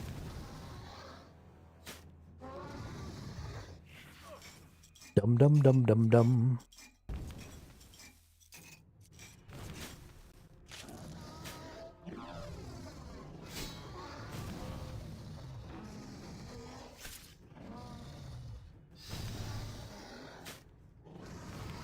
I don't think I'm gonna get to use my rejuvenation this time, but I still have 5 foods, so we'll be alright.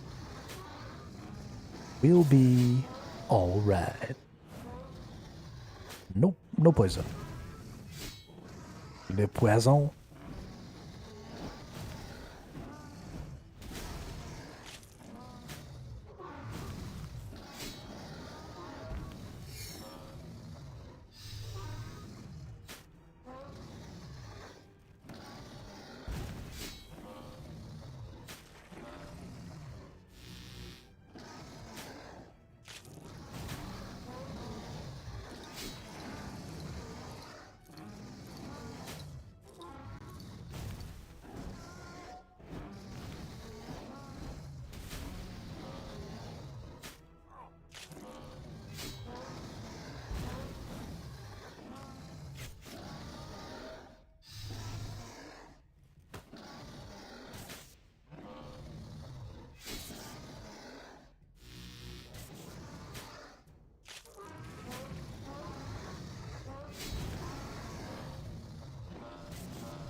Nice. You ain't here, you dead. Alright, Dragon, you're gonna need to drop me something. I've killed you like 80 times almost.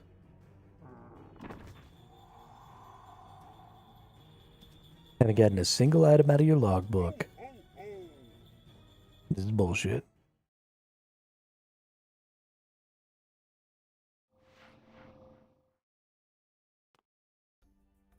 During this next fight, I'm gonna go check and see what the kill counts is on all these. Figure out what I should be expecting.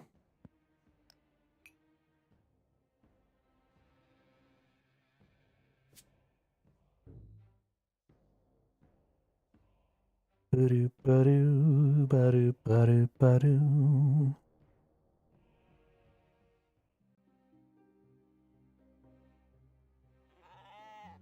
I should probably just go stand in front of the bank every time to totally fill up to max health. Doesn't take very long. I don't have to like actually go in the bank and do anything. Although I could create a preset of this right here, and then just go reset my preset every time.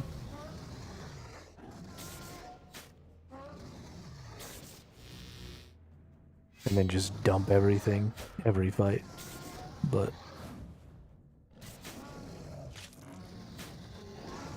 let's see. RS3 King Black Dragon Loot Table.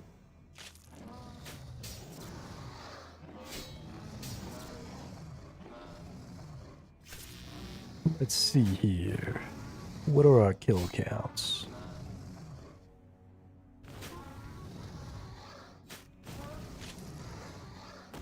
Alright, dragon bones and black dragon hide, always.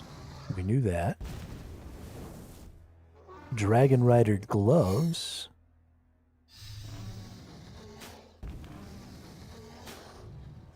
Ooh, nice build up on health there. Says 1 in 2,000.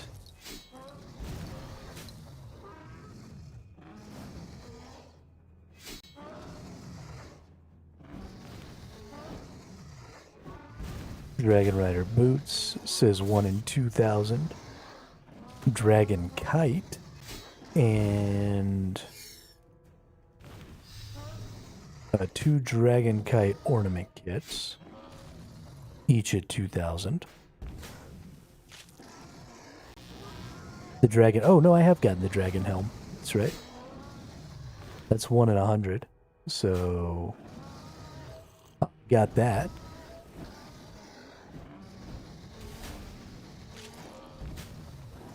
We get lots of salvage, lots of this other stuff.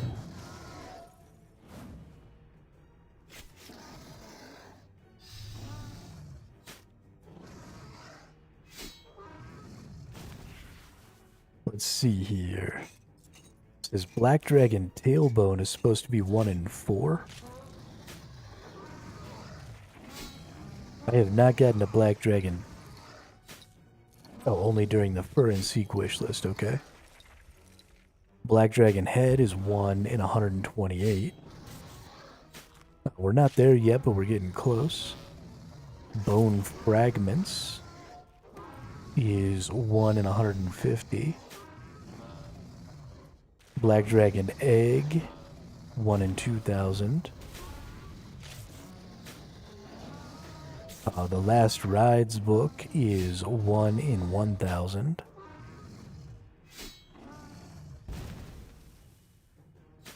The Visage, ooh, is 1 in 5,000. Fuck me.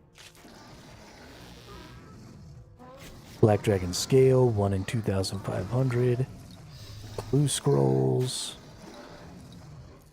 Court Summons, 1 in 200. Starved Ancient Effigy, 1 in 2,300. Okay, so I am not actually getting bad luck at all. The kill counts on the stuff from the Black Dragon are way fudging higher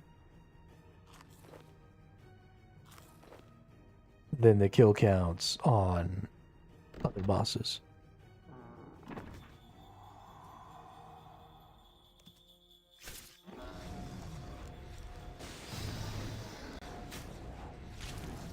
What a dickhead. Yeah, so I'm not getting screwed on the kill counts at all right now. We are definitely not even close to kill count on anything yet.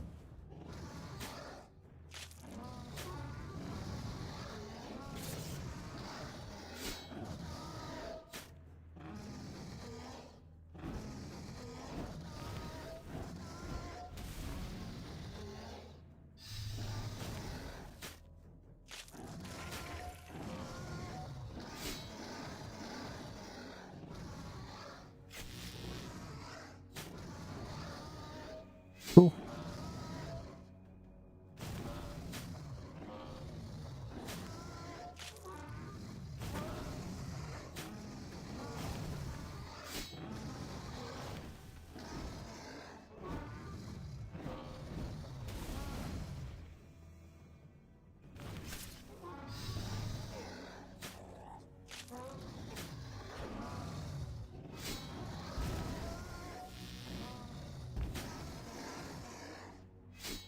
That makes me feel a little better, if I'm being honest.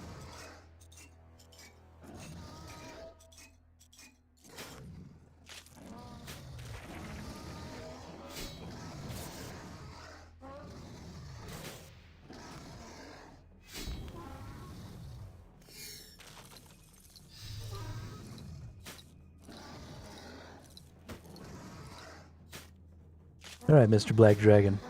Can you please stop kicking my ass? That'd be cool.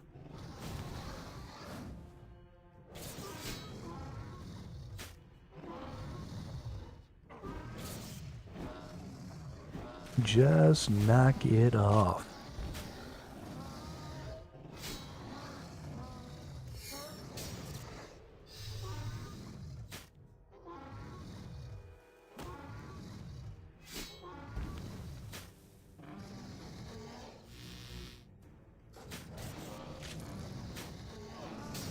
We're like in a race against our threshold timers down here all the time.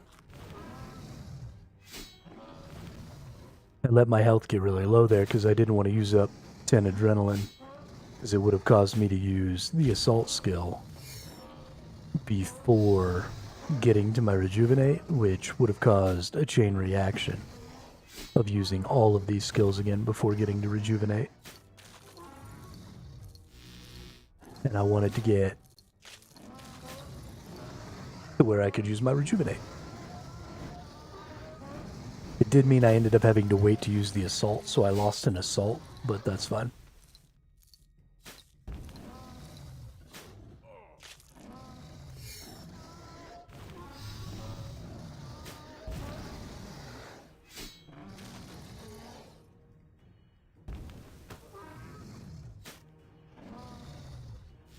Bum bum ba-dum ba-dum ba-dum bum ba-dum. Bum bum ba-dum. Bum bum ba-dum ba-dum ba-dum bum bum ba-dum.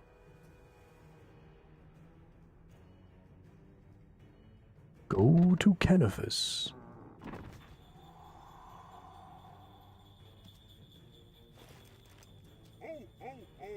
Heal your prayers.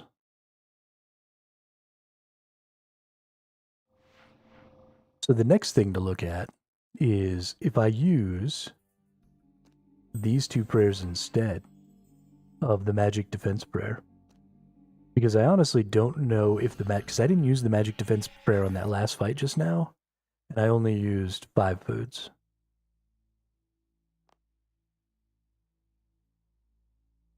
So if I maybe use some damage prayers, would that maybe be a bigger boon than using a resistance prayer that doesn't seem to be giving me a terribly large amount of help? Especially if I can use 2 of them. Because I could use both of these, right? Or maybe even all 3 of these. Just for as long as they're able to go.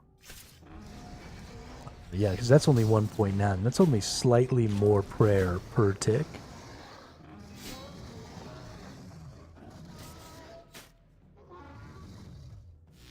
And that's giving me a 3% boost to my hit chance, as well as probably a similar boost to my damage. So that's like an extra 6% damage, which should reduce the overall time it takes to kill the boss, which in turn should compensate for at least some of the additional prayer.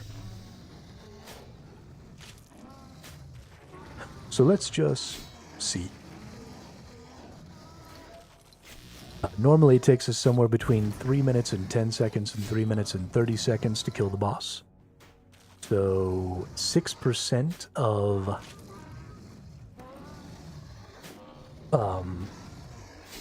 210 seconds is 12 seconds. So it should take us somewhere between 3 minutes and 3 minutes and 20 seconds now, with a 6% boost to my damage output. Which doesn't seem like a lot, but I mean, it's 3 or 4 attack cycles from the boss, so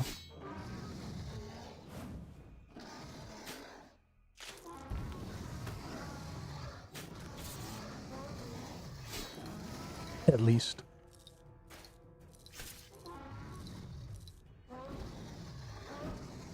It doesn't seem like it's actually going to be speeding us up really, though. Because we're at 1:45 and we just hit the halfway mark. So that would be taking us right to about the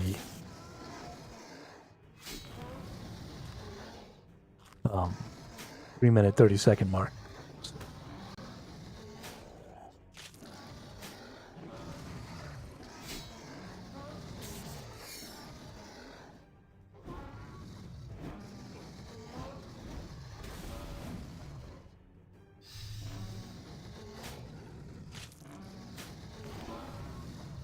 And we're about to run out right here.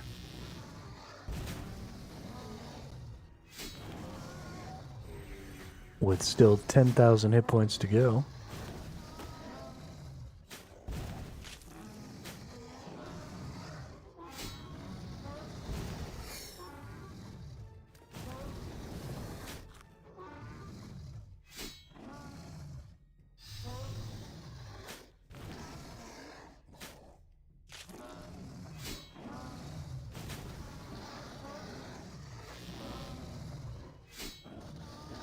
Yeah, I don't really think that was the one.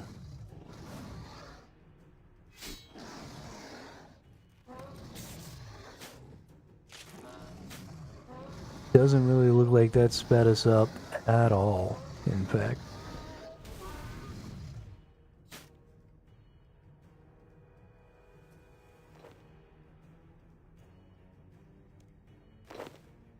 Hey, 50 law runes, though. Dope.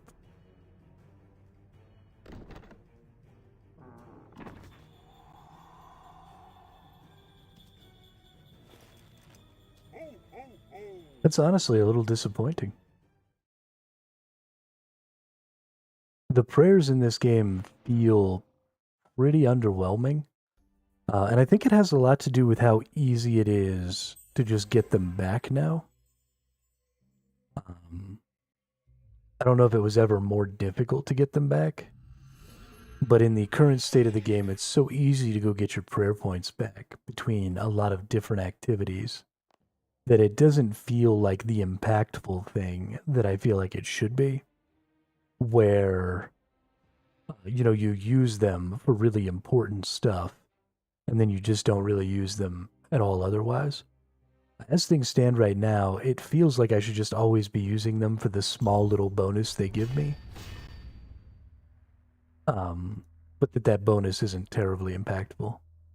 It's not like, in OSRS, your protection prayers are straight up blocking hits, right? 100%. So your ability to flick and maintain your prayer and stuff like that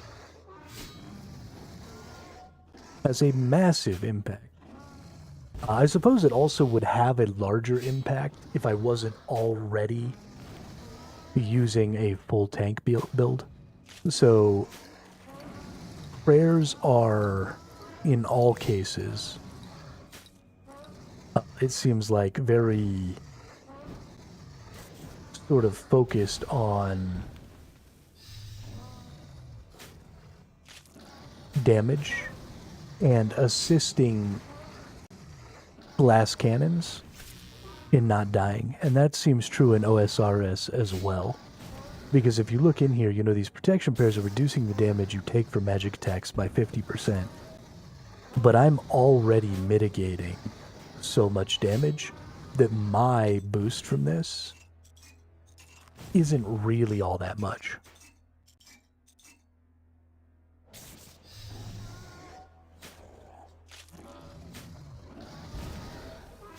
And I also don't know how this is calculated. So does this calculate before my other damage mitigation, like from this? Is it additive with this? Is it... I don't know. So there's some questions there about how the math is done that I kind of need to look into.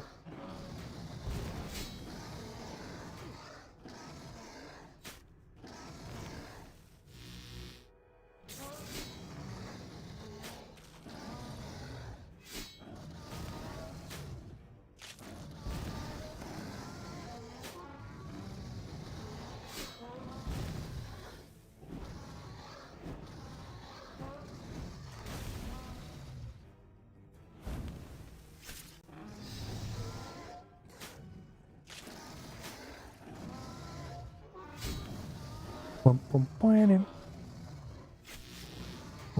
bum, bum, bum, bum. This is the 4th kill. I am definitely going to have enough food to get a 5th kill on.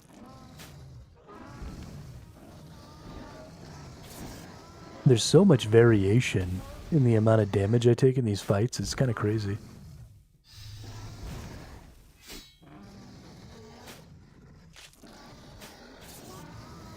Kind of fucking crazy.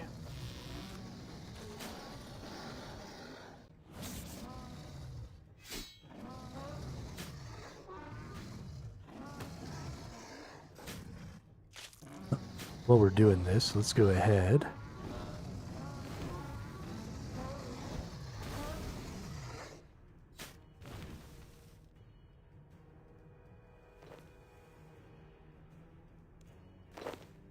We're going to want to look up how to get to Zenaris, because that's the next place we need to go.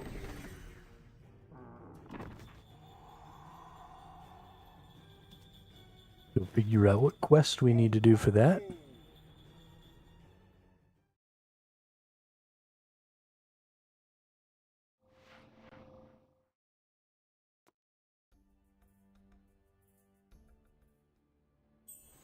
The Lost City is required.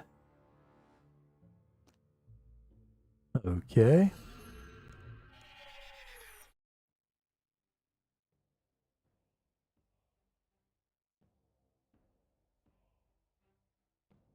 This also means that if I can just come and stand in front of this bank every time before the fight, I should start working towards having less HP at the end of the fight.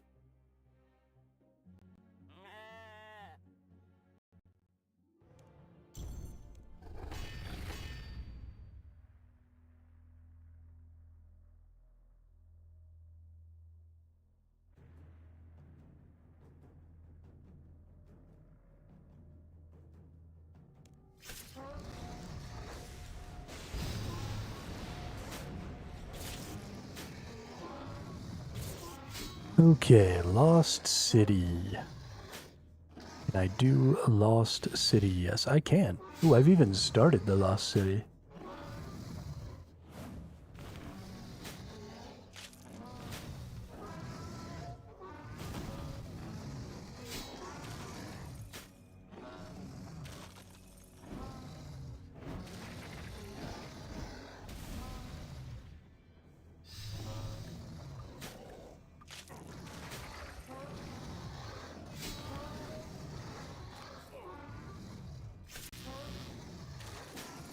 Cool.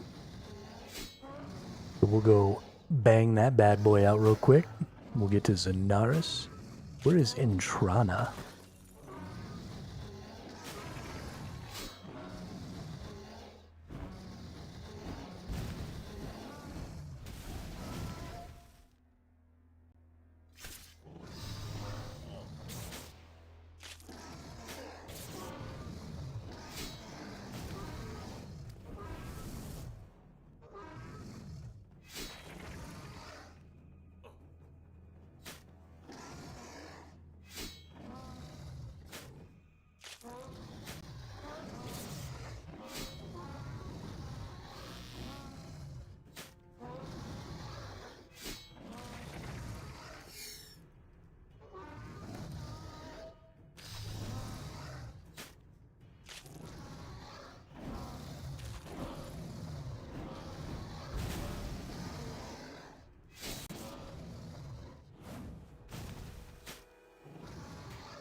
Hey, Dragon Guy, you want to do me a favor and just fucking die? That'd be dope.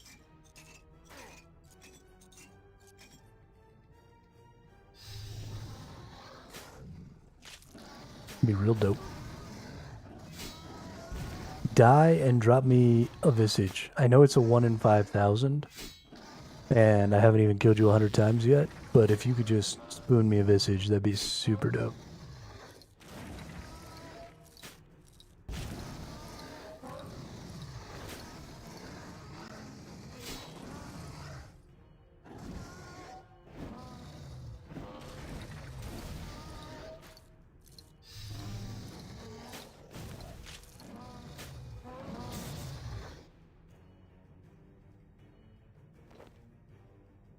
No Visage. Sucks to be me.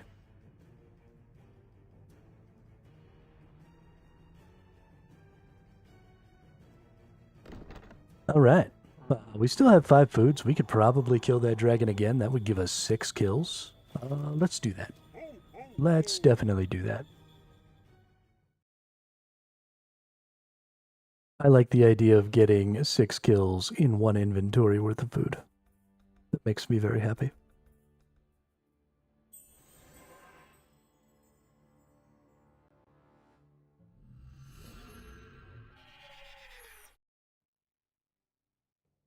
I think that'll be the best I've done on a food to kill ratio. Whoops. Gotta go stand next to the bank first. Get my heal on. There she is. All right.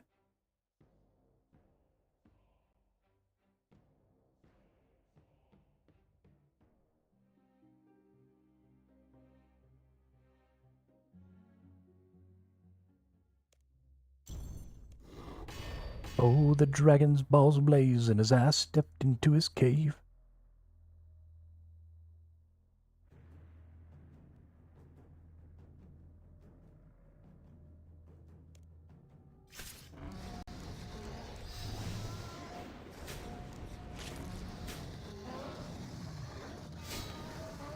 Twas I who fucked the dragon, fuck a lie, sing fuck a loo.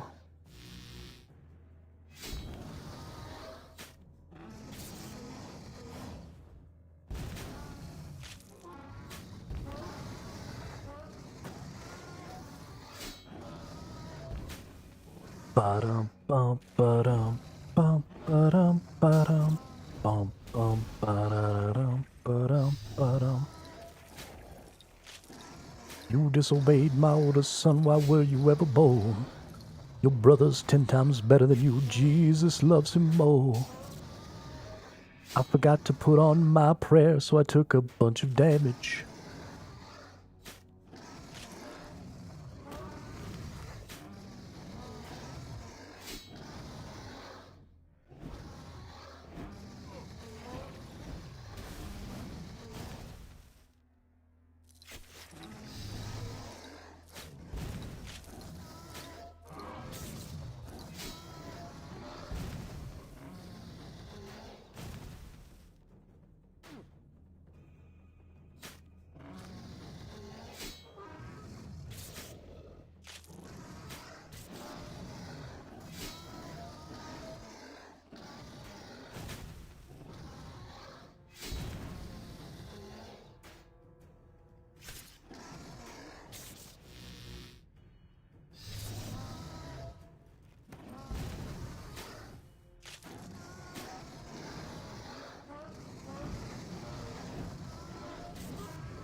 Alexander Hamilton.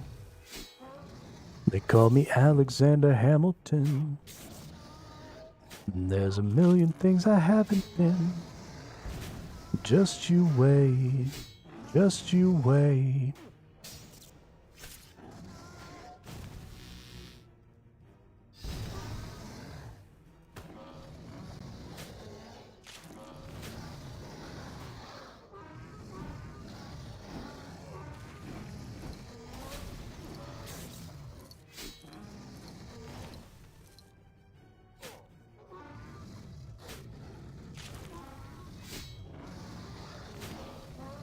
Moving with his cousin, the cousin committed suicide. Left him with nothing but ruined pride, something new inside.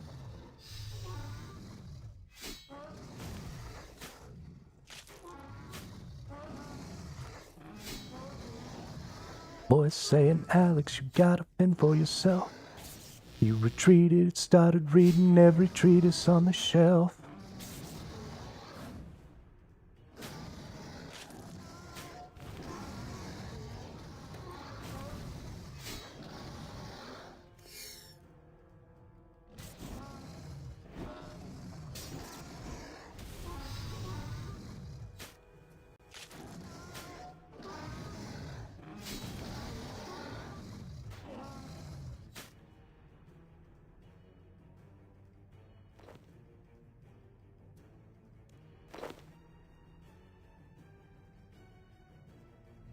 Boom. 1, 2, 3. 1, 2, 3, 4, 5, 6 bones, 6 kills in one inventory. That makes me feel super good. All right, well, let's go ahead and get ourselves a little bit of food here. I don't think I'm probably going to need it for what I'm doing now. It doesn't seem like this is going to be a big, difficult kind of a thing.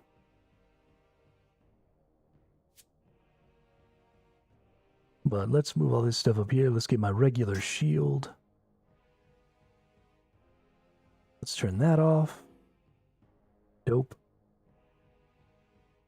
Dope-a-lope. How long did that kill take? Okay. Still good. Let's go talk to War.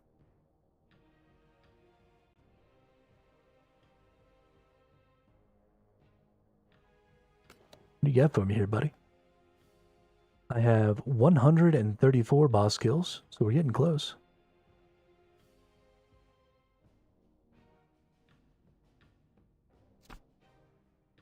We've got almost 2,000 marks.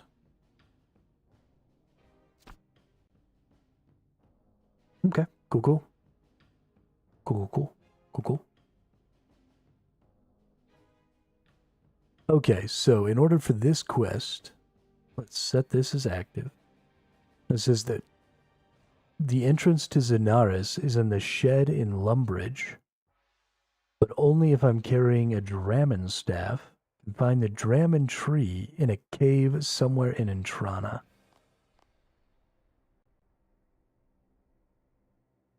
And to get to Entrana,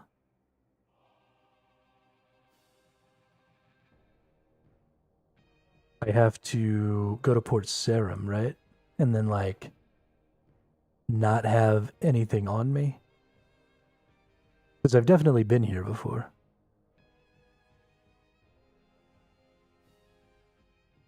Like, you can't have any,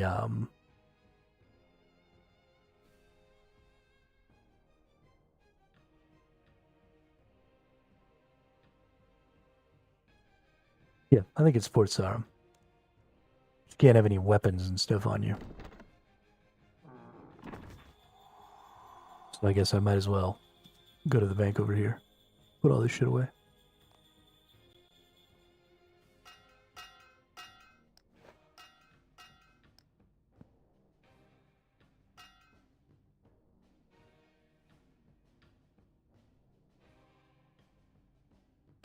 Moved in with his cousin. The cousin committed suicide. Zerosian demons have appeared in the wilderness ruins. Ah, demons! Run away! Alright, and then we gotta go, like, talk to some druids or some shit.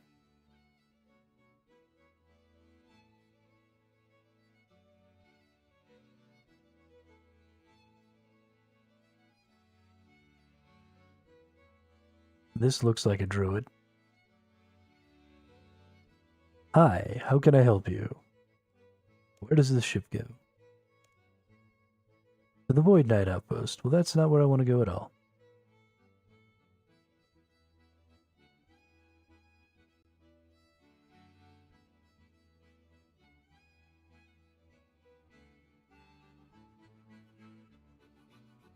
Can I help you? Talk about charter ships.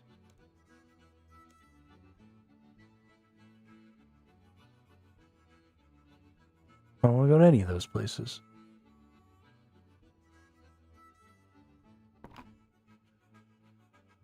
Oh, look at all the things you have.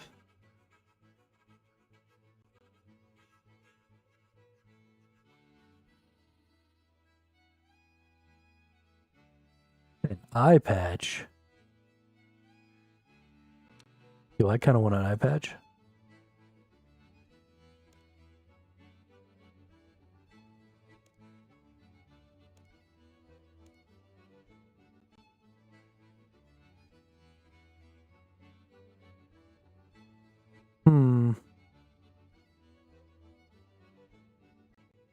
Must be one of the ships up here.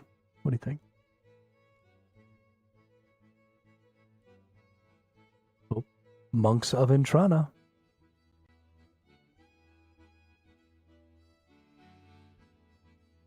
I'll say, boy.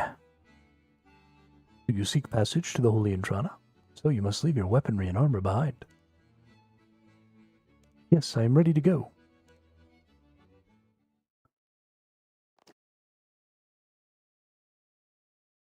Voodoo.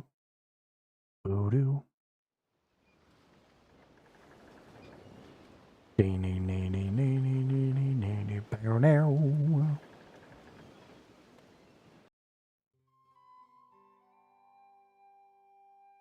The ship arrives in Intrana.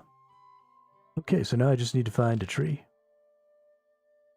A Dramen tree.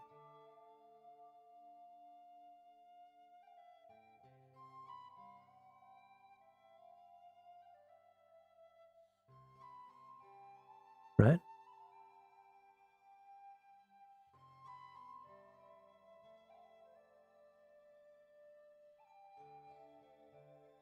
We got lots of willows and lots of oaks and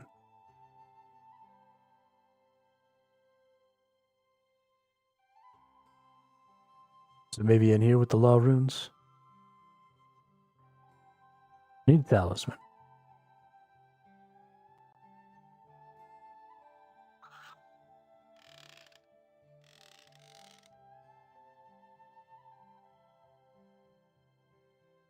There's an altar for praying. Let's go ahead and pray there. Okay, I don't see a Dramen tree out here anywhere on the surface. I have a sinking suspicion it's going to be down in this hole over here. What I should have done is I should have checked my inventory to see.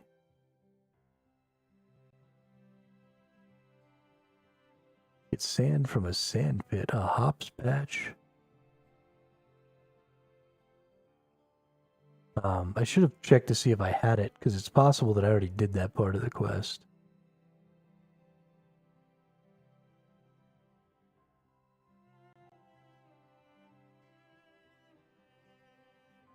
Let's talk to the cave monk. Let's see what Mr. Monkey has here. Be careful going in there. You are unarmed, and there is a much evilness lurking down there. The evilness seems to block off our contact with our gods, so our prayers seem to have less effect down there. Oh, also, you won't be able to come back this way. This ladder only goes one way. The only exit from the caves below is a portal, which is guarded by greater demons.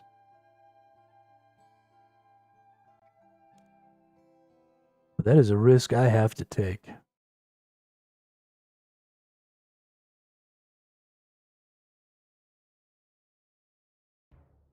We got some bones. We got some black demons. We got some greater demons. Is that the Dramen tree? Surely that's the Dramen tree. Let's just book it.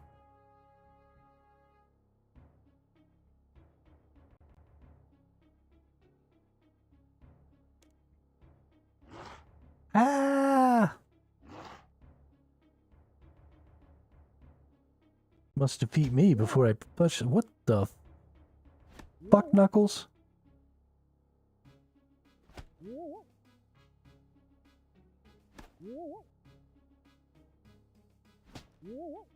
Yo, that's bullshit, ref.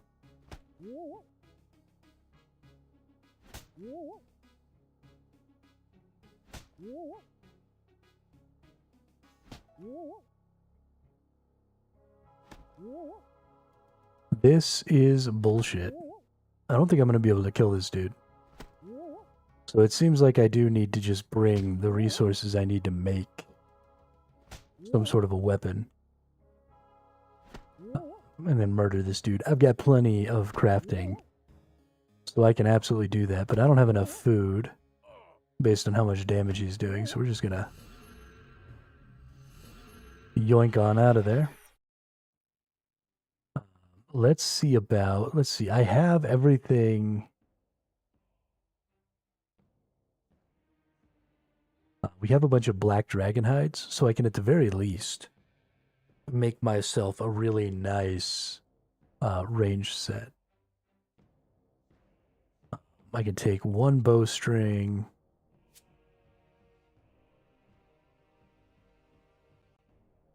I can take a willow.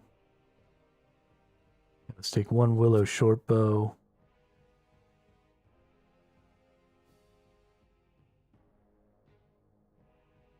Let's take... Do I need to bring, like, the logs and stuff for the arrows? So, like, that. And that.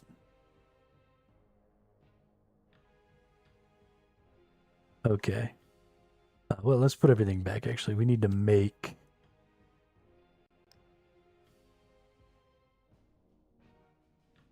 Do we need... We don't need anything but a weapon, right? So can we bring this? And this? And logs for arrows? And lots of feathers? And...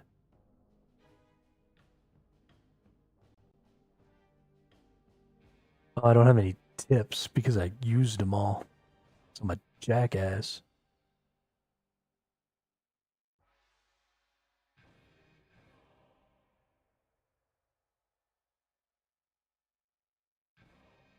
That's okay.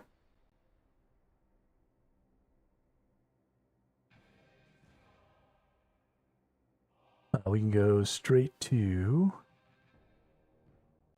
the forge.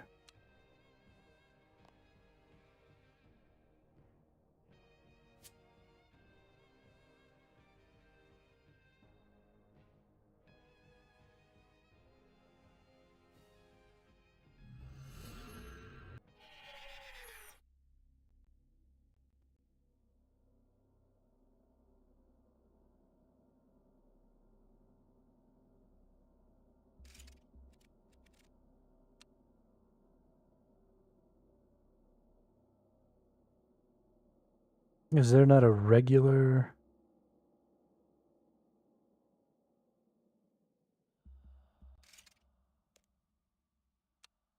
Can I not forge regular things here? That's obnoxious.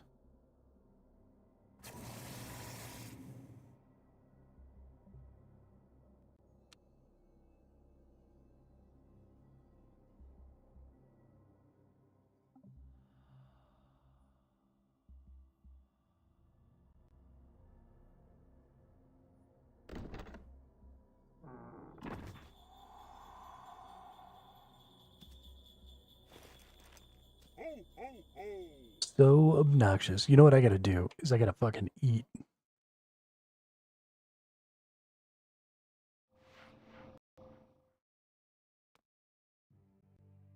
I'm so fudging hungry. Okay, I'll be right back. I gotta eat.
All right, let's go make some arrowheads.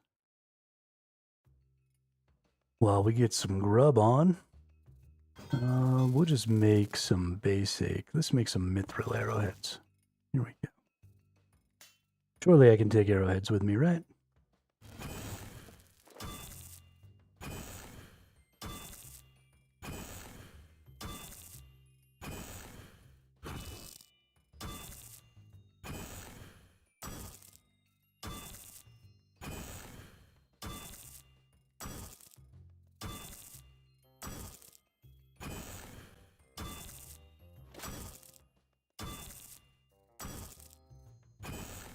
Oh, I definitely only needed to make one of those. That's hilarious.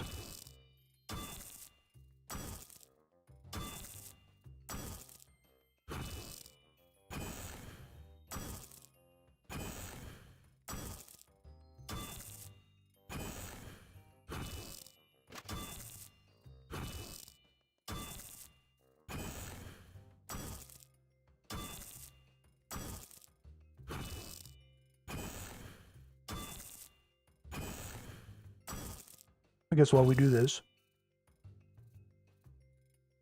we could go look at our world map. See what facilities are even here. Oh, I can craft. Okay, so I might need to bring stuff to make arrowheads. That's just a furnace, though, so probably not. Okay. I think we're okay with what we're doing here.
Ho, ho, ho!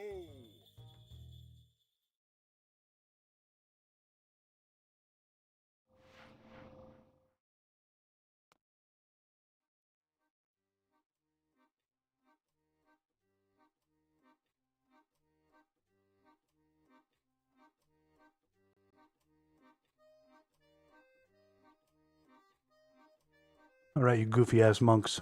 I double dog dare you not to let me come.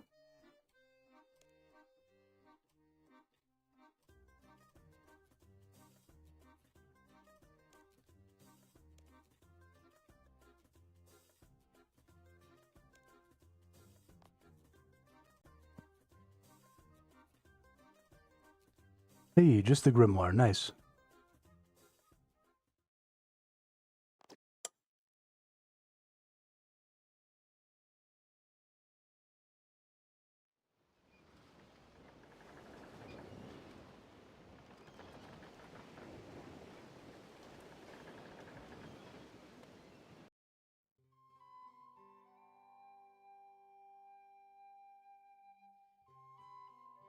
Perfect timing.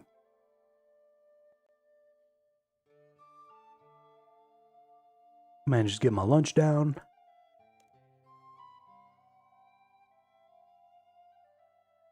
Let's craft. Nope. Nope, nope, nope. Can I not make... Can't make arrow shafts like this, can I?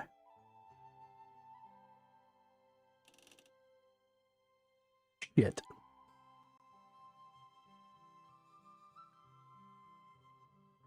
Must have to go back.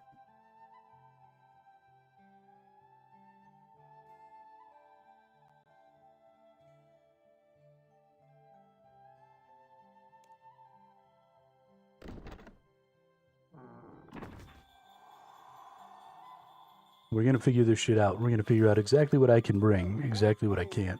If I can bring arrowheads, I can probably bring the completed shafts. So I'll probably just go to my bank real quick. Because I have an ass ton of shafts already in there. And then I've got the bow and the string.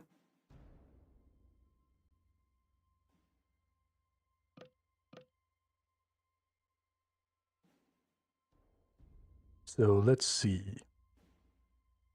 Let's go into the crafting. We've got lots of headless arrows.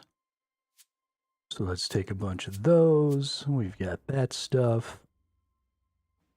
Let's take some food in case something bad happens. And now for what I hope is the last time, let's go get some teleport on. Ho, ho, ho!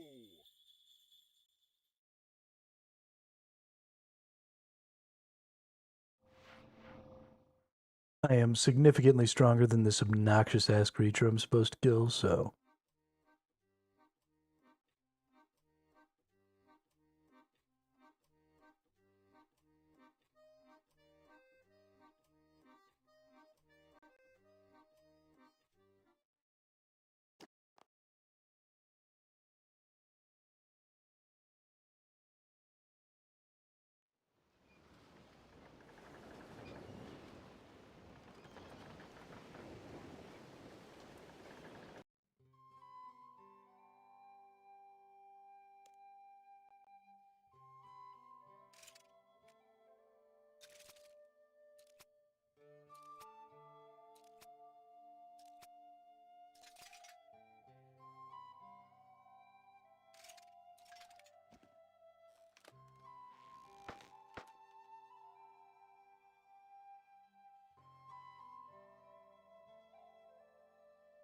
Now let's go fuck up this evil little thing.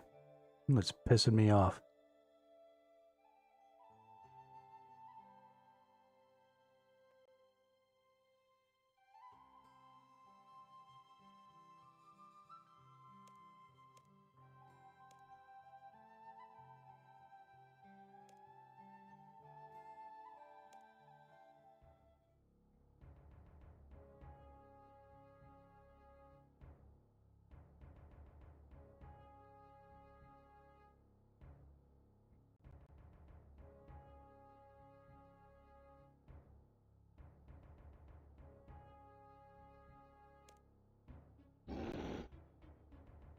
Owie.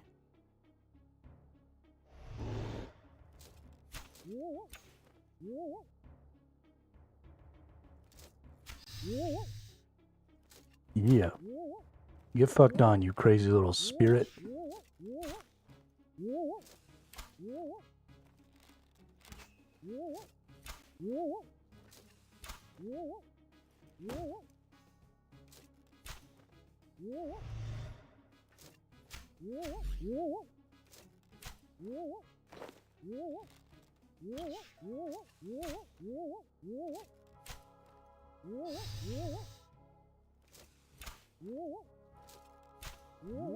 You dead. You can now chop the tree. Yeah. Got a Drammond branch.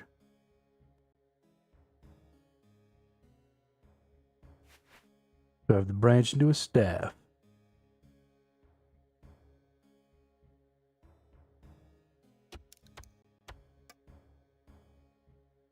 And then let's use a mortar and pestle on it, just in case.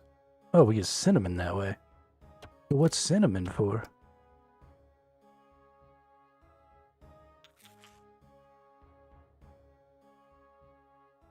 That's actually kind of dope.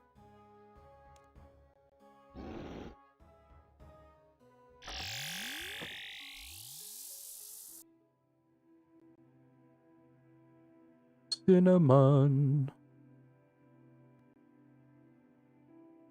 Okay. So now that I have the staff, I need to go down to Lost City. Lumbridge Swamp. Going to a shed in Lumbridge Swamp. Got it. Lumbridge. Every time I see the word Lumbridge, I think of the movie Office Space, where he's talking to that really obnoxious, like, tech bro dude that he works with. And they're talking about that girl he's seeing, played by Jennifer Aniston. And he's like, oh shit, Lumberg fucked her. Every time I say Lumbridge, I think of Lumberg.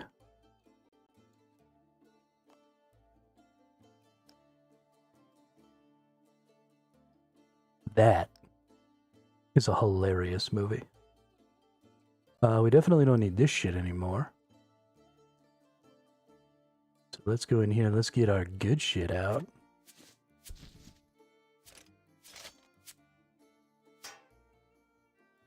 Yeah. Now I feel strong.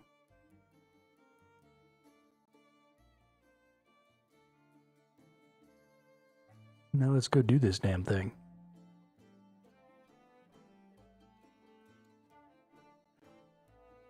I really should stop running around in this gear and continue working on my ranged, even though it's only one level from complete, or to 60 where I want it. I really should start using my melee, or my magic and my ranged for the stuff that I don't really want to do. And then use...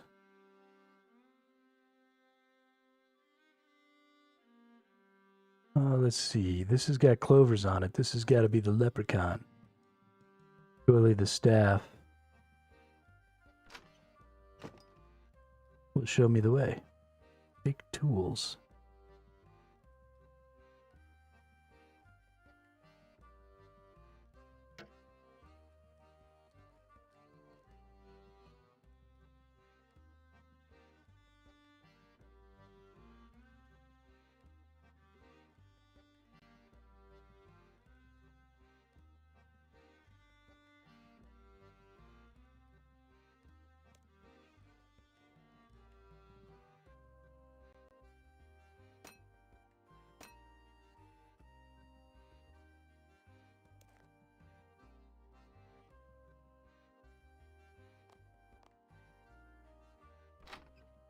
I have a sinking feeling.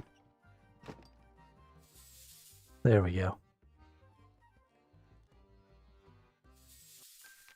Hey, you are awarded 3 quest points, access to Zenaris, the ability to wield dragon longswords and dragon daggers. Oh, I needed to do this quest anyway. The ability to craft cosmic runes, and access to Cheldar the Slayer Master requires level 75 combat. Oh, yeah. Oh, yeah. I can also, at some point, pickpocket these fairies, right? Isn't this like a great pickpocketing place or something? Yo, where the fuck are we on the map? But we are nowhere on the map. This is like... This is why... So this game is way bigger than it seems like it is when you start playing, because you start playing, you open up the map, you look around, you see all the islands and stuff. But there are so many more maps, right? I mean, just look at all this shit that are not part of this RuneScape surface. So this game is just fucking massive, dude. I'm never going to be able to deal with it all. Can I open the magic door? Or do I have to talk to one of the gate guardian dudes? You may not pass through this door without paying the trading tax. So how much is the tax? The cost is 1 diamond. Okay. But I haven't brought any diamonds with me. No tax, no entry. Somebody is an asshole.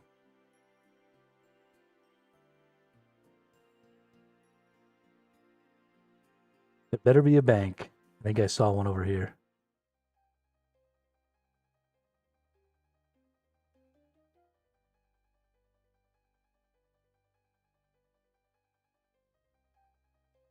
Yeah, okay, there's a bank over here. Good.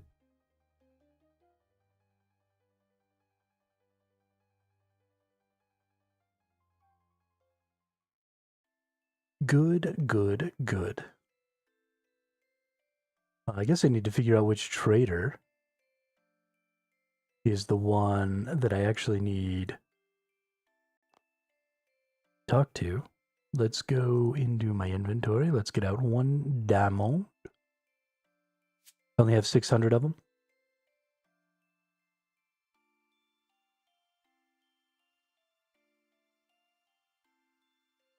Let's go trade with the ferry shop assistant.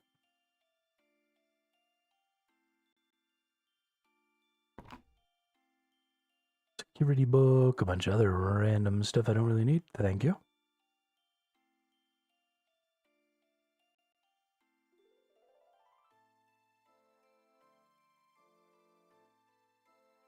Let's go in here. Oh, this is a mill. Okay, nice.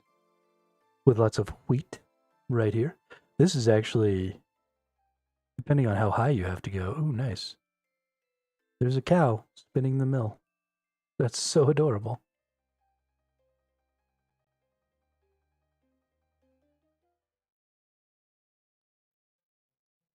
Okay, surely over here somewhere is where I can buy. Yeah, there's a weapon merchant right there. Gotta be where I can buy this stuff at.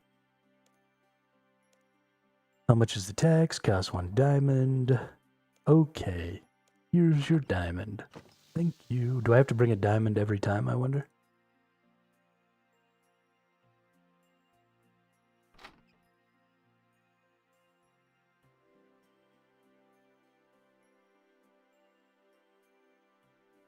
Ooh, I can pickpocket the fairies. Do I have the requisite skill level? No, requires 113. Fuck me.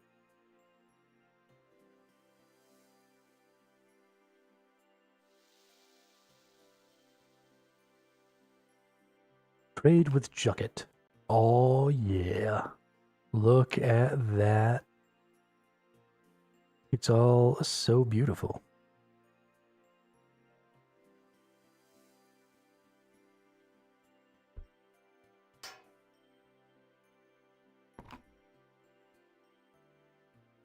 So we got a 2-handed dragon sword. We got a 1-handed dragon longsword. These are actually less DPSing because they're not +3s. But they have Draconic Cleave and Power Stab. I honestly don't even know if these are going to be better. I mean, look at that. 938 damage and 1230 accuracy. Does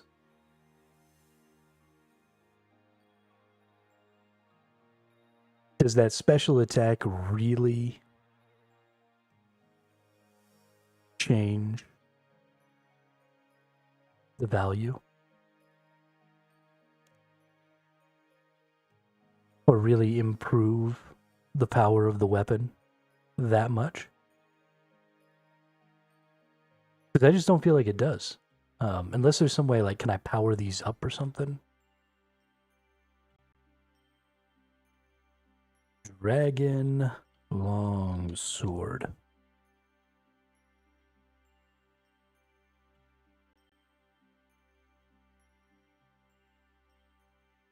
Not OSRS Wiki. RS3. How does my game not know that I don't play OSRS yet? Or my thing not know? Internet. Okay, costs 100k at high alks for 60k, which is nice.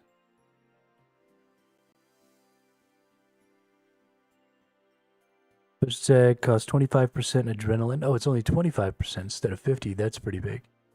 Strikes the opponent for 250 to 290% ability damage. Okay, that is a pretty hefty.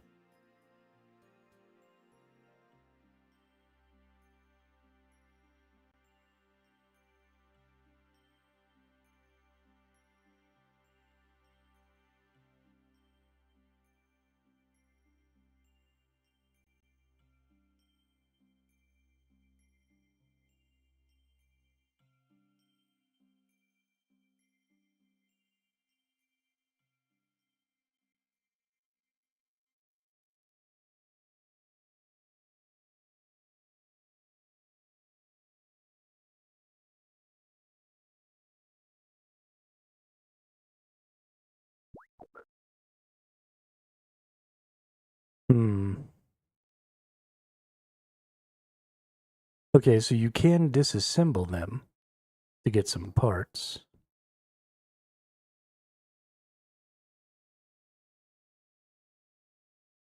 I just don't know. I don't know if this is actually going to be better than my Orichalcum gear. But just for the novelty of it, let's go ahead and buy a Dragon Longsword. And a Dragon Two-Handed Sword.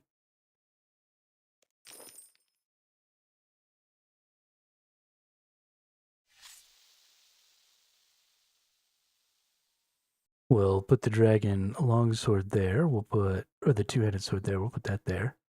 When we switch over to the Two-Hander, we'll put the Dragon Longsword right there. At the very least, it looks dope as fuck.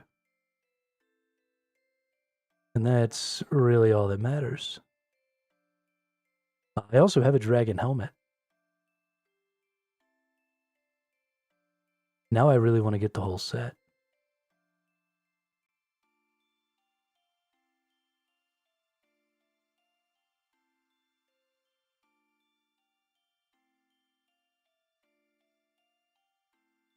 All right, let's find out. If I leave, can I come back? Wow, gotta pay the trade tax every single time, huh?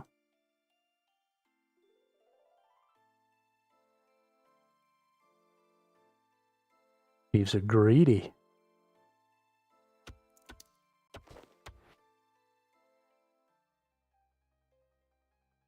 Didn't mean to try and chop down that tree there.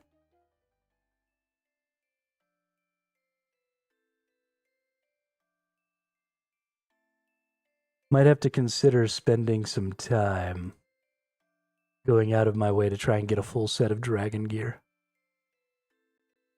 Just for the novelty of it all.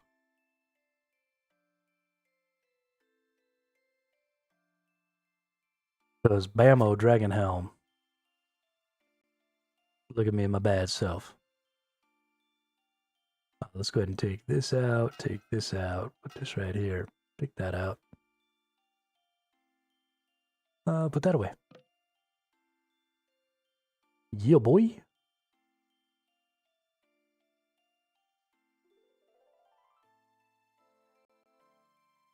Literally making myself worse for the sake of fashion. But what can you do?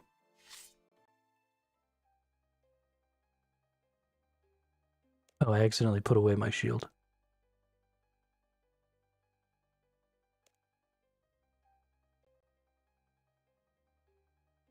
I'm a dum-dum. There was a crop circle. I didn't know there were crop circles. Because we accidentally put away our shield there. There we go. And then honestly, I don't think we need this cosmetic. Let's go over here. Let's go to main hand.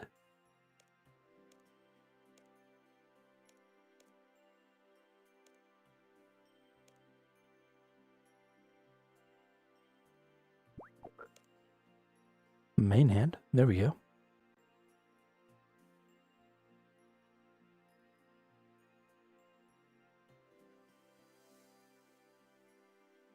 Where's the no cosmetic?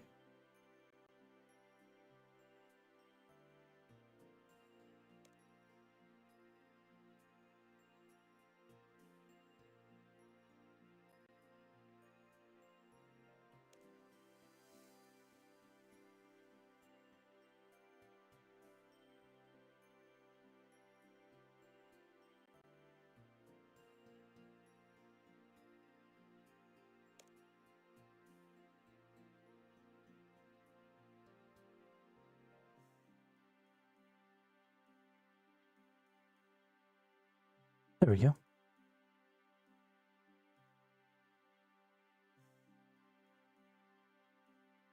There we go. Back into the full gear here. Oop. Forgot to hit the apply button. Now we look like a badass.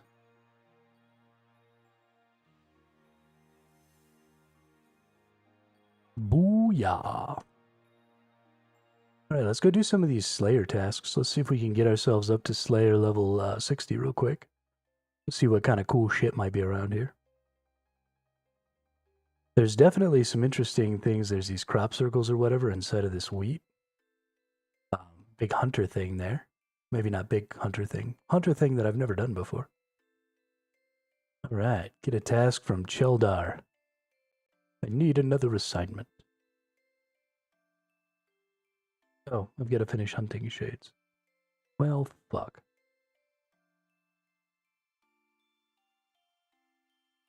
Oh, there's the Fairy Queen. So how do I get here? Like, in the future, there's no...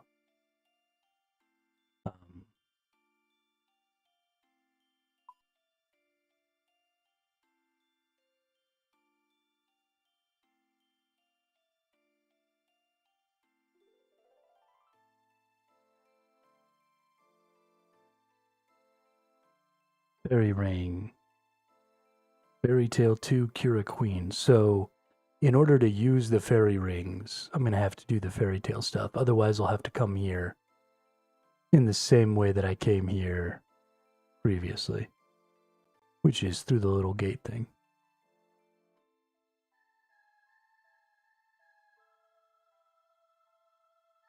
With, okay.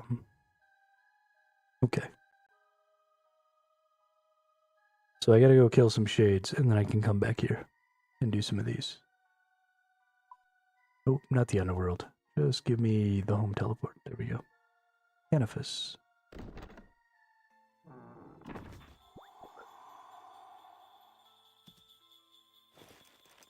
Ho, ho, ho!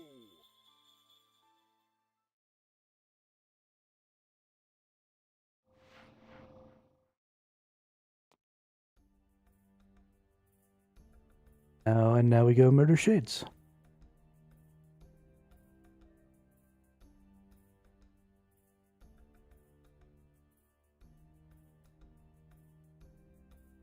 And we also need to look at our special ability.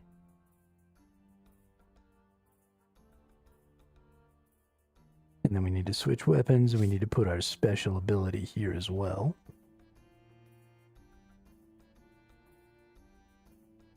Dope.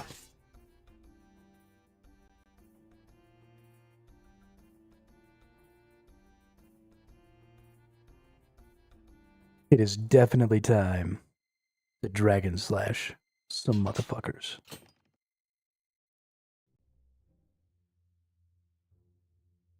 Who doesn't want to dragon slash motherfuckers? Not anybody I want to know.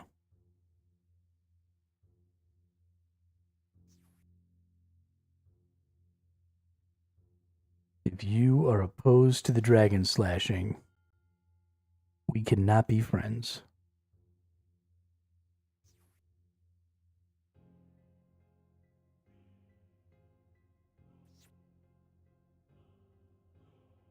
Not one teeny tiny little bit.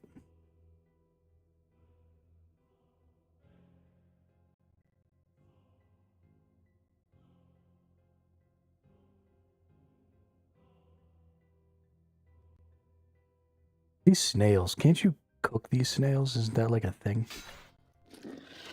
Pretty sure it is. Yeah, it is.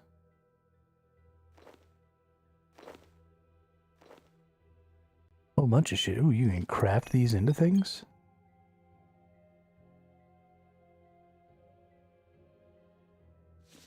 Dude, did I just make a helmet out of a snail? Or out of a snail?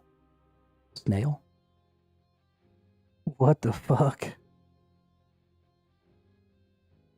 Okay. Well, that was cool.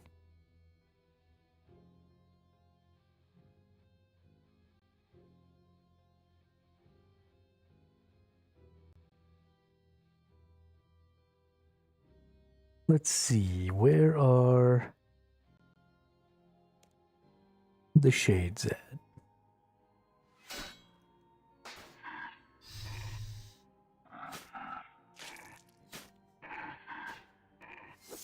Dude, I love that that only takes 25. Oh, that is so strong.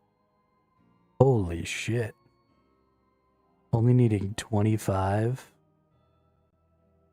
adrenaline to throw that skill out. So much damage. Holy crap, dude. That's kind of out of control.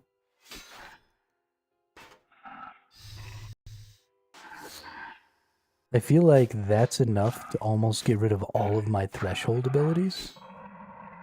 Like all of my damaging threshold abilities almost don't even matter anymore. I obviously still want the defensive ones, but I mean, that's just so much DPS.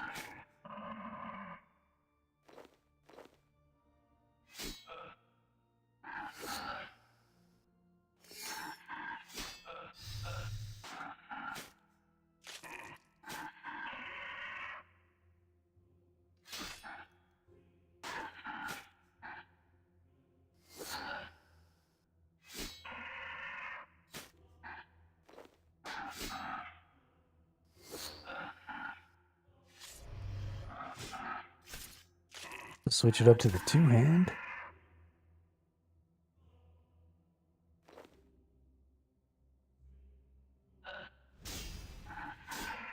Okay, the two-hander one takes 50.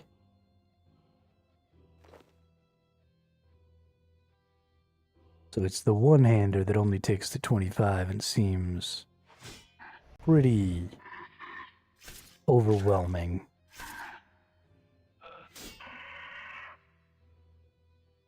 Although this two-hander is pretty overwhelming when it gets thrown down too. We'll gain enough right there and then we'll throw it. It does... That does the same percent melee damage. It's up to 25 additional enemies within 2 tiles. Oh, I understand now.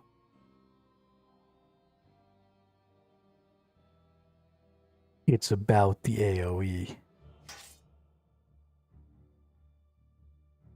So this one's just a single target. Yeah, okay. Okay, so we don't need this anymore. Because from now on, when we need to throw that skill out, I mean, this is an always-on cooldown thing. Right, special abilities are stupid that way. Like, crazy strong. Because you could just keep using them. Like, I could build up to 100%, and then I could just use this skill 4 attacks in a row. Which is ridiculous.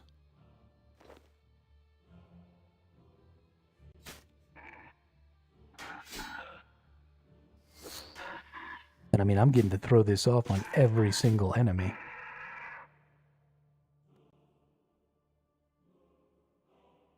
So these things are going to be strong because they're going to be able to go into EOFs, right? Which are the necklaces, if I'm not mistaken. And so we'll put this into an EOF, and then we'll get a better weapon in the future and still have access to the same. And of course, there'll be other abilities too that might be cool.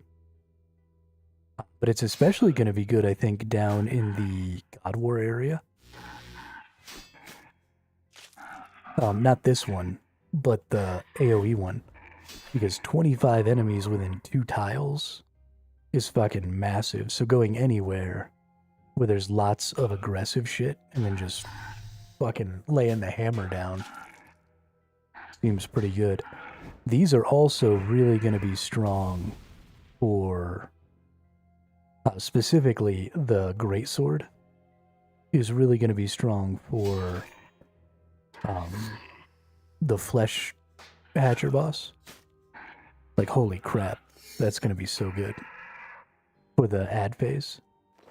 Just making sure, oh, do I have, 50 adrenaline? Cool.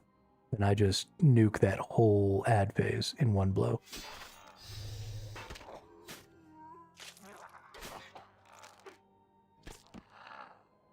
That's crazy.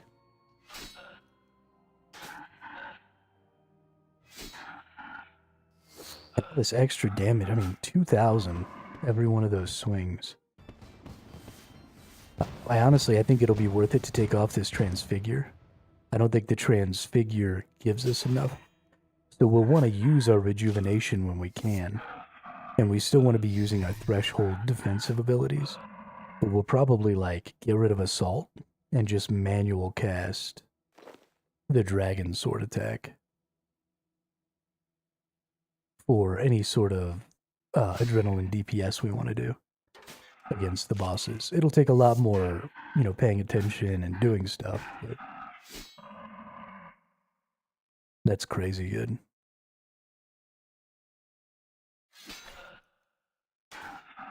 I definitely didn't see this going this way.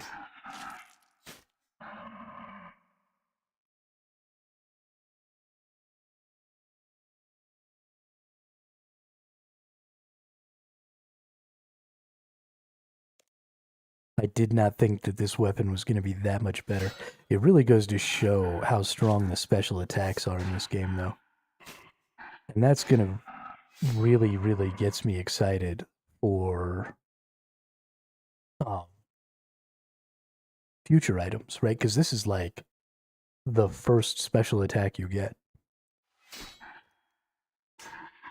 At least for melee. So, as good as this is, as strong as this is, just always available as this is,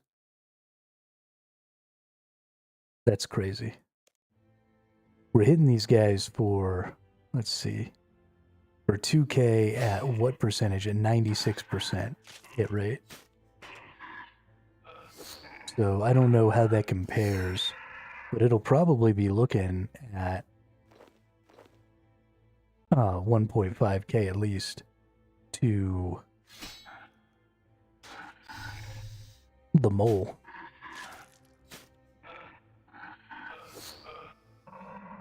Honestly, I don't even really feel like I use rejuvenation on the mole because of the way he burns my adrenaline. Well, it doesn't burn my adrenaline, but he burns my my timers, my cooldowns. And so I end up using my defensive abilities a lot because my cooldowns come back between phases. So probably getting to burn some of my adrenaline just doing big hits to him like this will be huge. I bet you I kill him way faster now. I kind of want to go try it.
dude.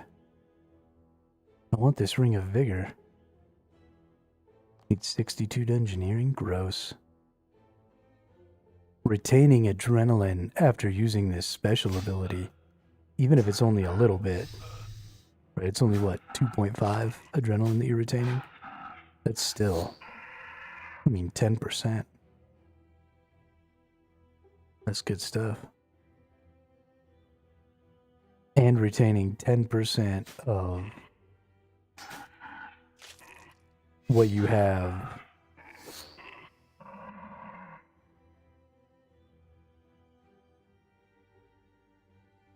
when it comes to using your ultimates too. That's crazy.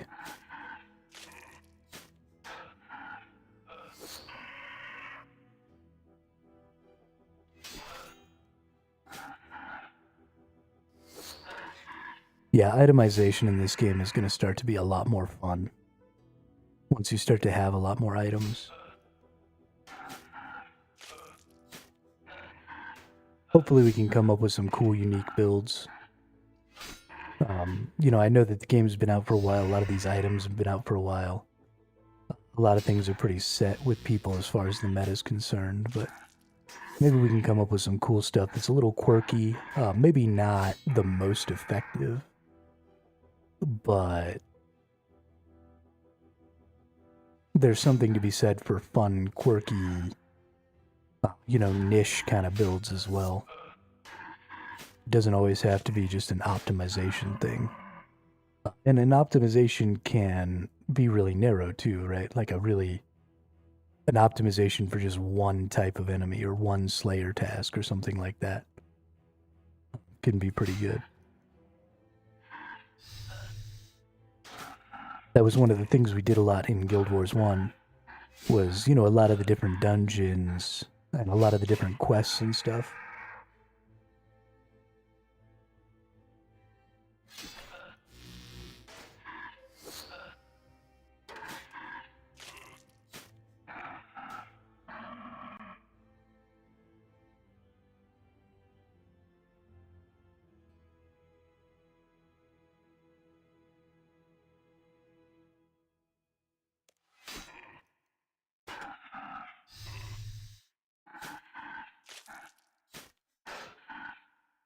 And I was just talking to myself like a jackass.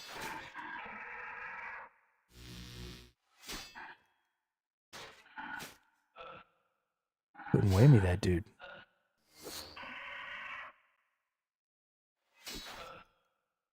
As the lazy peon says, big damages.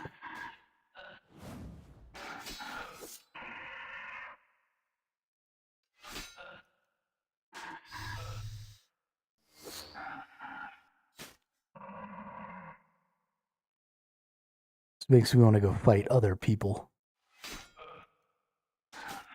Just wallop them with my dragon sword.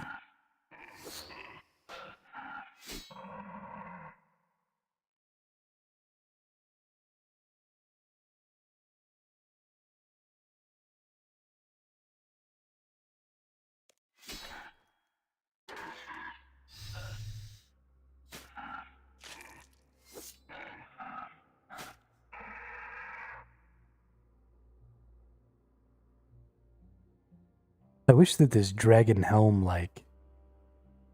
Oh, it does. It's power armor, okay. Let's say, I wish this, like, did something.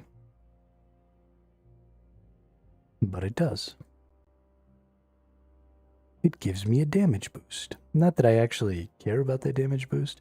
Although for the dragon weapon, that damage boost is pretty good.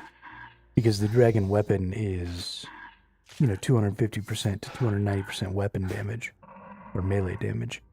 So getting that boost with all of the power armor would have a pretty significant impact, specifically on the dragon weapons bonus. You know, if I'm getting 250% of that in that attack, that means that 14 damage is actually doing 32 to 40 damage or something like that for me.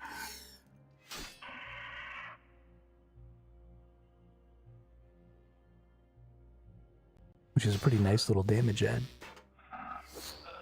Nice little steroid.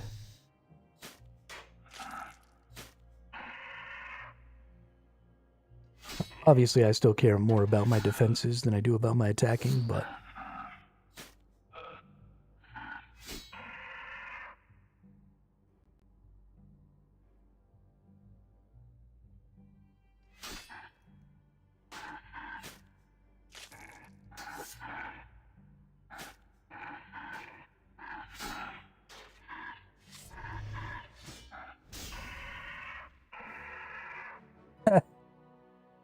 that was cool.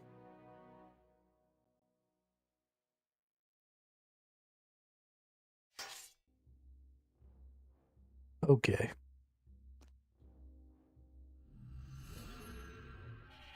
Oakley dokley. Who wants to murder a mole? Actually, not a mole. Who wants...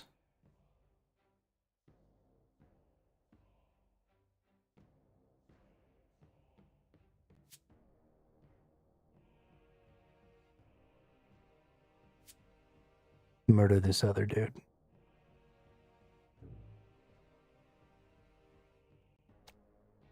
Let's go murder the flesh hatcher.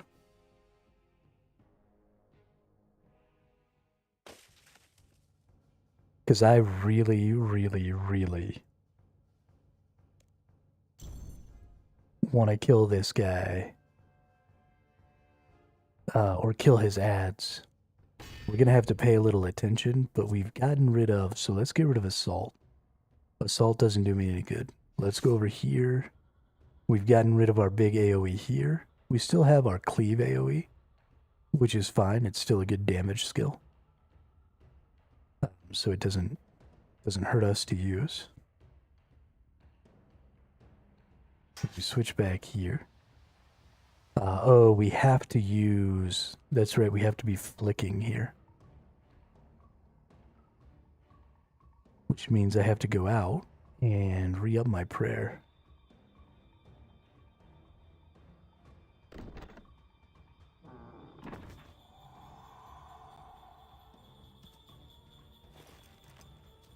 So we're going to have to add... As things stand right now, we need another ability. So we have to add a button. Maybe an F button? What does F do right now? Nothing. Okay. So we're going to go in here. We're going to go to settings. We're going to go to controls. Action bar, main action bar, additional action bar. Slot 1, 2, 3, 4. We've taken 5 is going to be F. And that is going to put that there. And that there. And we're going to go back to our prayer setup, being over here.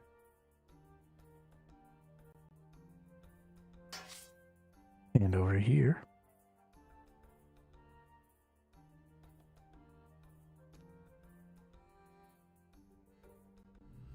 And that's good to go. Now we're going to go murder this fool. Gotta remember to flick the prayers. I teleported to Canifis. And I didn't fucking pray. I am such a twit sometimes. Ho, ho, ho.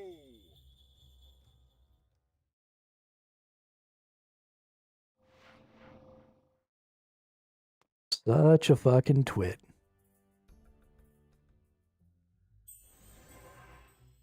Thankfully, I can just be teleporting all over the world now. Teleport all day, all day.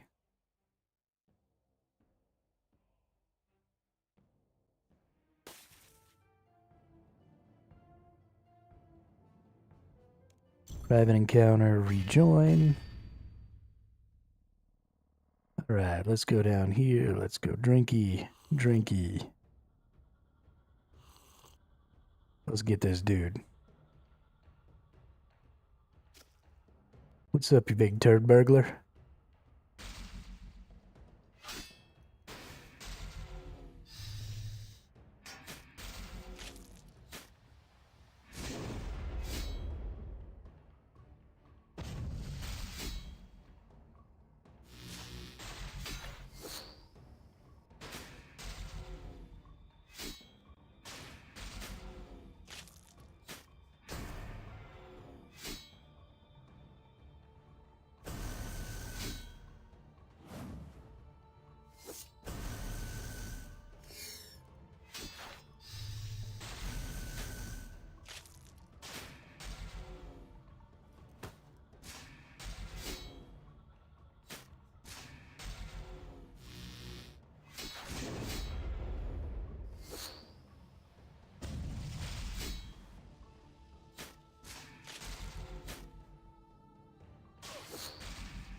Oh yeah, this combat feels so good.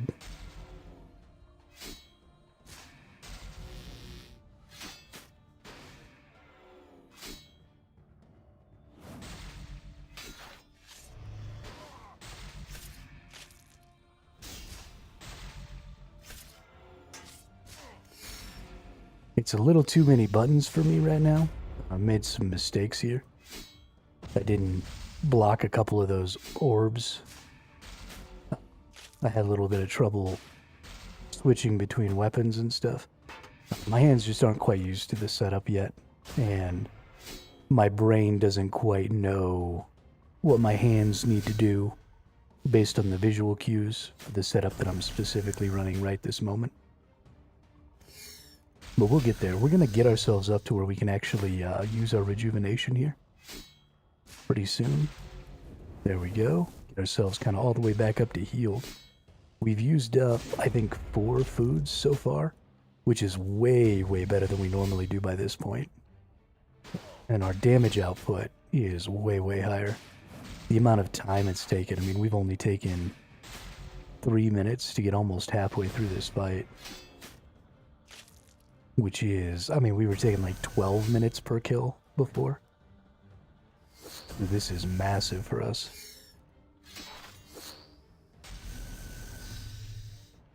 We're using a lot fewer defensive abilities. As far as like our threshold ability, well, I guess we're really not. As long as we let ourselves get up to 50, it ends up giving a lot of... There we go. That switch was pretty smooth. We got our AoE down. God, that felt really good.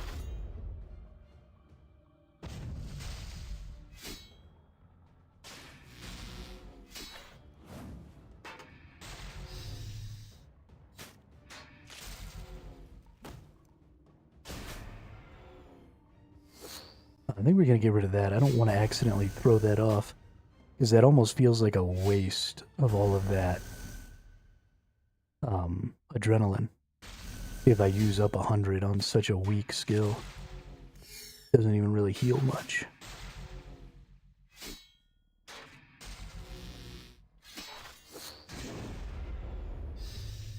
So I think my big deal here is probably staying at or above 75 adrenaline, letting my defensive skills go off, and then triggering my attack at about 75, so that whenever my defensive threshold skills are available, I use them.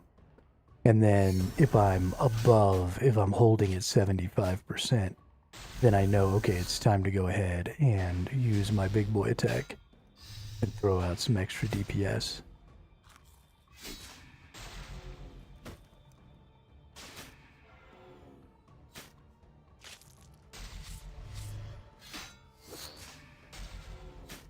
Shit, fuck that up. Fuck that up.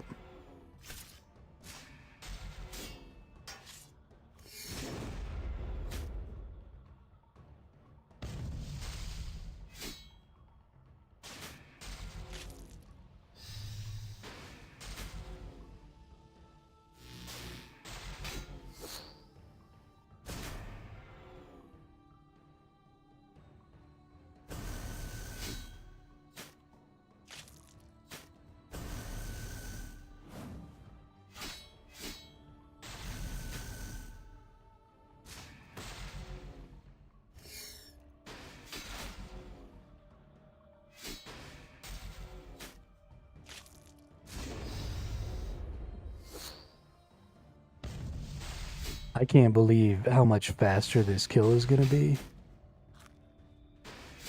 with this dragon sword. I mean, it's crazy. Also, I guess this dragon helm. I meant to take the dragon helm off. I kind of didn't realize that I brought it in here with me. That wasn't really my intention, because I prefer the defensive, but whatever.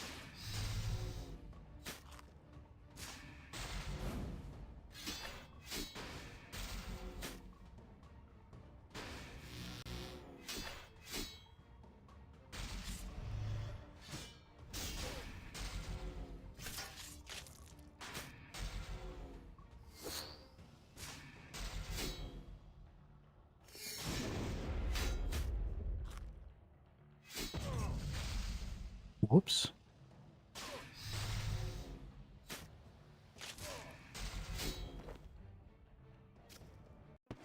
Okay, so 4, 8, 10, 11-ish foods.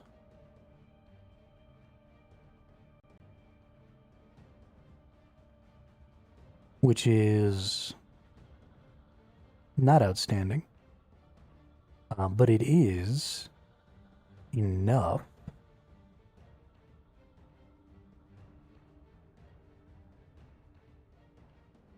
It is enough to allow us to fight that boss again. Because right now I have 12, 13, 14. And this was 10, 11. So I have enough food. I can do 2 kills per inventory. I used to get down another 6 food here, so I used to be at like 18 food. Our health isn't all the way back up. So if we fill up our health, let's bank all this. If we fill up our health, then technically I guess we're a little behind on the food. So maybe it's not the best idea. I could have used rejuvenation some extra times in there. So let's go back. Let's try this again. Let's do it with just this food. We just got 12. I'm pretty sure I can do that. We'll try and do a better job of not getting hit by big stuff. I kind of have the buttons down for the big things now. For the big swap when the ads come out. So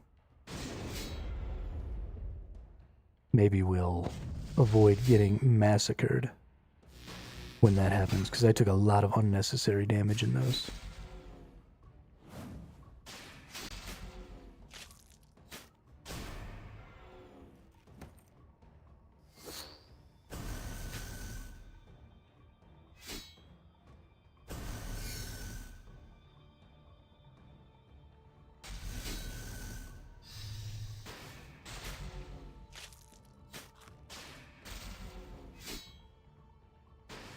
So what I need to do is, because I'm down at about 60% HP here, I need to be letting Rejuvenate go off without using my Dragon Sword. I got a little too Dragon Sword happy in the last fight.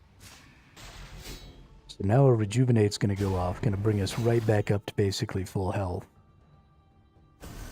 We dodge that, nice. Now we can start using our Dragon Sword when we're around 75 adrenaline. But we don't want to do that before. We want to get to 75 because we want to be using our defensive abilities.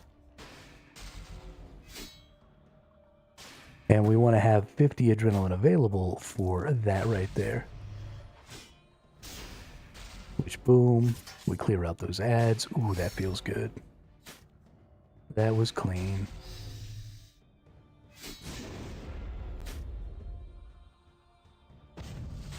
Ooh, almost didn't make that.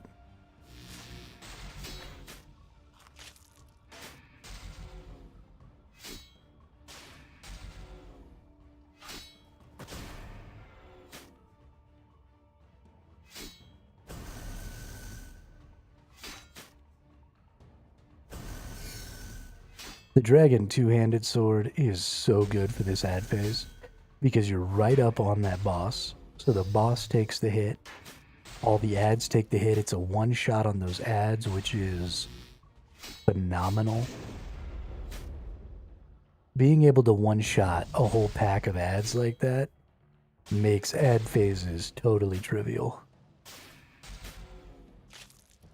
I imagine that dragon two-hander ability is going to come in handy a lot more often than just at this tier, right? Because you're going to have lots of situations in the future where you're going to have ad phases and bosses, and that seems like it's probably going to be one of the best, at least melee ad phase items or ad phase skills in the game, because it does 2 tiles and hits up to 25 enemies. So I don't know if there are other abilities like that that maybe do more enemies or more tiles for a melee item, but 2 tiles, 25 enemies is baller for a melee ad phase. Now, if there's a ranged ad phase, you'd need something like Ricochet or something like that. But for a melee ad phase, that's, I mean, the tops right there, for sure.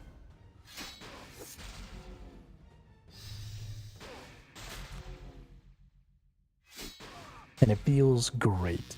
Just a bunch of things right in the face.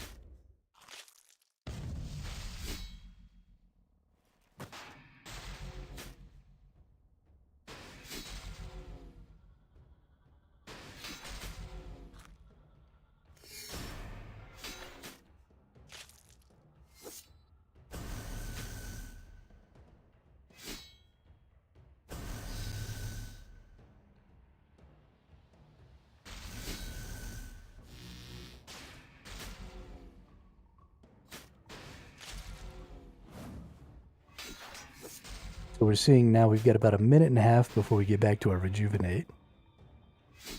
Nice.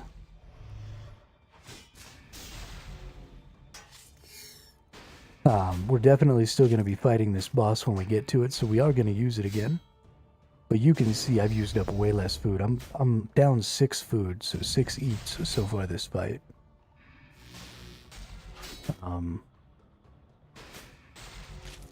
We've been flicking really well this fight. We've only lost 2 prayer this whole fight compared to 10 prayer last fight, which feels really good. That's 7 eats right there.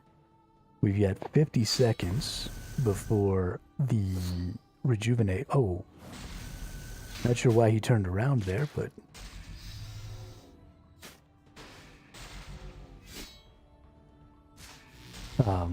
yeah, rejuvenate's coming. Oh.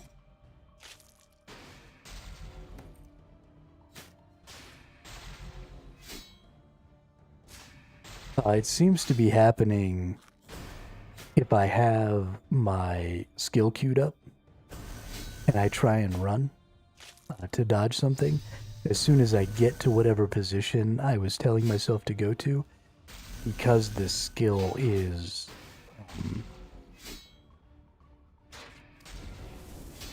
in the path there. Nice, rejuvenate just went off. But because the skill is queued up, he turns around and tries to activate it. So that's pretty bad. We'll have to be more aware of that in the future. But yeah, we've only had 8 eats this whole fight. And we're about to be done. I might not need to eat again. I probably won't. Only 2,000 more damage to do. Nice. Get a couple of dragon swings in here. Booyah, dude. 8 eats on the boss means I can get 3 bosses in. If I can do that. Ooh. Ooh. Elder Shortbow. Ooh. Feels good.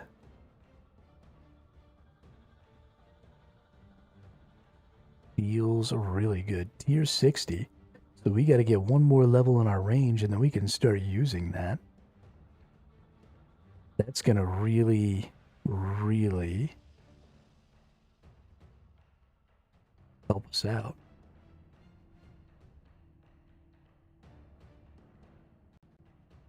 Oh, that's just a regular... I can just make that. Well, that's less fun.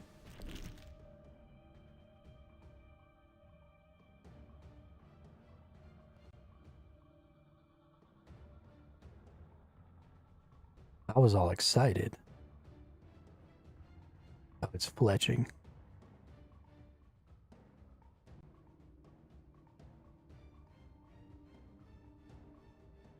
This game fucking tricked me. Maybe I can't just make that.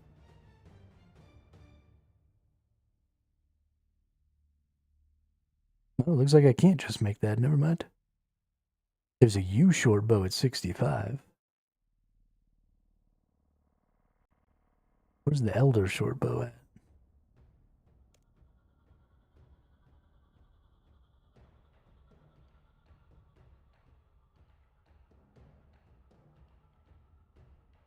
Okay, so fletching is in the same position. Elder short bow wasn't until 90. So fletching's in the same position that smithing used to be in. It needs to also be reworked so that your similar level fletching makes items of your previous levels. Because this is all out of alignment.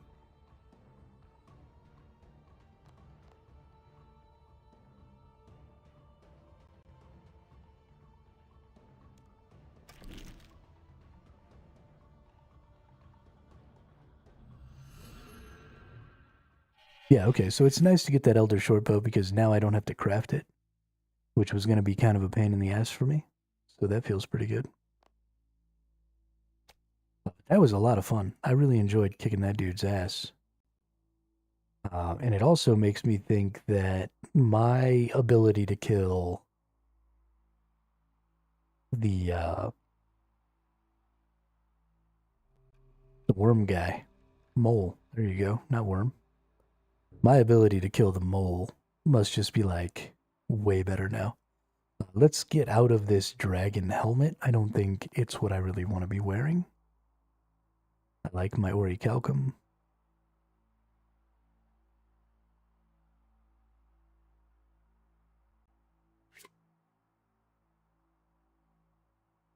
But we have... Not even going to take like my attack pot and stuff in here. I'm just going to go in and beat this dude's ass and see what happens. And then I'm going to go do the black dragon too, because I want to see how much stronger I've gotten against him as well. The black dragon will be even easier to utilize these attacks to their greatest potential, because we don't really have to be doing a lot of moving around, right? There's no prayer flicking. There's no any of that stuff against the black dragon. So we get to just be watching our adrenaline and doing the adrenaline stuff.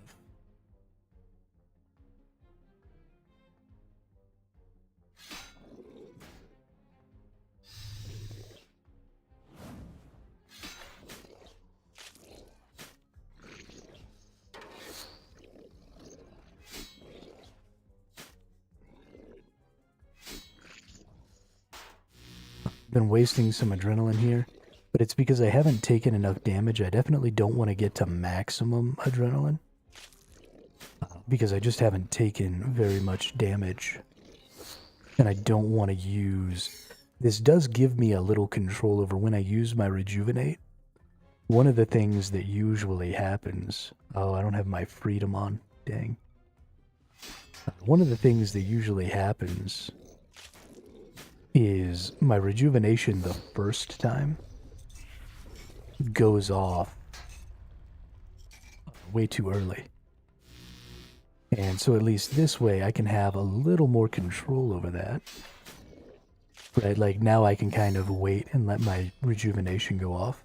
Although I do need to eat one food, because if I don't eat one food,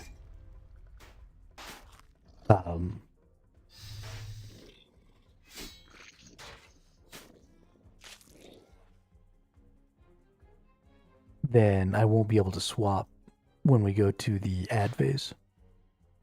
But yeah, I'm going to be able to just let rejuvenation go off here. We do need to go in here. We need to go here. We need to grab freedom. We need to put it here for this boss.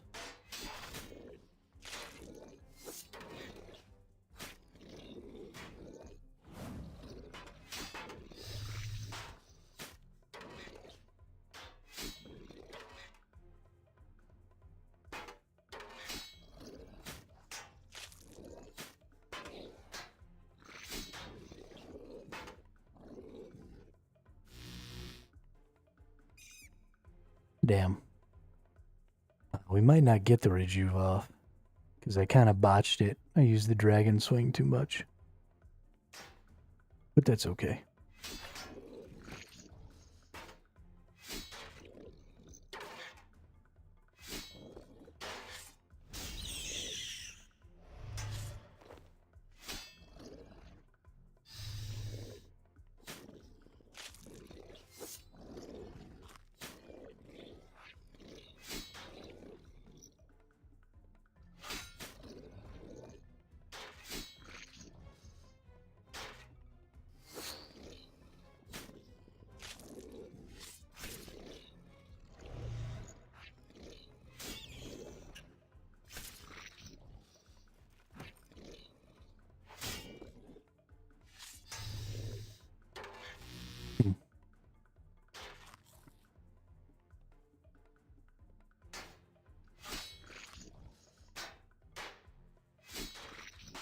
Honestly, I don't even really need to go back into that corner anymore. Because this has a 2 area radius. It honestly is almost better to just hang out here.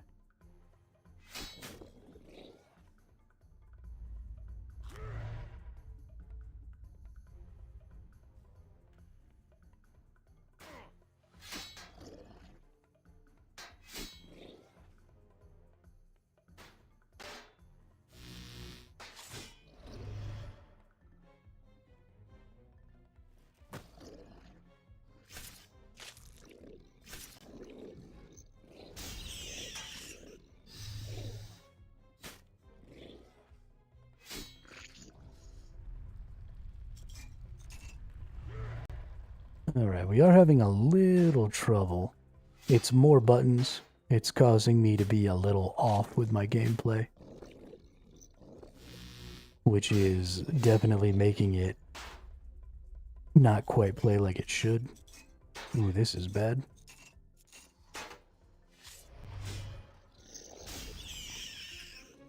But hey, there we go.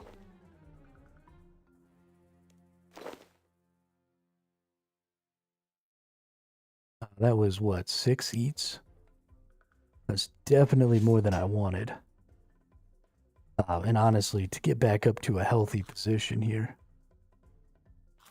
we definitely had to eat a lot there. But that was mostly due to my mistakes. Not really due to the fact that the build wasn't going to help out. So we will try this dance again.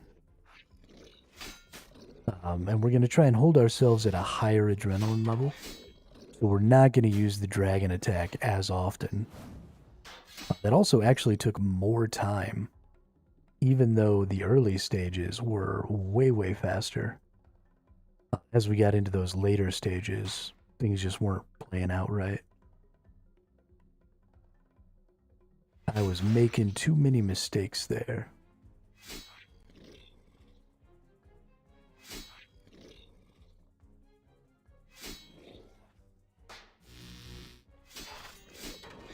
There we go. We're up to 75. We go ahead and throw that out.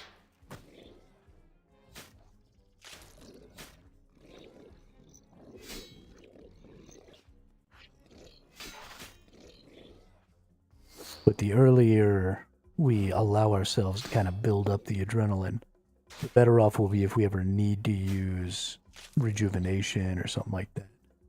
We're going down into the ad phase now. So this will be good, because we've got plenty of adrenaline. We just keep attacking this dude and keep doing this. Please go attack him. And then we go into our big AoE. Nice. Switch back to this. Perfect. Yeah, that feels really good. Ad phases feel really, really good with this weapon. He gets over. We go ahead and switch. We do the big AoE. We go back. Very nice.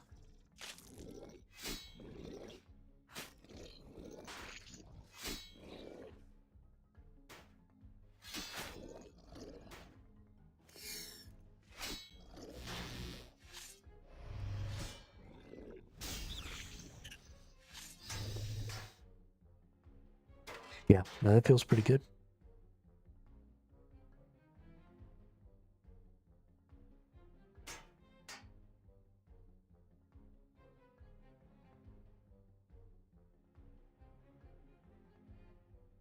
My damage output is definitely higher. It's weird that it feels like it's still taking longer to kill the boss. I don't really understand that.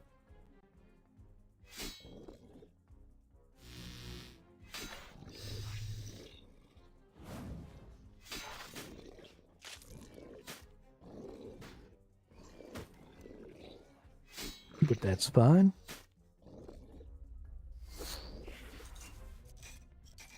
I don't have the ability to run away there again. Let's try and get him out of this phase as quickly as possible. There we go.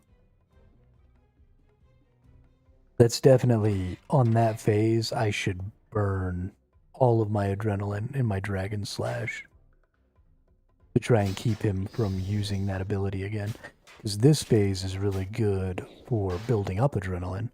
So every time I'm in this phase, you know, I can just kind of hang back, attack him. Maybe we'll get ourselves up to 100. Maybe we'll get to use our Rejuvenate this time, which will save us a lot of food. We've eaten 3 or 4 food this time so far. We're about to go into the final phase. This is the last phase before the final phase. If we could rejuvenate before the final phase, that would be fucking choice. We might... Nope. Damn. We just do a little too much damage. So we can't get to that 100%. Bam. We switch into that. That felt good. Go ahead and do another eat here.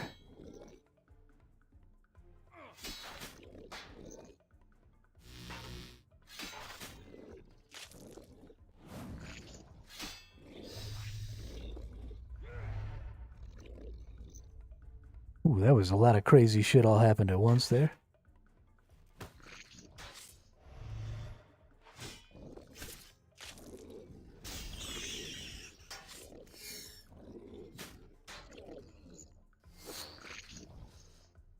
Boom shakalaka. Okay, that one went way better.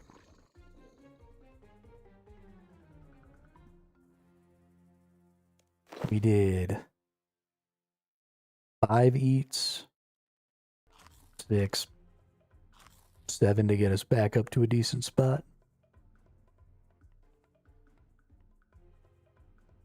That one went way better because the first one took us 3, 7, like almost 10. 10? I think it took 10 on the first one, so 7 is way better. We still haven't gotten a Rejuvenate to go off yet on one of these bosses. They definitely need to do a better job of trying to find a spot for Rejuvenate. Can't do it during the ad phase. We've got this phase right here and this phase right here where Rejuvenate can sort of go off. The ad phase is a special attack phase. We need the special attack.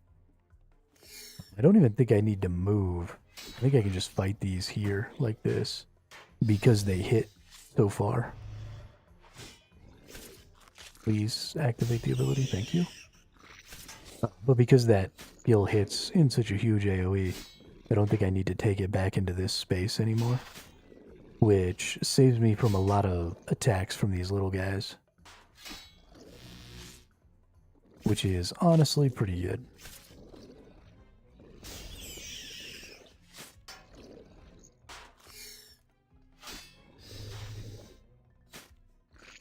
Yeah, and then we just shield and attack.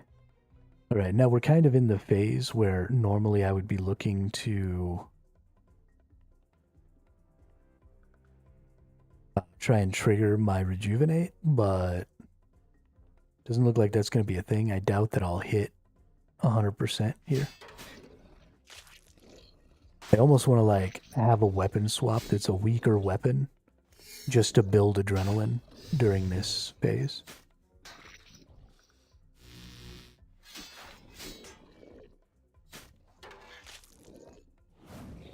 Even though it would make the fight take slightly longer, it would definitely benefit my sustain.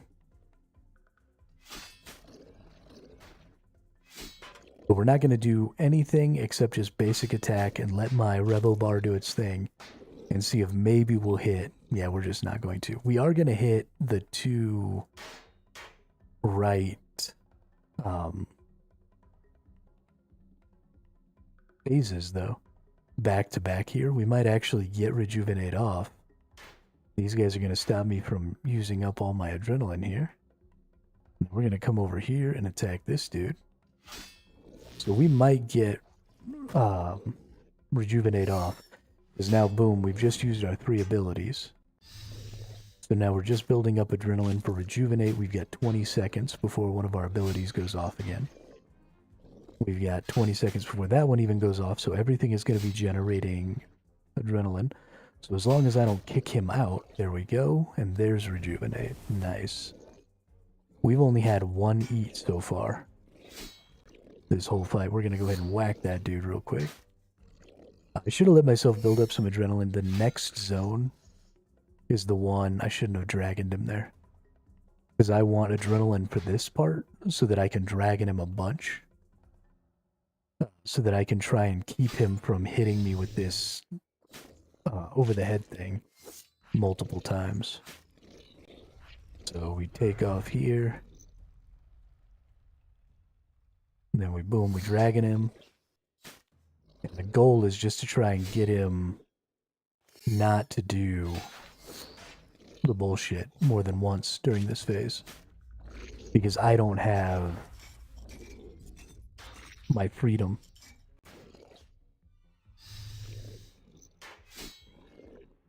So I almost always take like the entirety of that second one. And now we're going into the final phase, which is an ad phase, as well as a crumble top phase. So we're going to hit him, we're going to get our ads. As they get close enough, we switch weapons, we go to our Dragon Slam. Please, Dragon Slam. Thank you. We have our freedom available. And we're saving all of our adrenaline for the Dragon Slam. So that's 2 eats this whole fight. Alright, now we swap around here. Boom.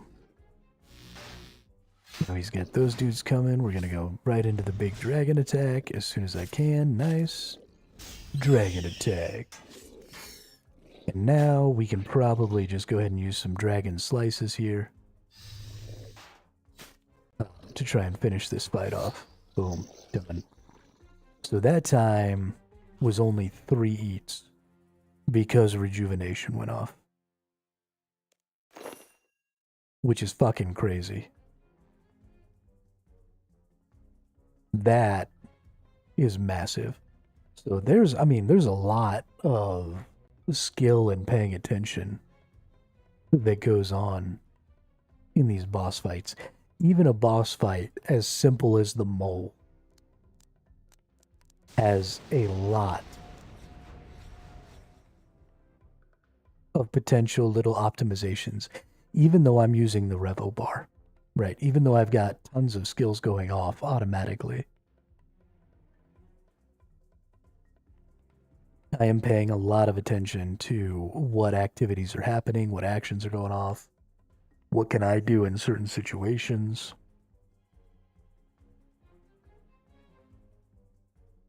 we got really lucky on that one because we only hit we hit these two back to back, so we got to use a rejuvenate, which is dope. I'm pretty sure that's the only situation where that works. Maybe I can use it first thing.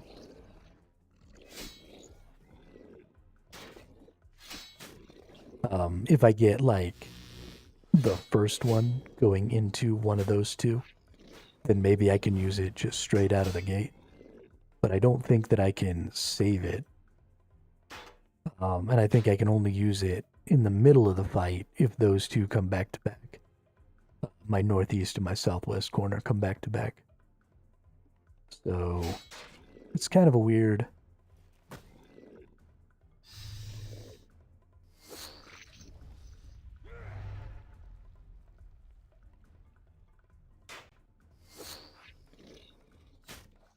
We're just going to use as many dragon attacks as we can here. Try and stop this dude from doing this rock thing more than once. I just can't quite get the DPS out to make that happen. A huge percentage of my damage every time comes from this phase because of that.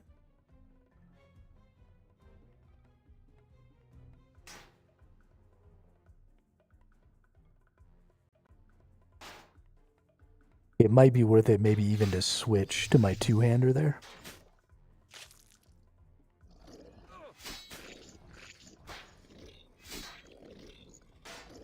Just to see if I can hit a little harder. Specifically for that.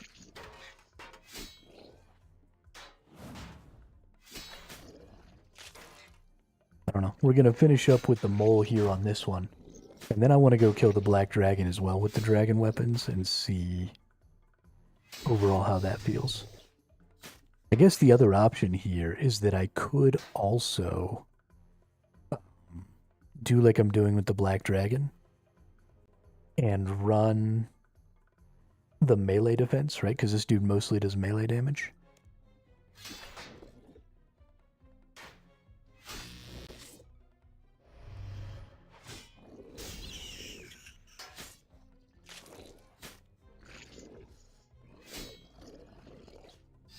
Although it takes me much, much longer to kill the mole than it does to kill the dragon. So that might not actually be totally viable. Because right now, we'd be ending our melee defense right now. I guess I could turn it on and off in between phases. And that would give me a little of my time back. But not... It just takes longer to kill the mole. He's just got more hit points.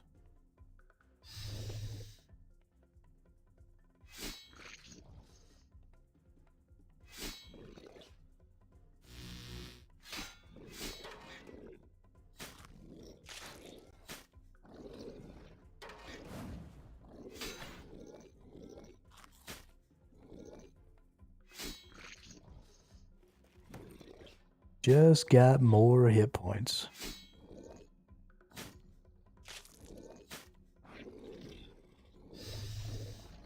But I do really, really like these dragon weapons. They're freaking dope.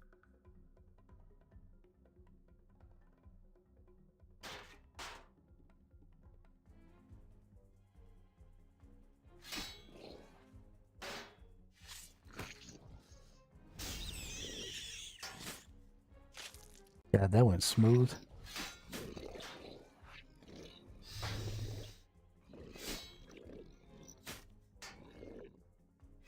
When it goes real smooth, it feels really good. I definitely understand why people enjoy the manual combat in this game.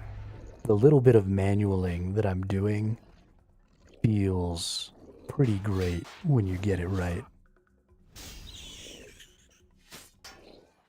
You know, you can wear the dragon helm for more damage.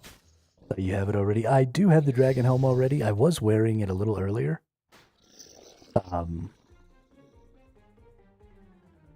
But it is more damage at the cost of 1.2% damage reduction is 600 life. And I don't know if it would quite be enough. I don't know. The only phase that I'm worried about doing more damage in is that southeast phase where he drops those rocks. That's the only time I want to hit harder so I can clear that phase before he drops rocks the second time. Everything else seems to be going pretty smooth.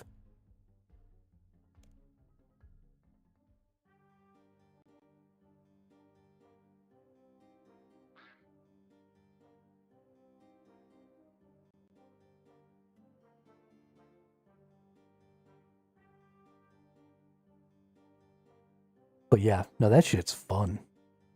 I am so happy to have some special attacks to weave in there now. That feels really good. Feels really good. I have a bit of a question. If I have an EOF, that's an amulet, right? That allows you to put a special attack in it. If I have an amulet with a two-hander special attack, will it still work with a one-hander in my hand? So could I use like my two-hander dragon sword special ability with my one-hander? Or do you have to be wearing the same type of weapon?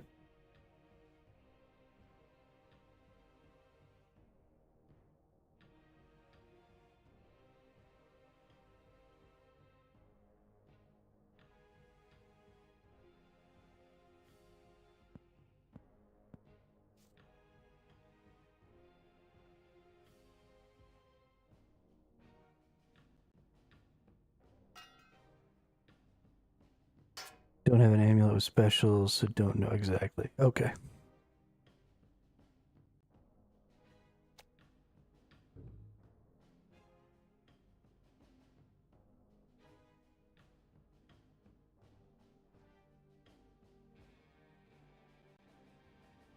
Gotta admit, I do still really like this fucking shield.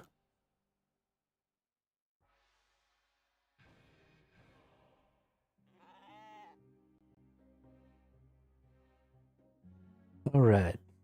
Let's go in here. What am I doing? Hermit, you dipshit. You gotta bring anti-poisons to the poison dragon. Them's the rules, dude.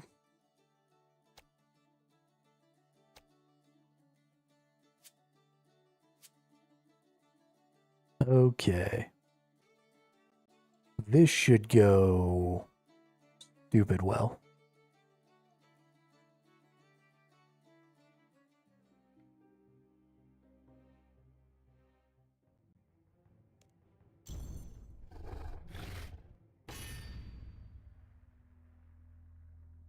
The speed on these kills should be way better.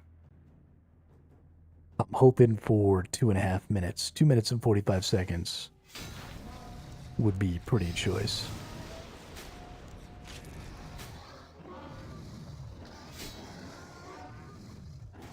So we're going to let ourselves use all of our defensive abilities. And then we're probably going to let ourselves go all the way to use Rejuvenate, because we are going to lose HP here. But what we're not going to do is we're not going to allow ourselves to use Rejuvenate early. So if I'm not down to 6,000 hit points by the time Rejuvenate pops up, which I'm not, we're going to go ahead and just use a Dragon Strike. Now we can go all the way up to Rejuvenate because we're down to that 6,000 hit points mark. And that means no wasted HP there. And so for the rest of this fight, every time we're above 75% adrenaline, we're going to Dragon Strike the boss. Or whatever it's called. Draconic Cleave.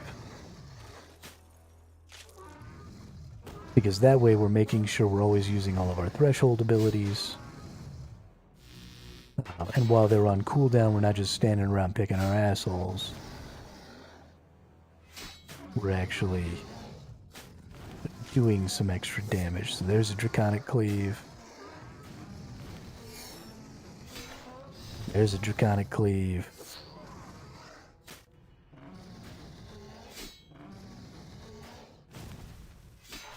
There's a Draconic Cleave. Oop, that one was a little premature. I got something using up.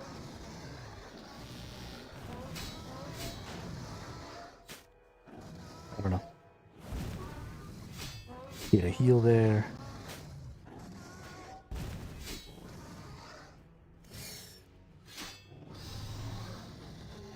There's a Draconic Cleave.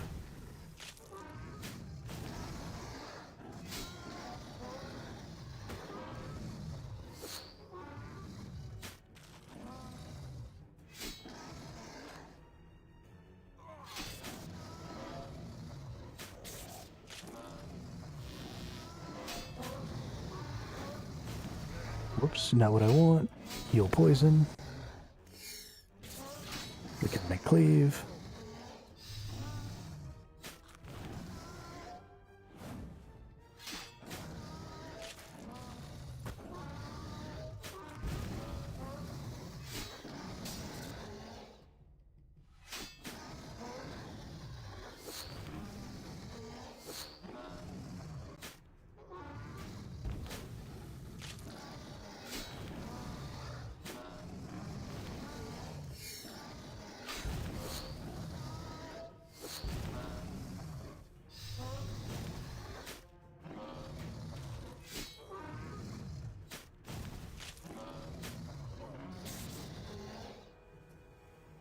That's crazy.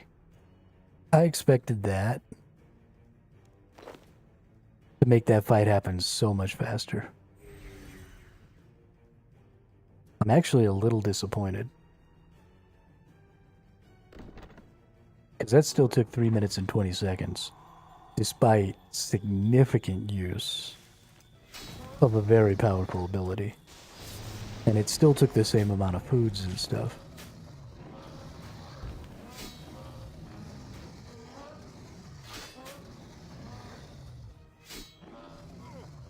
It definitely did not feel as good as I would have liked it to.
Gonna start letting myself build up here for Rejuvenate. We should hit Rejuvenate almost exactly when it comes off cooldown.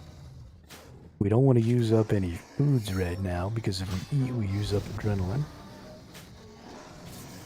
So we'll just keep going. We've got plenty of health. We'll survive.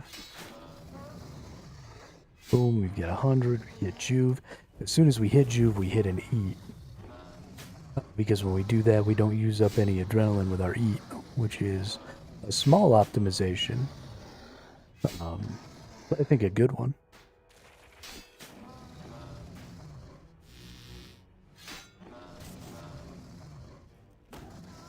at least until we gain access to that ring that makes us keep 10% of our adrenaline after doing an ultimate. Because once we have that, if we eat right after we ultimate, then we just go down to 0 anyway. So that's not good.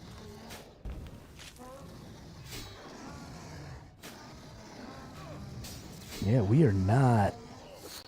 Let's just burn adrenaline here and just take this guy down. But even with spamming 3 of those dragon wipes, we're still in the 3-minute, 20-second range. So really not good.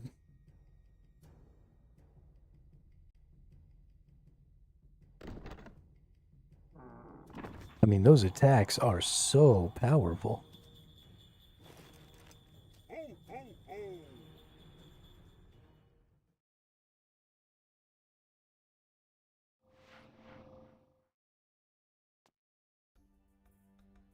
I wonder if it would still be better to just go ahead and use, because this strength ability that I have been using, is it a strength ability or is it just an attack ability? Strength ability, there we go. This assault that I have been using is an extremely strong attack. So maybe I need to still be using it, and then only if I have 75 adrenaline, even after using that ability. Maybe that can help me speed up those kills.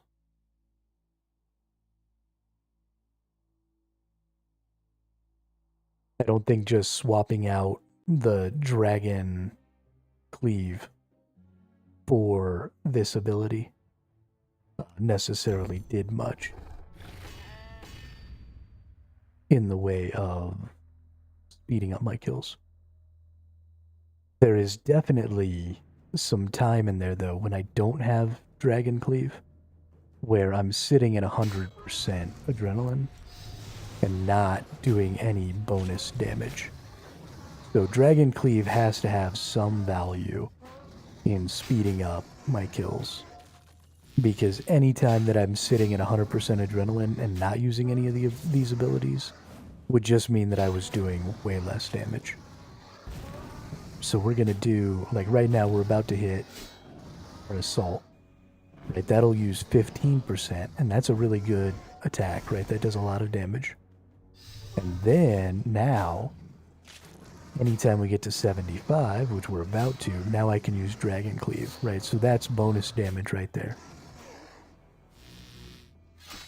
Above and beyond whatever I was going to be able to do previously. Now we're at 75 again. So, boom, that's bonus damage right there.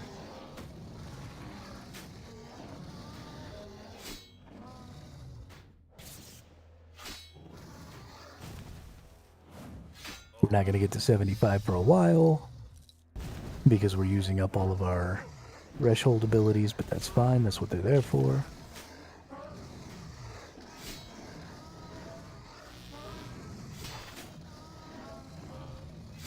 Get some more eats in us.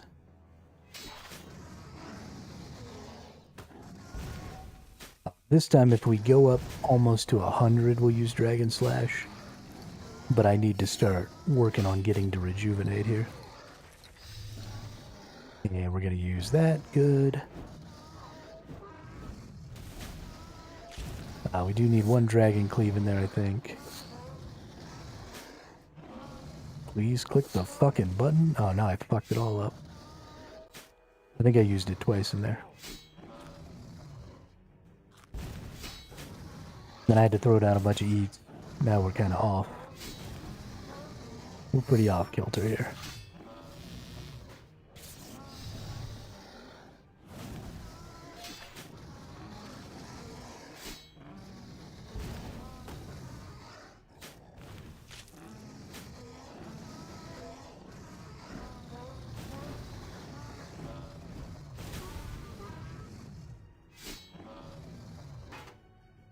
I think instead of trying to build up to rejuvenate, we're probably just going to go ahead and murder this dude.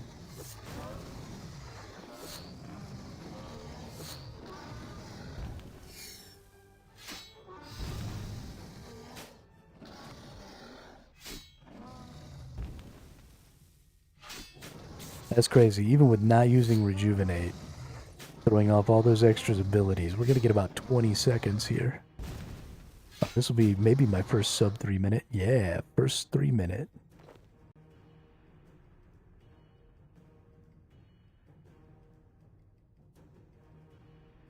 Two minutes 58.8 seconds. So yeah, my first sub 3 minute kill on that guy.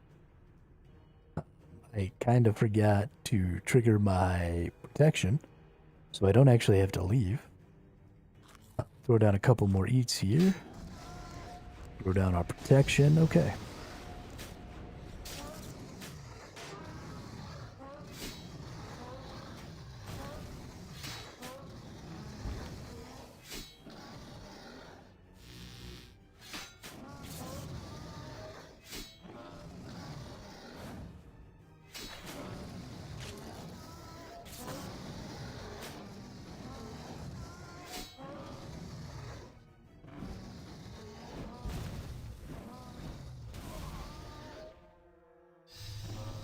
We're just going to kind of keep letting this build.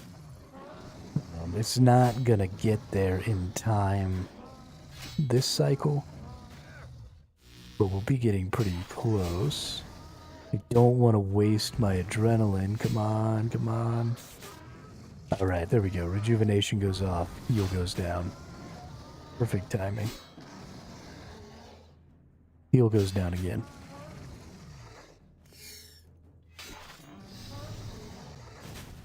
Nice. Now we're just going to go through. We haven't even used a dragon swing yet.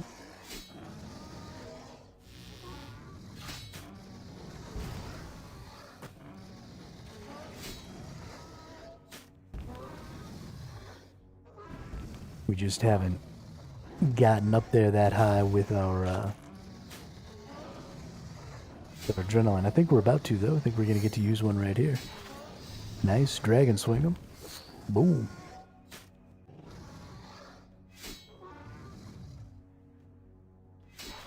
Dragon swing him again. Boom. Nice.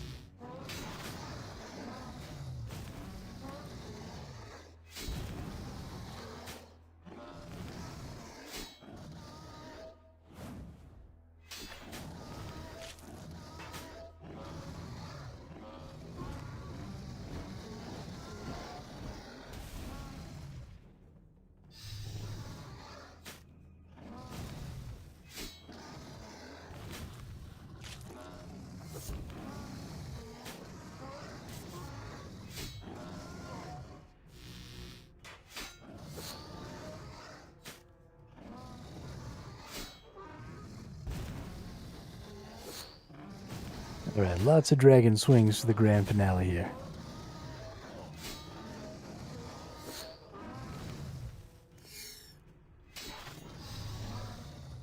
Come on. Get a faster kill.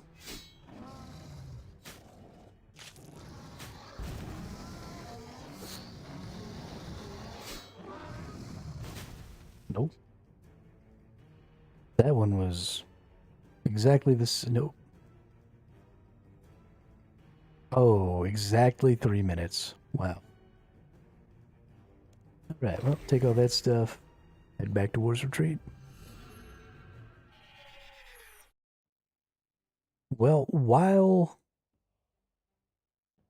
the dragon sword feels good, it especially feels good while farming enemies, I just don't think that it's doing a whole lot to speed up my kills. I mean, I guess I was doing there at the end when I decided to switch to start using Assault and then only using Draconic Cleave. When I had over 75, I was saving myself a good 20 seconds kill, which is considerable, right? That's 20 seconds a kill at 3 minutes a pop. That's 12 kills, 20 kills? Yeah, 20 kills an hour. So you're saving yourself 200 seconds, which is 3 minutes. So you're saving yourself a whole kill every hour. Which for just switching to a different weapon of the same tier is a pretty significant increase in damage output. And it's super cool. It looks dope as fuck. And it's definitely better for just killing stuff out in the world. Because I don't have to worry so much about these skills while we're like farming and stuff.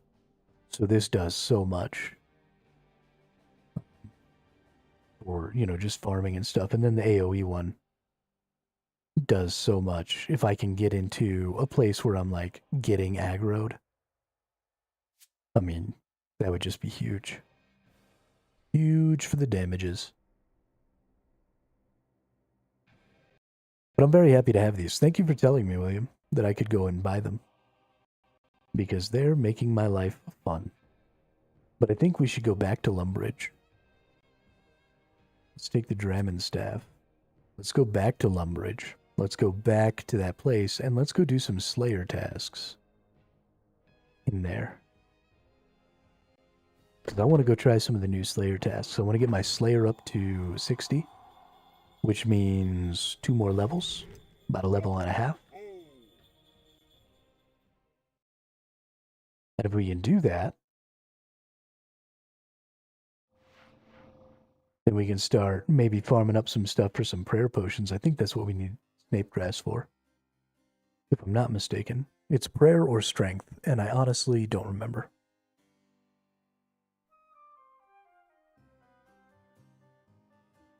Or defense. This one of them.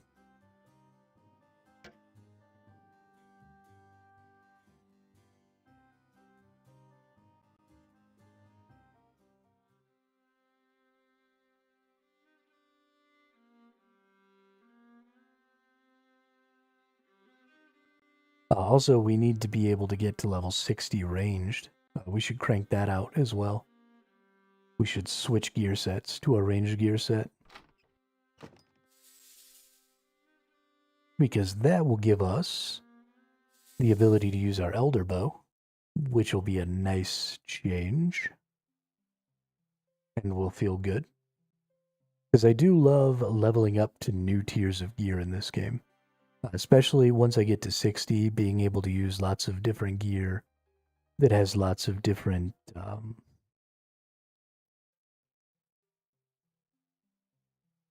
special abilities and stuff is just really going to tickle me.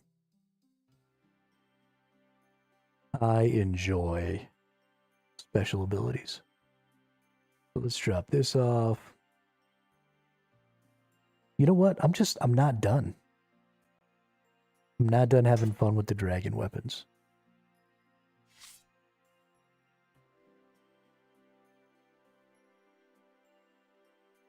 Don't want to give them up. Too much fun.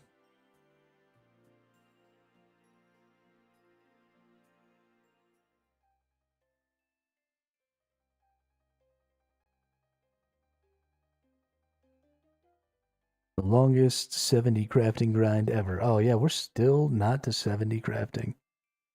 That's fucking hilarious. Still not even to level 65 magic.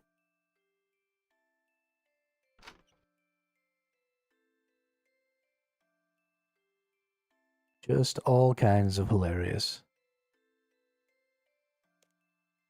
Excellent, you're doing great. Your new task is to kill 130 Bloodvelds. Yeah, and tips more. The Bloodvelds are actually a really good enemy to kill. When I was watching some Spartacus a couple of weeks ago, I was killing Bloodvelds. Fire spells took them down. Nope. Grasping tongue to feed on just about anything they can find. Their tongue assaults physically, so using magic attacks might be your best choice. You can stand being licked by a half-ton demon. Take a trip to the Slayer Tower near Canifis. Oh, this is actually going to be a really good one. I'm going to get a lot of good resources here. I forget exactly what I got from these last time. Because I was too busy watching Spartacus while I killed him. But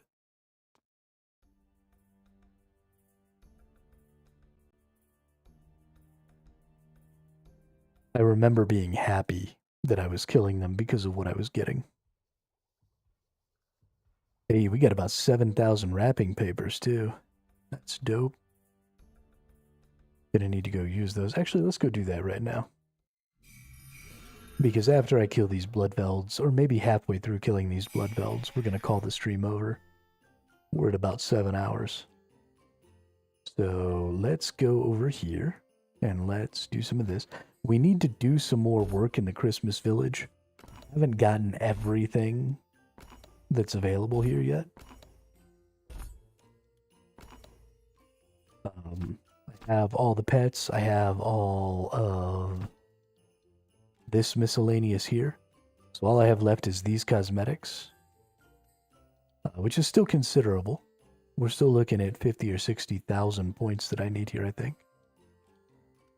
But hopefully we can get that stuff done. Hello, hello. Here, take this. Thank you. Those in there. Nice. 2 purples. Exchange Christmas wrapping paper. 2 more purples. Open the whites first. What do we get? Lots of foods. And a little bit of oddments. Open the blues. Lots of food and an emote for an Aurora Santa hat.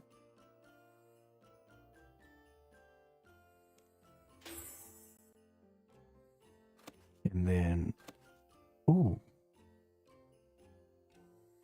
Festive Warrior, Skeleton Warrior set 2 scroll.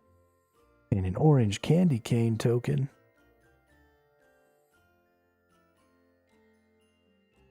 Okay, neither of those look like they're super valuable, so we're going to use them.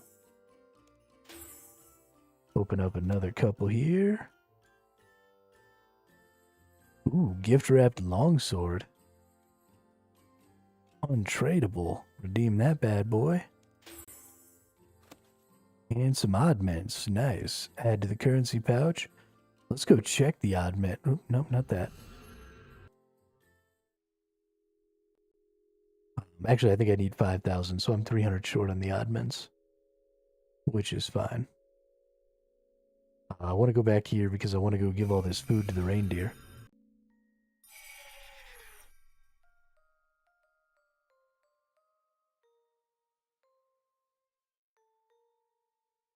Give the food to the reindeer. Boop.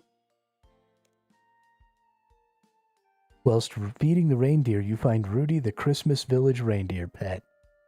Fuck yes. Fuck yes. It has taken me so long to get this Rudy the reindeer pet. I have been putting so much food in that stupid trough. Where you at, Rudy?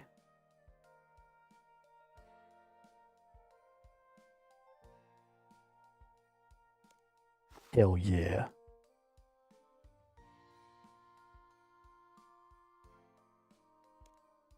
Boom.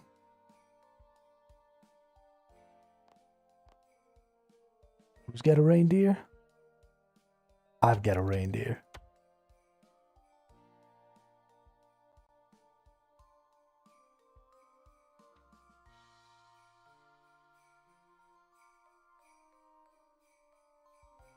Rudy, have you seen any turkeys lately? Rudy looks upwards as if trying to remember, then shakes his head. Just wondering who prepares all these turkey drumsticks for the Christmas presents each year.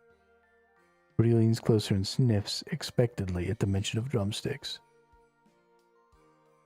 Dope.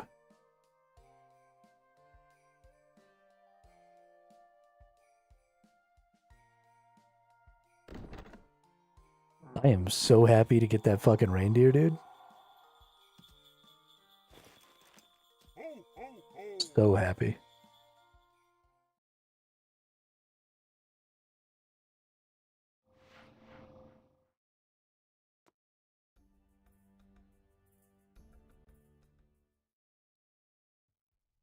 Now he's gonna follow me around. That's not true. Totally gonna send him away.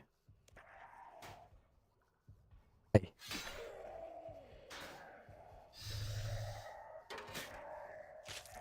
You leave Rudy alone.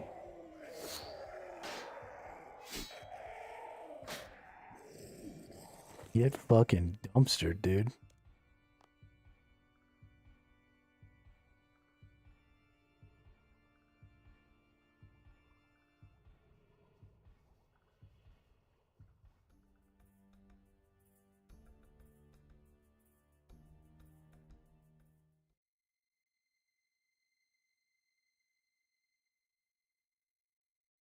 Cause I'm bad. I'm bad. You know it.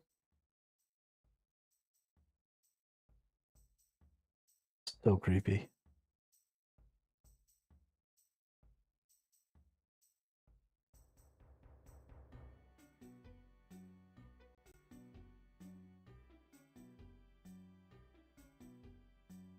Climb up the staircase. Alright.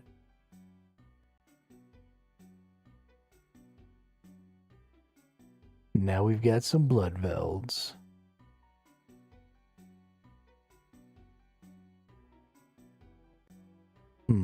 These are... Oh, that's why I liked these so much. Because they're super good for XP. Because they're level 47, but they have 9,000 hit points. So I'm gonna hit them for like all of my possible damage. But the amount of XP they give is mostly based on HP. For any creature. So, boom, 736 XP for each one.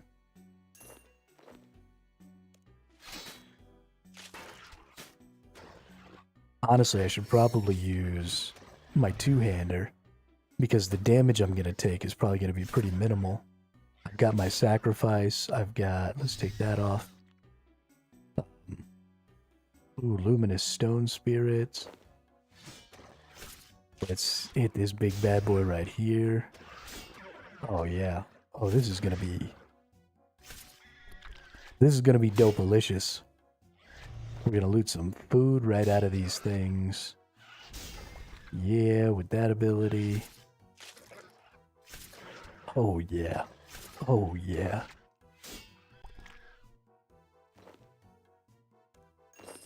Okay, well, let's go back in here then.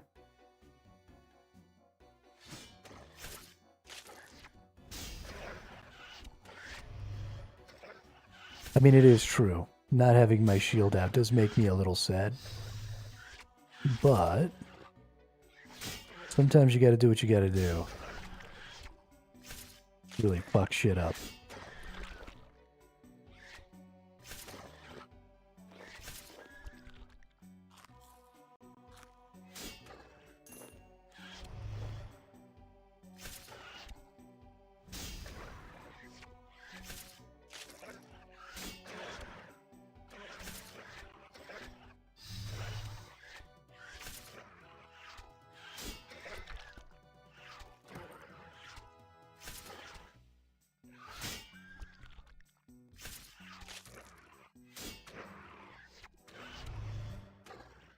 That's what the Austrian guy said too. No excuses.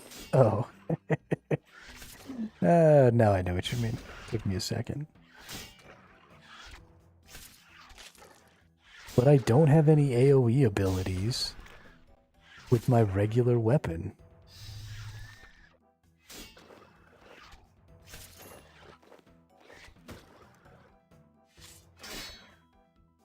There. Are you happy? We're back to using a shield. Back to only killing one thing at a time. I was actually losing too many hit points there.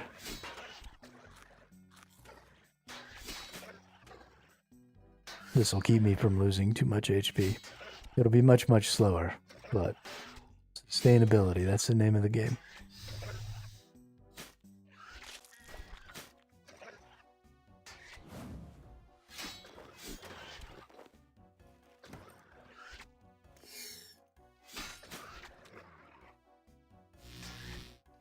I can't believe how much XP I get.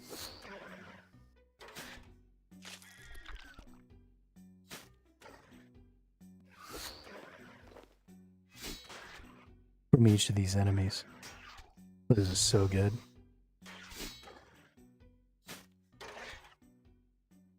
What if we do this? What if we switch? We AoE everybody. Switch back, fight just the one. And then once we get to 50 again.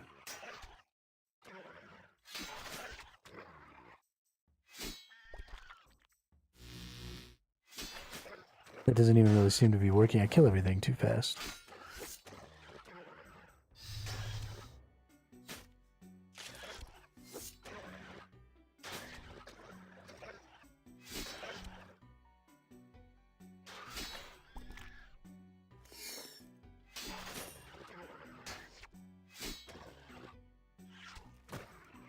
Welcome to Duloc, it's a perfect town. Here we have some rules, let us lay them down.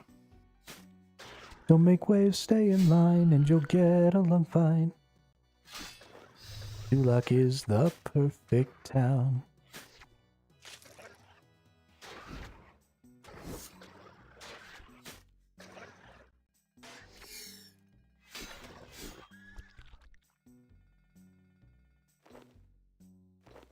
Ooh, nice rune arrows. Big packs of rune arrows too. 40? Nice.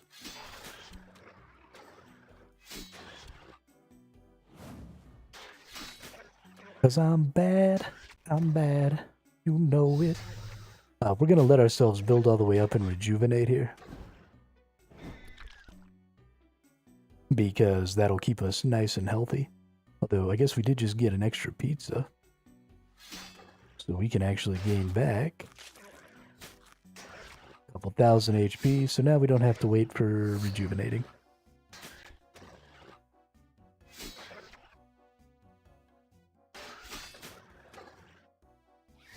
Bop.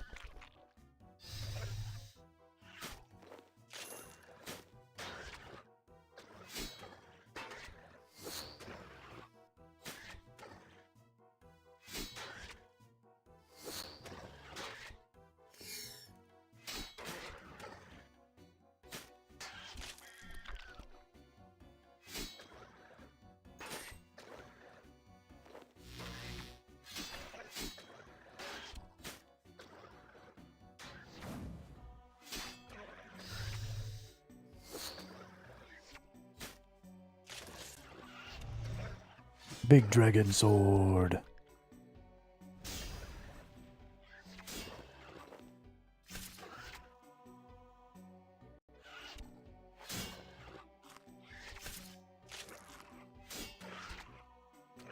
Too much value in hitting multiple things at once. I'm gonna sell out.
Swap back, get some of my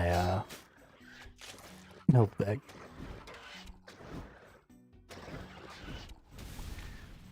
Not even gonna use the dragon cleave, just gonna build up some adrenaline, let my rejuve go off, maybe get some foods.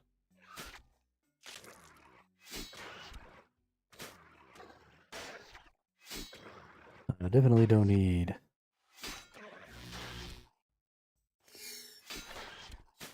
that kind of salvage.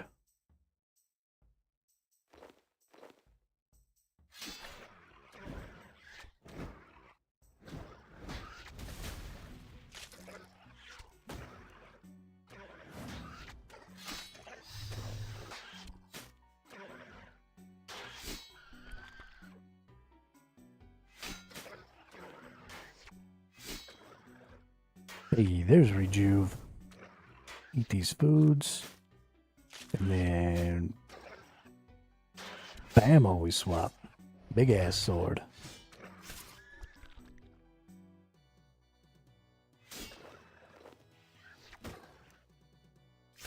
We hit this AoE. I think everybody's gonna get hit. Ooh, nice. Bring in all those extra enemies. Hell yeah. Look at that.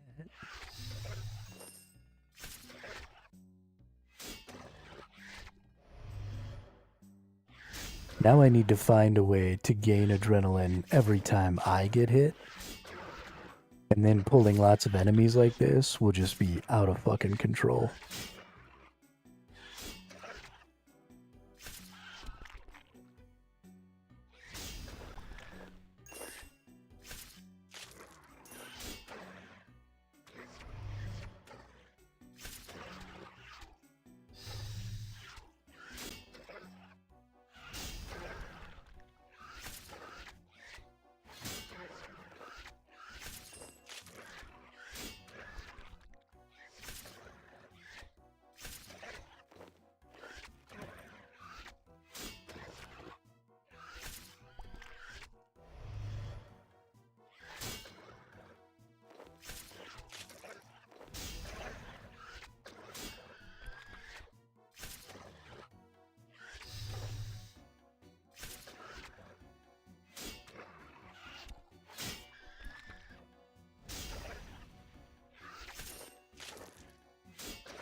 Right, time for some healing again.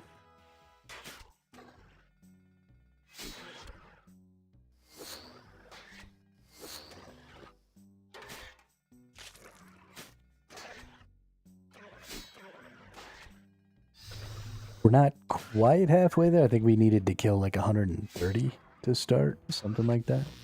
120 something maybe. So we still got a ways to go.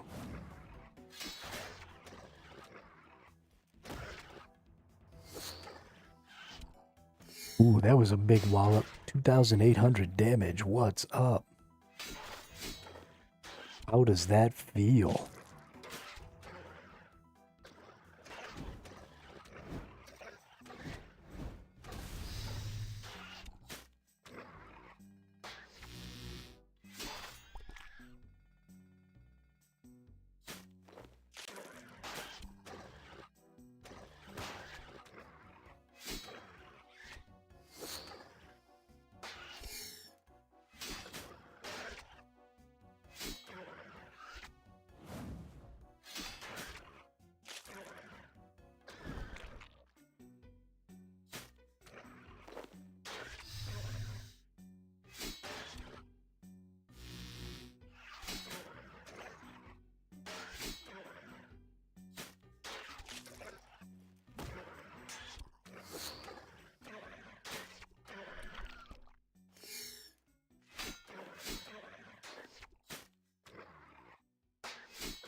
All right. Well, this is probably going to be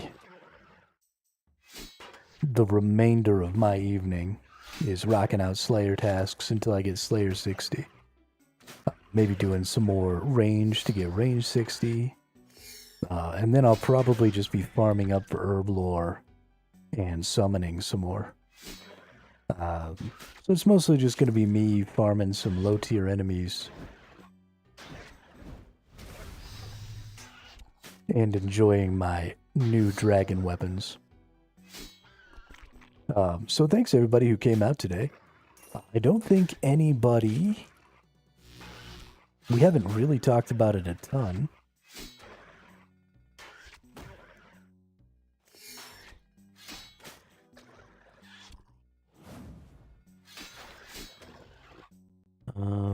Okay, yeah, this person is not here anymore. At least I don't think they are. Yeah, so we're gonna keep posting titles that relate in some way or other to the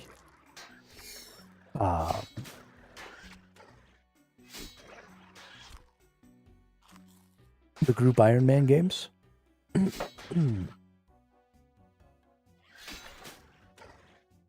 I'll probably start advertising that a little more, like on the Reddit, and maybe go chit chat with some people in the actual Discord. But it is something that I want to push. Like I said, I am playing this character because I intend to migrate them over to Group Iron Man. I've had a lot of fun playing solo Iron Man, and that's been great. But I think Group Iron Man is just generally a more interesting format, and I think that doing it with the ability to run challenges and stuff like that against other people is going to be a lot of fun as well. So as soon as we can get the Group Iron Man games really underway,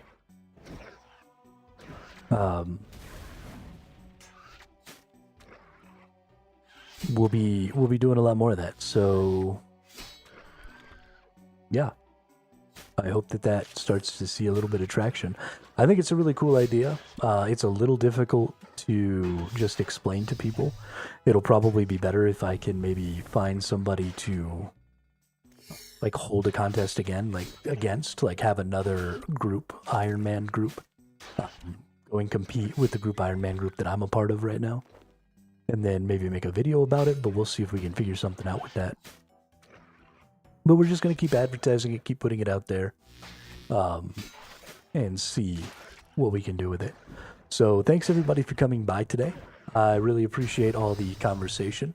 Not a ton of new people today, but definitely a lot of returning viewers just chit-chatting away with us. I always appreciate that, so thank you. But I hope everybody enjoys the remainder of their evening, and I will be back tomorrow at the regular time with some more Iron Man, maybe some more Group Iron Man. We'll see how things start rolling with the Group Iron Man games. So thanks again, and I'll see you next time.